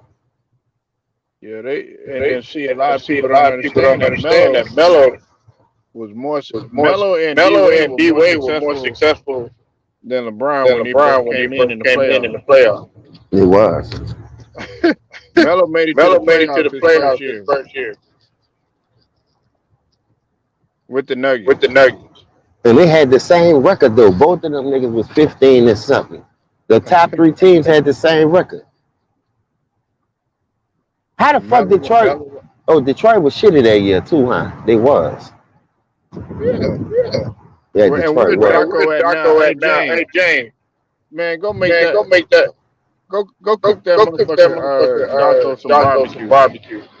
Cause that motherfucker sitting on the couch somewhere. How many years he actually played in the league to be a number 2? I don't know. That was the stupidest thing. Who fucked that up, James? That was Joe Dumars, wasn't it? Yeah, Joe Dumars. He hated on Carmelo. I don't know why he didn't like Carmelo, and you wanted to pick that nigga. And then you already had Rasheed Wallace and all them dudes. Right.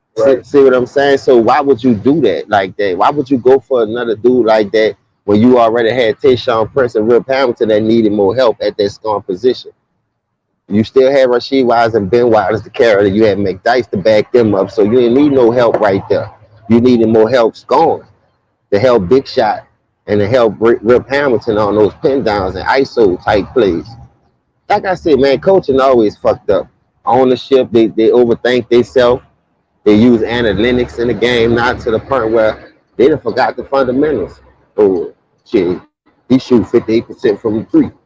But no, he not getting the touches that he's supposed to, and people not paying attention to him.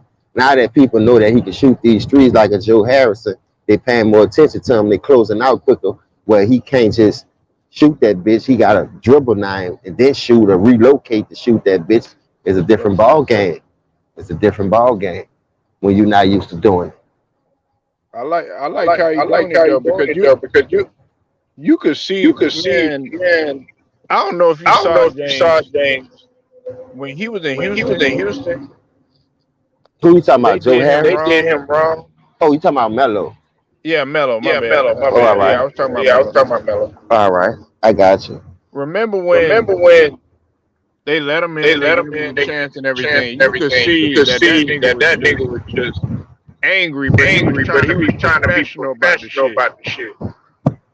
Like that nigga was rage. I kind of felt what he was coming from. It was just like, damn, man, how the fuck you trying to blackball a nigga like me? You could just see it on his face. He was a stand-up dude. He was going through that shit with Lala. You know that situation. I heard they about to get back together though. I heard her say that shit. At that time, you know all that controversy. Yeah, I remember what you're talking about, but see, that's the whole distraction point to me. Mm-hmm. When you could distract a person and try to get him out of his game, but look, Melo stayed ready.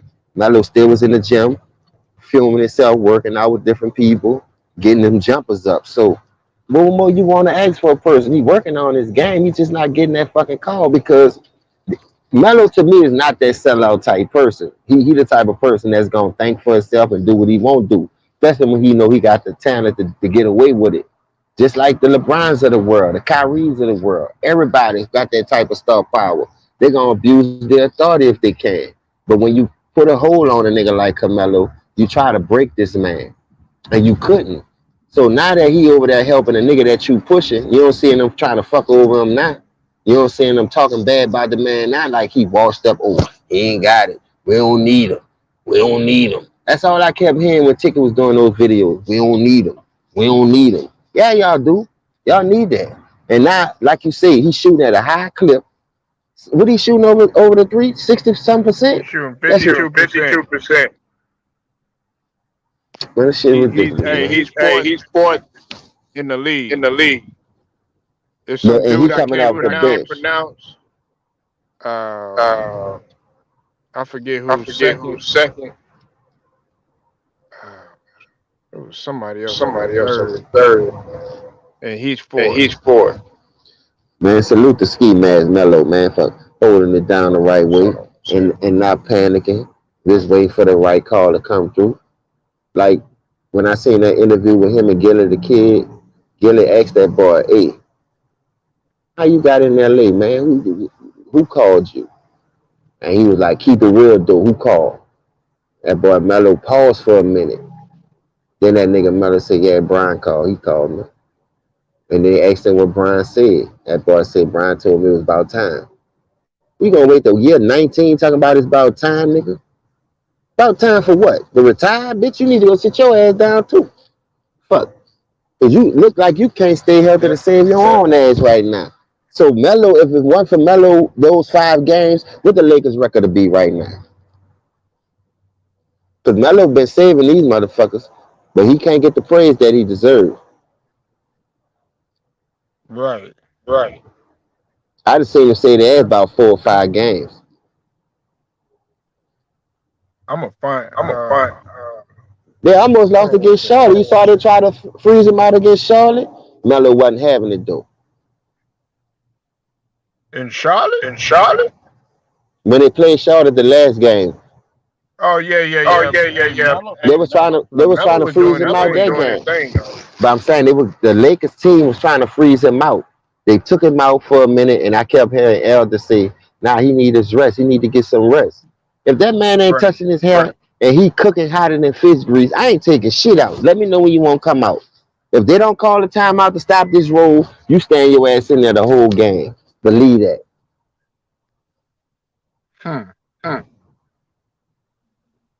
But a player know when he tired though, dog. A player gonna hit his top of his head. Look, coach, I need to come out.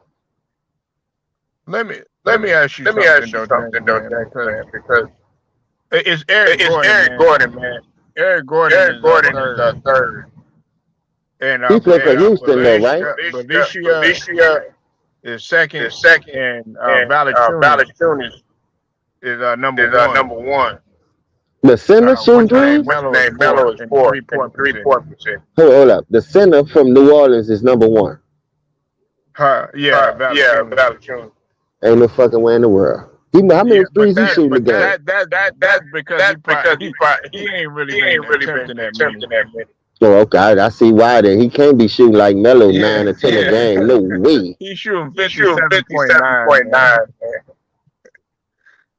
And with the power forward.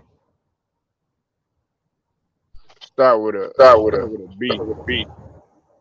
But anyways. Okay. With Westbrook. Everybody getting on him, right, James? Yeah. But see, Bazemore, that motherfucker missed the layup every goddamn game. Oh, somebody's uncle, huh? Don't he? It look like somebody's great grandfather around this bitch. I said, bro, why they grafting all these? Now you know how many players they got away? I mean, they got rid of all that young talent. Bullock, Lonzo, Brandon Ingram, Josh Hart. Man, what the fuck? I just don't get it, dog. I just don't get it. Somebody, man, I'm looking over here. Somebody getting their card towed. Well, I be saying that a lot out here, boy. That man be riding around with those shit all on his car. At first, I didn't know what the fuck it was. I pulled up on one of them. I'm like, man, what the fuck is that? He said, oh, no, we the repo, man. I said, well, what is this shit all around your car? It looked like some alien type shit. No, man, I ride by it catch the license plate, and they confirm me on the computer if it need to be reported. They're back on the car note or something. I'm like, damn. I done seen so many niggas shit get told like that on this parking lot, boy. But James, listen. I've been back in the day. They'll knock on the door and let you know everything. Now niggas are coming in the middle of the night. Yeah. Cause niggas be hiding this shit in the garage, nigga. Nigga, lock this shit in With the your garage. shit in there. I know one dude did that. This bitch is set up the street from his house, Salute, nigga. Sonny. I see you in I the see you in the building. And soon that nigga opened that bitch, they would swipe that bitch out there in 3 seconds, nigga. That bitch was gone. He forgot something, started that bitch up and ran back in the house, dog. I swear to God.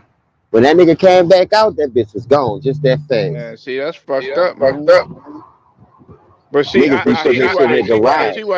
they do that type of shit though, James. Because a lot of people, man, it be getting ugly. Like with the repo, man, it be fights. I know you don't see that little show. Yeah, I think it that's was why I can't do repo it. A nigga asked me to do that shit. Hey, bro, you want to make $200 a day? It's a little dangerous, though. You can carry guns, huh? If you got to do all that, nigga, I sell dope, man. I ain't about to be doing that.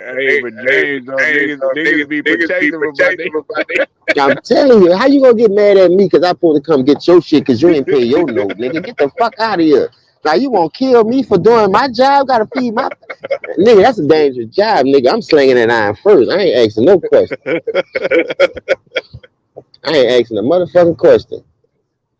Because especially, and it be the women. They be acting crazy. Hey, I seen when you say that shit. I seen a woman one time, man, where I was there. Didn't they take that show off though? Repo man.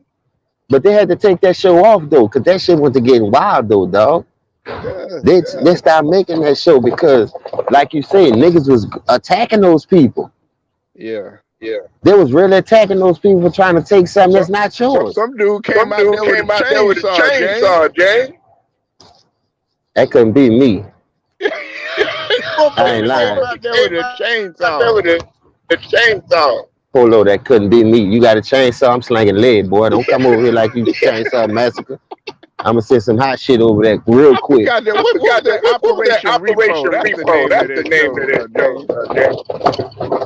Yeah, they stopped making that bitch. I used to watch that shit. I used to watch it for the laughs, cause like you see, nigga be in the restaurant eating, nigga jacking this shit up. They coming out there throwing shit at the people, spitting on them, talking about what they gonna do. You can't take this, man. You better get the fuck from around me, man. I got a job to do. If you gonna give me this money, I can feed my family. Until then, this is the way that I'm about to feed my family. I gotta get it. I gotta get the $250 from them. I gotta get the $350 from this call note. Well, either one. I don't give a damn who pay me. Either you gonna do it or they gonna do it. Man, that shit. And you know, man, because I didn't know they make that kind of money though, dog. I got told. They make good money doing that shit too, dog. Yeah, it's good money. But think about why it is good money. You putting your life at risk. Man, I ain't doing that, dog. Like I said, I'd rather sell dope, nigga. I ain't doing that. You might well put a target on your back.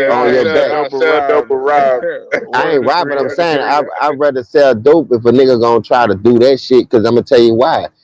If you go do that and you doing it the legal way and niggas about to kill you, why not go make you some fast money? You gonna still put a target on your fucking back.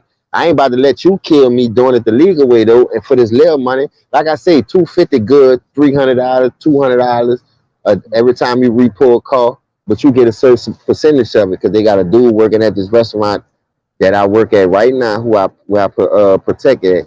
These motherfuckers do that shit on the side. They Mexicans do. So I asked him because I heard one day he was talking about it. I said, dog, y'all make good money doing that shit? He said, hell yeah, I just do this at night. When I get off the repo truck at 3 o'clock, 4 o'clock in the afternoon, I come in for 6. This is my second job.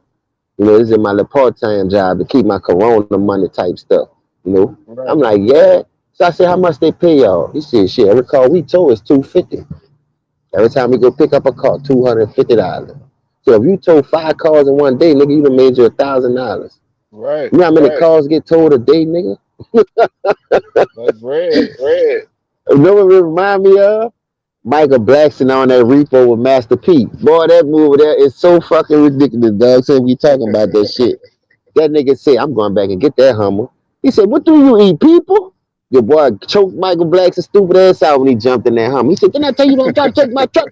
I ain't giving you niggas nothing. He got to take your boy Bentley at the car wash. He said, you say $500 for me and pay for the car note?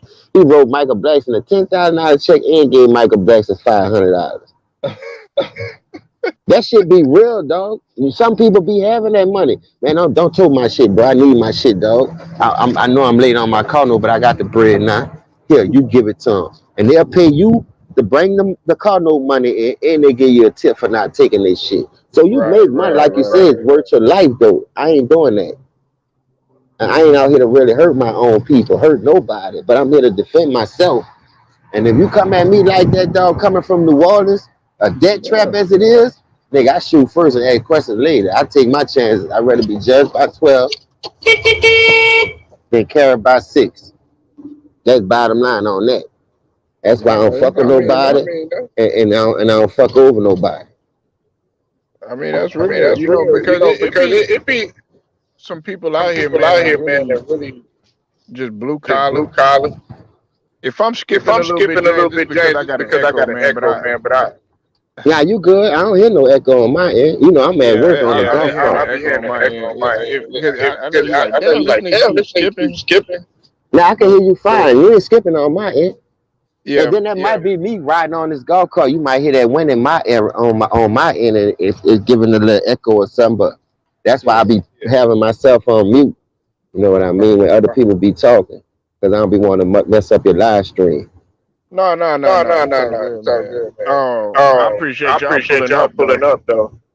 Oh yeah, I'm about to put my phone. It just be people like you, myself, man, and a couple of other like Chief Price, all them that just like collar folks, just trying to get it and trying to work hard and stuff.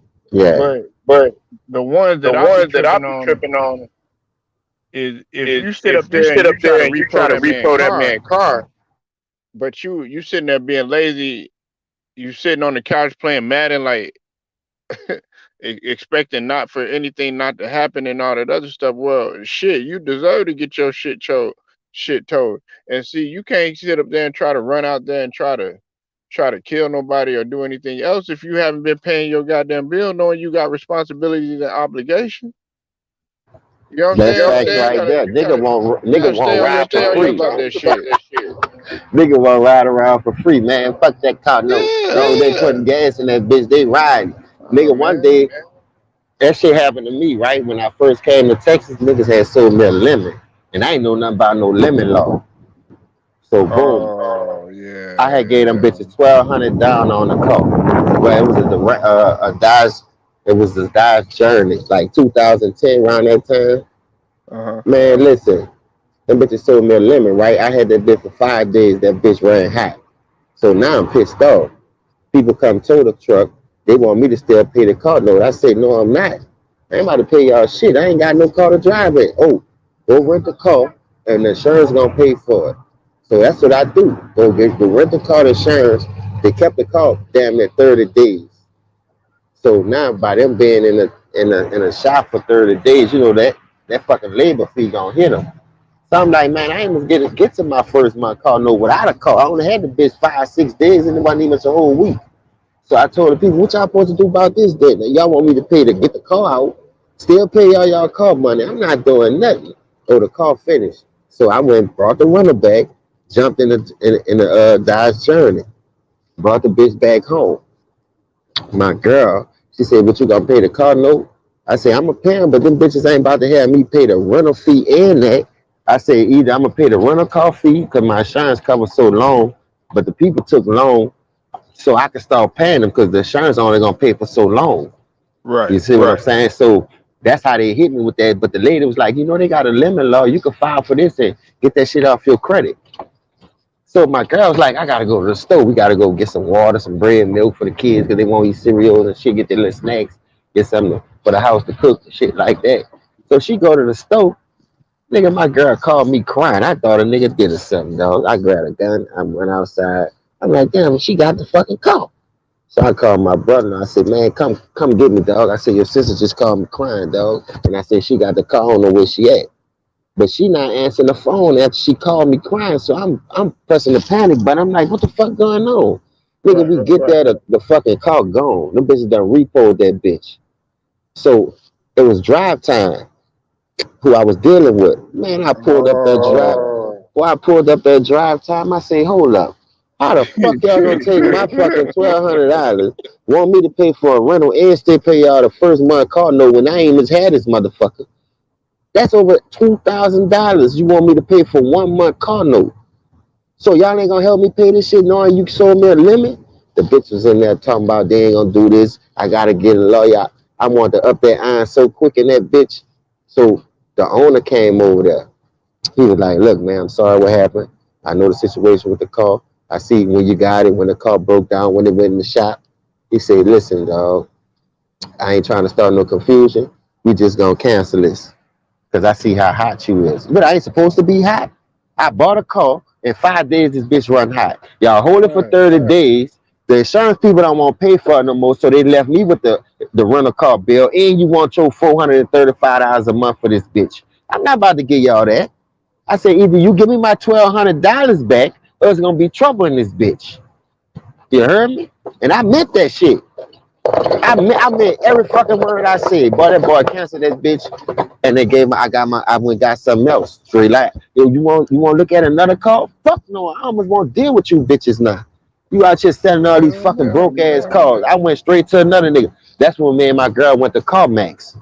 When me and my girl went to CarMax was better than Drive Time. They had bigger varieties, and instead of us being in the 2010, them bitches put us in the 2015.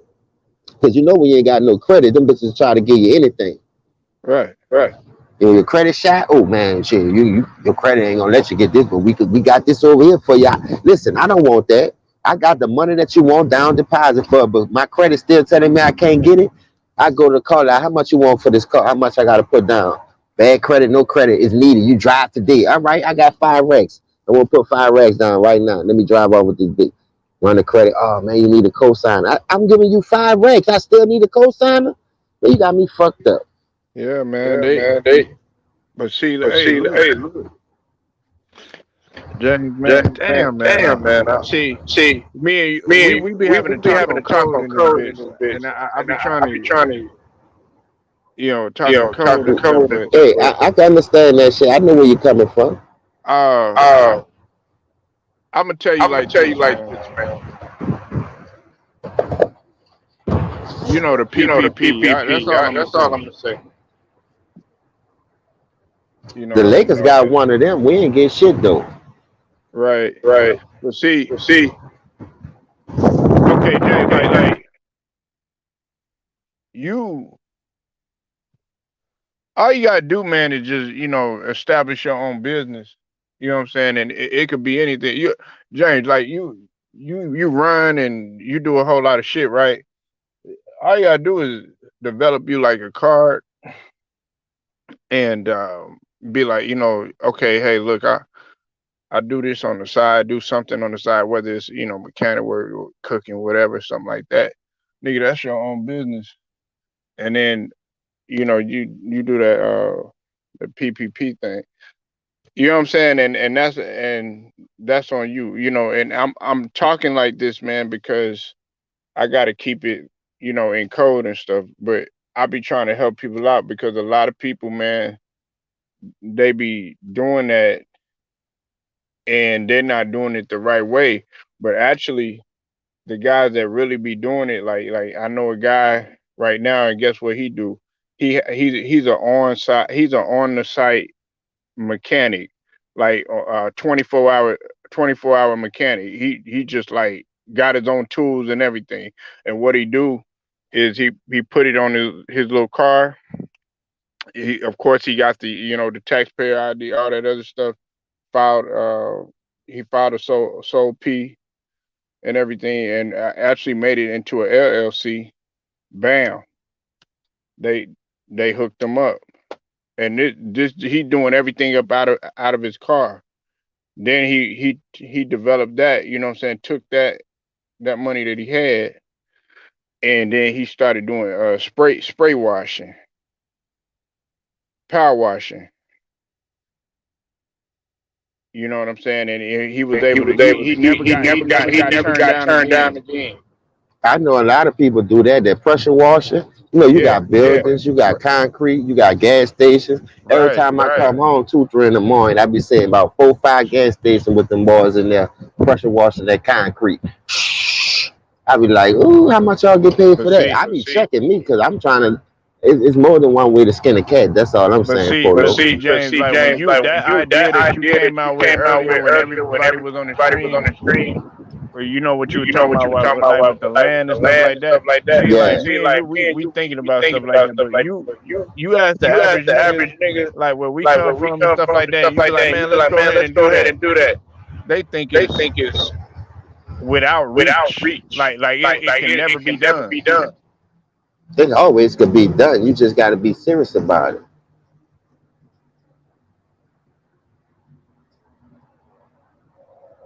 You know, I be trying to help people out, man, but people want to work harder and not smarter. People That's think the it's whole funny key, though. just to have a job. Man, hell nah. It ain't no funny. It ain't funny to have a job. I applaud a nigga for having a job. Man, at first, you know, in the 90s, niggas used to look at people with a job and be like, boy, you stupid. Nah, I ain't. Because if you look at what you know now and how it is, boy, everybody need a job. You can't spend money without a job. Go try to spend 10,000 right now without a job and watch how the feds come scoop your stupid ass up. And tell me how that work out for you. You go spend 5 without a job. The feds coming, boy. Especially if you ain't got no check stubs. I'm telling you from experience. I ain't telling you no shit that I ain't been through or a nigga don't know about. Sure, I had to get rent relief, James, because of everything. I don't know if I told you and some of the other fellas, but a lot of people don't know this, man. But my wife, you know, she was sick, man. And I've been pretty much the own income coming in. And it's just been, you know, me, you know, working and everything like that, you know what I'm saying? Where she dealing with, you know, getting better and you know, disability, whatever you got, you know what I'm saying? Whatever, you know, she, cause she had leukemia. And, you know, the disability hadn't kicked in yet. Man, I'm not waiting on shit. You know, and can't depend on them. Right. Because Sorry to I hear that. I hope knew everything one of goes my well for you. friends, his wife was like anemic, and it took like 2 years for them to get you know money from an assistance and stuff. So That's I'm crazy. being prepared for that shit, man. I'm not waiting on nobody, man. You know what I'm saying? And then they gonna try to fuck us over that. Man, they not gonna feel sorry for you or anything. They don't care how many kids you got. They don't care how much you struggling or any of that stuff. I just went through that with my grandmother, dog. So go ahead, continue though. I know what battle. What I was gonna tell you, man. I know what battle. You going through like. You know, in terms of not coming on here and stuff like that. Look, this shit right here is therapeutic to me. And I be telling people, man, I don't get on here to try to run competition with nobody or anything like that. Because really, man, there'd be a lot of niggas that's going through a lot of shit. But I come over here to galvanize niggas and be like, you know, hey, we could. It's like being in the barbershop. Nigga, you want to get away from the fucking females every now and then. You know what I'm saying? I want to get away from. Bring my little boy to the barbershop. Go get a haircut. See that nigga James be like, man, I disagree with you. You know, like how fellas do. Yeah. But see, everybody, man, takes it so damn personal. They are like this shit is like it's like real life. Nah, man. When James go to his job and gotta deal with his stuff, that's real life. When Polo go home and gotta deal with his stuff, that's real life. This shit right here, it's not real life, but I still chop it up with guys, man. But they don't. If I tell you some of the shit y'all be like, damn, you still doing this shit, but why make excuses? I'm not no crybaby. James ain't no crybaby. Ticket ain't no crybaby. Tura ain't no crybaby. LB ain't no crybaby. T Price ain't no crybaby. Everybody, you know what I'm saying? Everybody that's doing their thing. They ain't no crybaby. Facts. You know, I just don't make excuses. So all that personal shit, man. Like when people be like, "Oh yeah, man," you know, somebody be like, "Man, you know, how come you haven't been on here or something like that, or where you been or something like that?" Motherfucker, I've been on my grind. Yeah, they're You like don't know people don't what's have on our life plate. You outside don't of know this what shit. you don't know what's on James' plate. Facts. You got a life outside of this shit, dog. And no matter how much you be wanting to come on here and release some stress and chop it up, you still have personal shit to deal with at the end of the day, especially when you have kids. That's another thing prevent me from getting on that motherfucker every day. Because I got 5 kids living with me that need my attention. I'm talking about they need my attention. So, and they still babies. They ain't no teenage. I got 3 teenagers and 3 babies. 2 twins that's 7, and I got my daughter about to be 9 on December. 4 babies in December, so I ain't got time to be playing around. I got 4 kids in December. Ain't nobody gonna get them their shit that they need, but they fucking dad and their mama. And that shit ain't gonna happen unless I go to work. I be wanting to be on this motherfucker all day and chop it up, but I can't because I gotta go get that real money. I appreciate the donations that motherfuckers be sending and taking, looking out when they can, but that's not enough to pay your bills to be on this bitch like that. Now, if it was something like that and it was bumping like that for a nigga to be paying their bills off it, shit, I'd be on this bitch 24 hours a day too. Shit. But it ain't like that. Right. So I'm not mad at that because I had to do this before I met this shit. Before I started doing it anyway. That's why I told Ticket, this ain't for me, dog. I'm too real for this type of shit. Because niggas ain't gonna accept how I'm gonna bring it to them, and I don't care how you feel. Because niggas ain't give a fuck how they was telling us. Because they ain't give a fuck about our feelings. So you can't be always soft-hearted like you say, or be crying every time a nigga tell you no or boo. You gotta accept the good with the bad, because in order to be good, you have to have some kind of bad before you get to the good. Right. So I always learn to cope with a lot of stuff. Now I'm 43, I see shit different. I just don't be tripping as hard no more. I'm gonna speak my mind, I'm gonna say how I feel, and that's the wrap on that. Other than that, I ain't asking you to agree with everything I say anyway. I'm just telling you from what I know and how I see it from my point of view. My point might not be good for you or work how your point will work for you because that's how you think for yourself. It's cool to come together as 2 heads, don't get it twisted, but sometimes 2 heads not better than one when you're not on the same page. You see what I'm saying? That's facts. Man, you on the same page. We got cohesiveness, so I could come up in here and jail and bounce off the wall with you all day, whether we disagree or agree. You know what I mean? It ain't gonna lead to no man. Fuck you. I ain't fucking with you no more. Man, don't go fuck with that nigga. Now I start me a page up, and now I'm talking about you all day. Man, fuck that nigga over there. Man, that nigga did some old bitch. But you know what? Me and you, we laugh at that type of shit. You know why? Because I know I do. Cause it's like, nigga, man, I know where my nigga James is from, and I don't get up here trying to tell everybody where I'm from, but that's why I laugh at the shit, because y'all sitting up here taking this shit to heart. Nigga want to kill him. Nigga, drop your address, nigga. I pull up right now, nigga. I'll kill you, nigga. Boy, what? Man, I'm not about that, because if you think about it, man, what are we arguing over? We arguing over niggas that's actually, they got millions. Niggas, they got millions. You know, they sitting up in there, they dedicating their life to their sport and everything like that, and we arguing about who's better, which team is better, stuff like that. Shoot, they don't got to worry about, you know, where their next meal is coming from, or they not living check to check, or, you know, they don't got a whole bunch of mouths to feed probably, or any of that other stuff, or as many responsibilities. They got people doing stuff for them.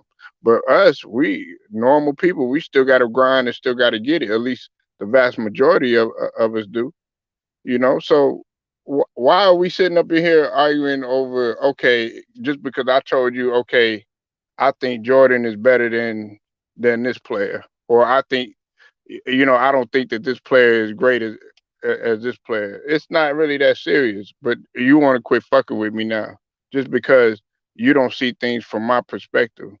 I don't lose no sleep.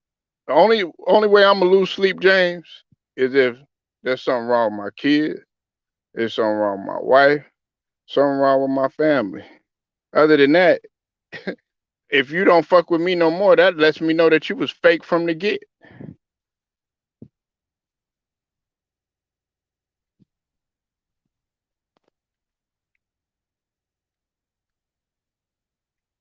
Yes, he fell out.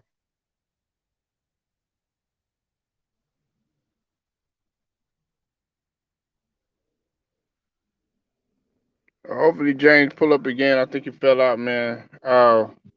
I appreciate everybody pulling up though. Man, Polo Sports Talking Entertainment, man. Appreciate everybody that pulled up, man. Uh Man, shit. T Price, Lou the Rider, Antisocial, The Shy, Be More Legends, Jacob Jennings, Sonny Custom, uh, everybody, man. And of course, that boy Nola James, man. Go subscribe to their channels. Nola James, uh, Nola Boy Sports and News. Go subscribe to that boy T Price channel. And go subscribe to that boy Lou the Rider Sports. Till then, man, y'all have a blessed night. Polo Sports Talking Entertainment, man. I'm going to get at y'all later.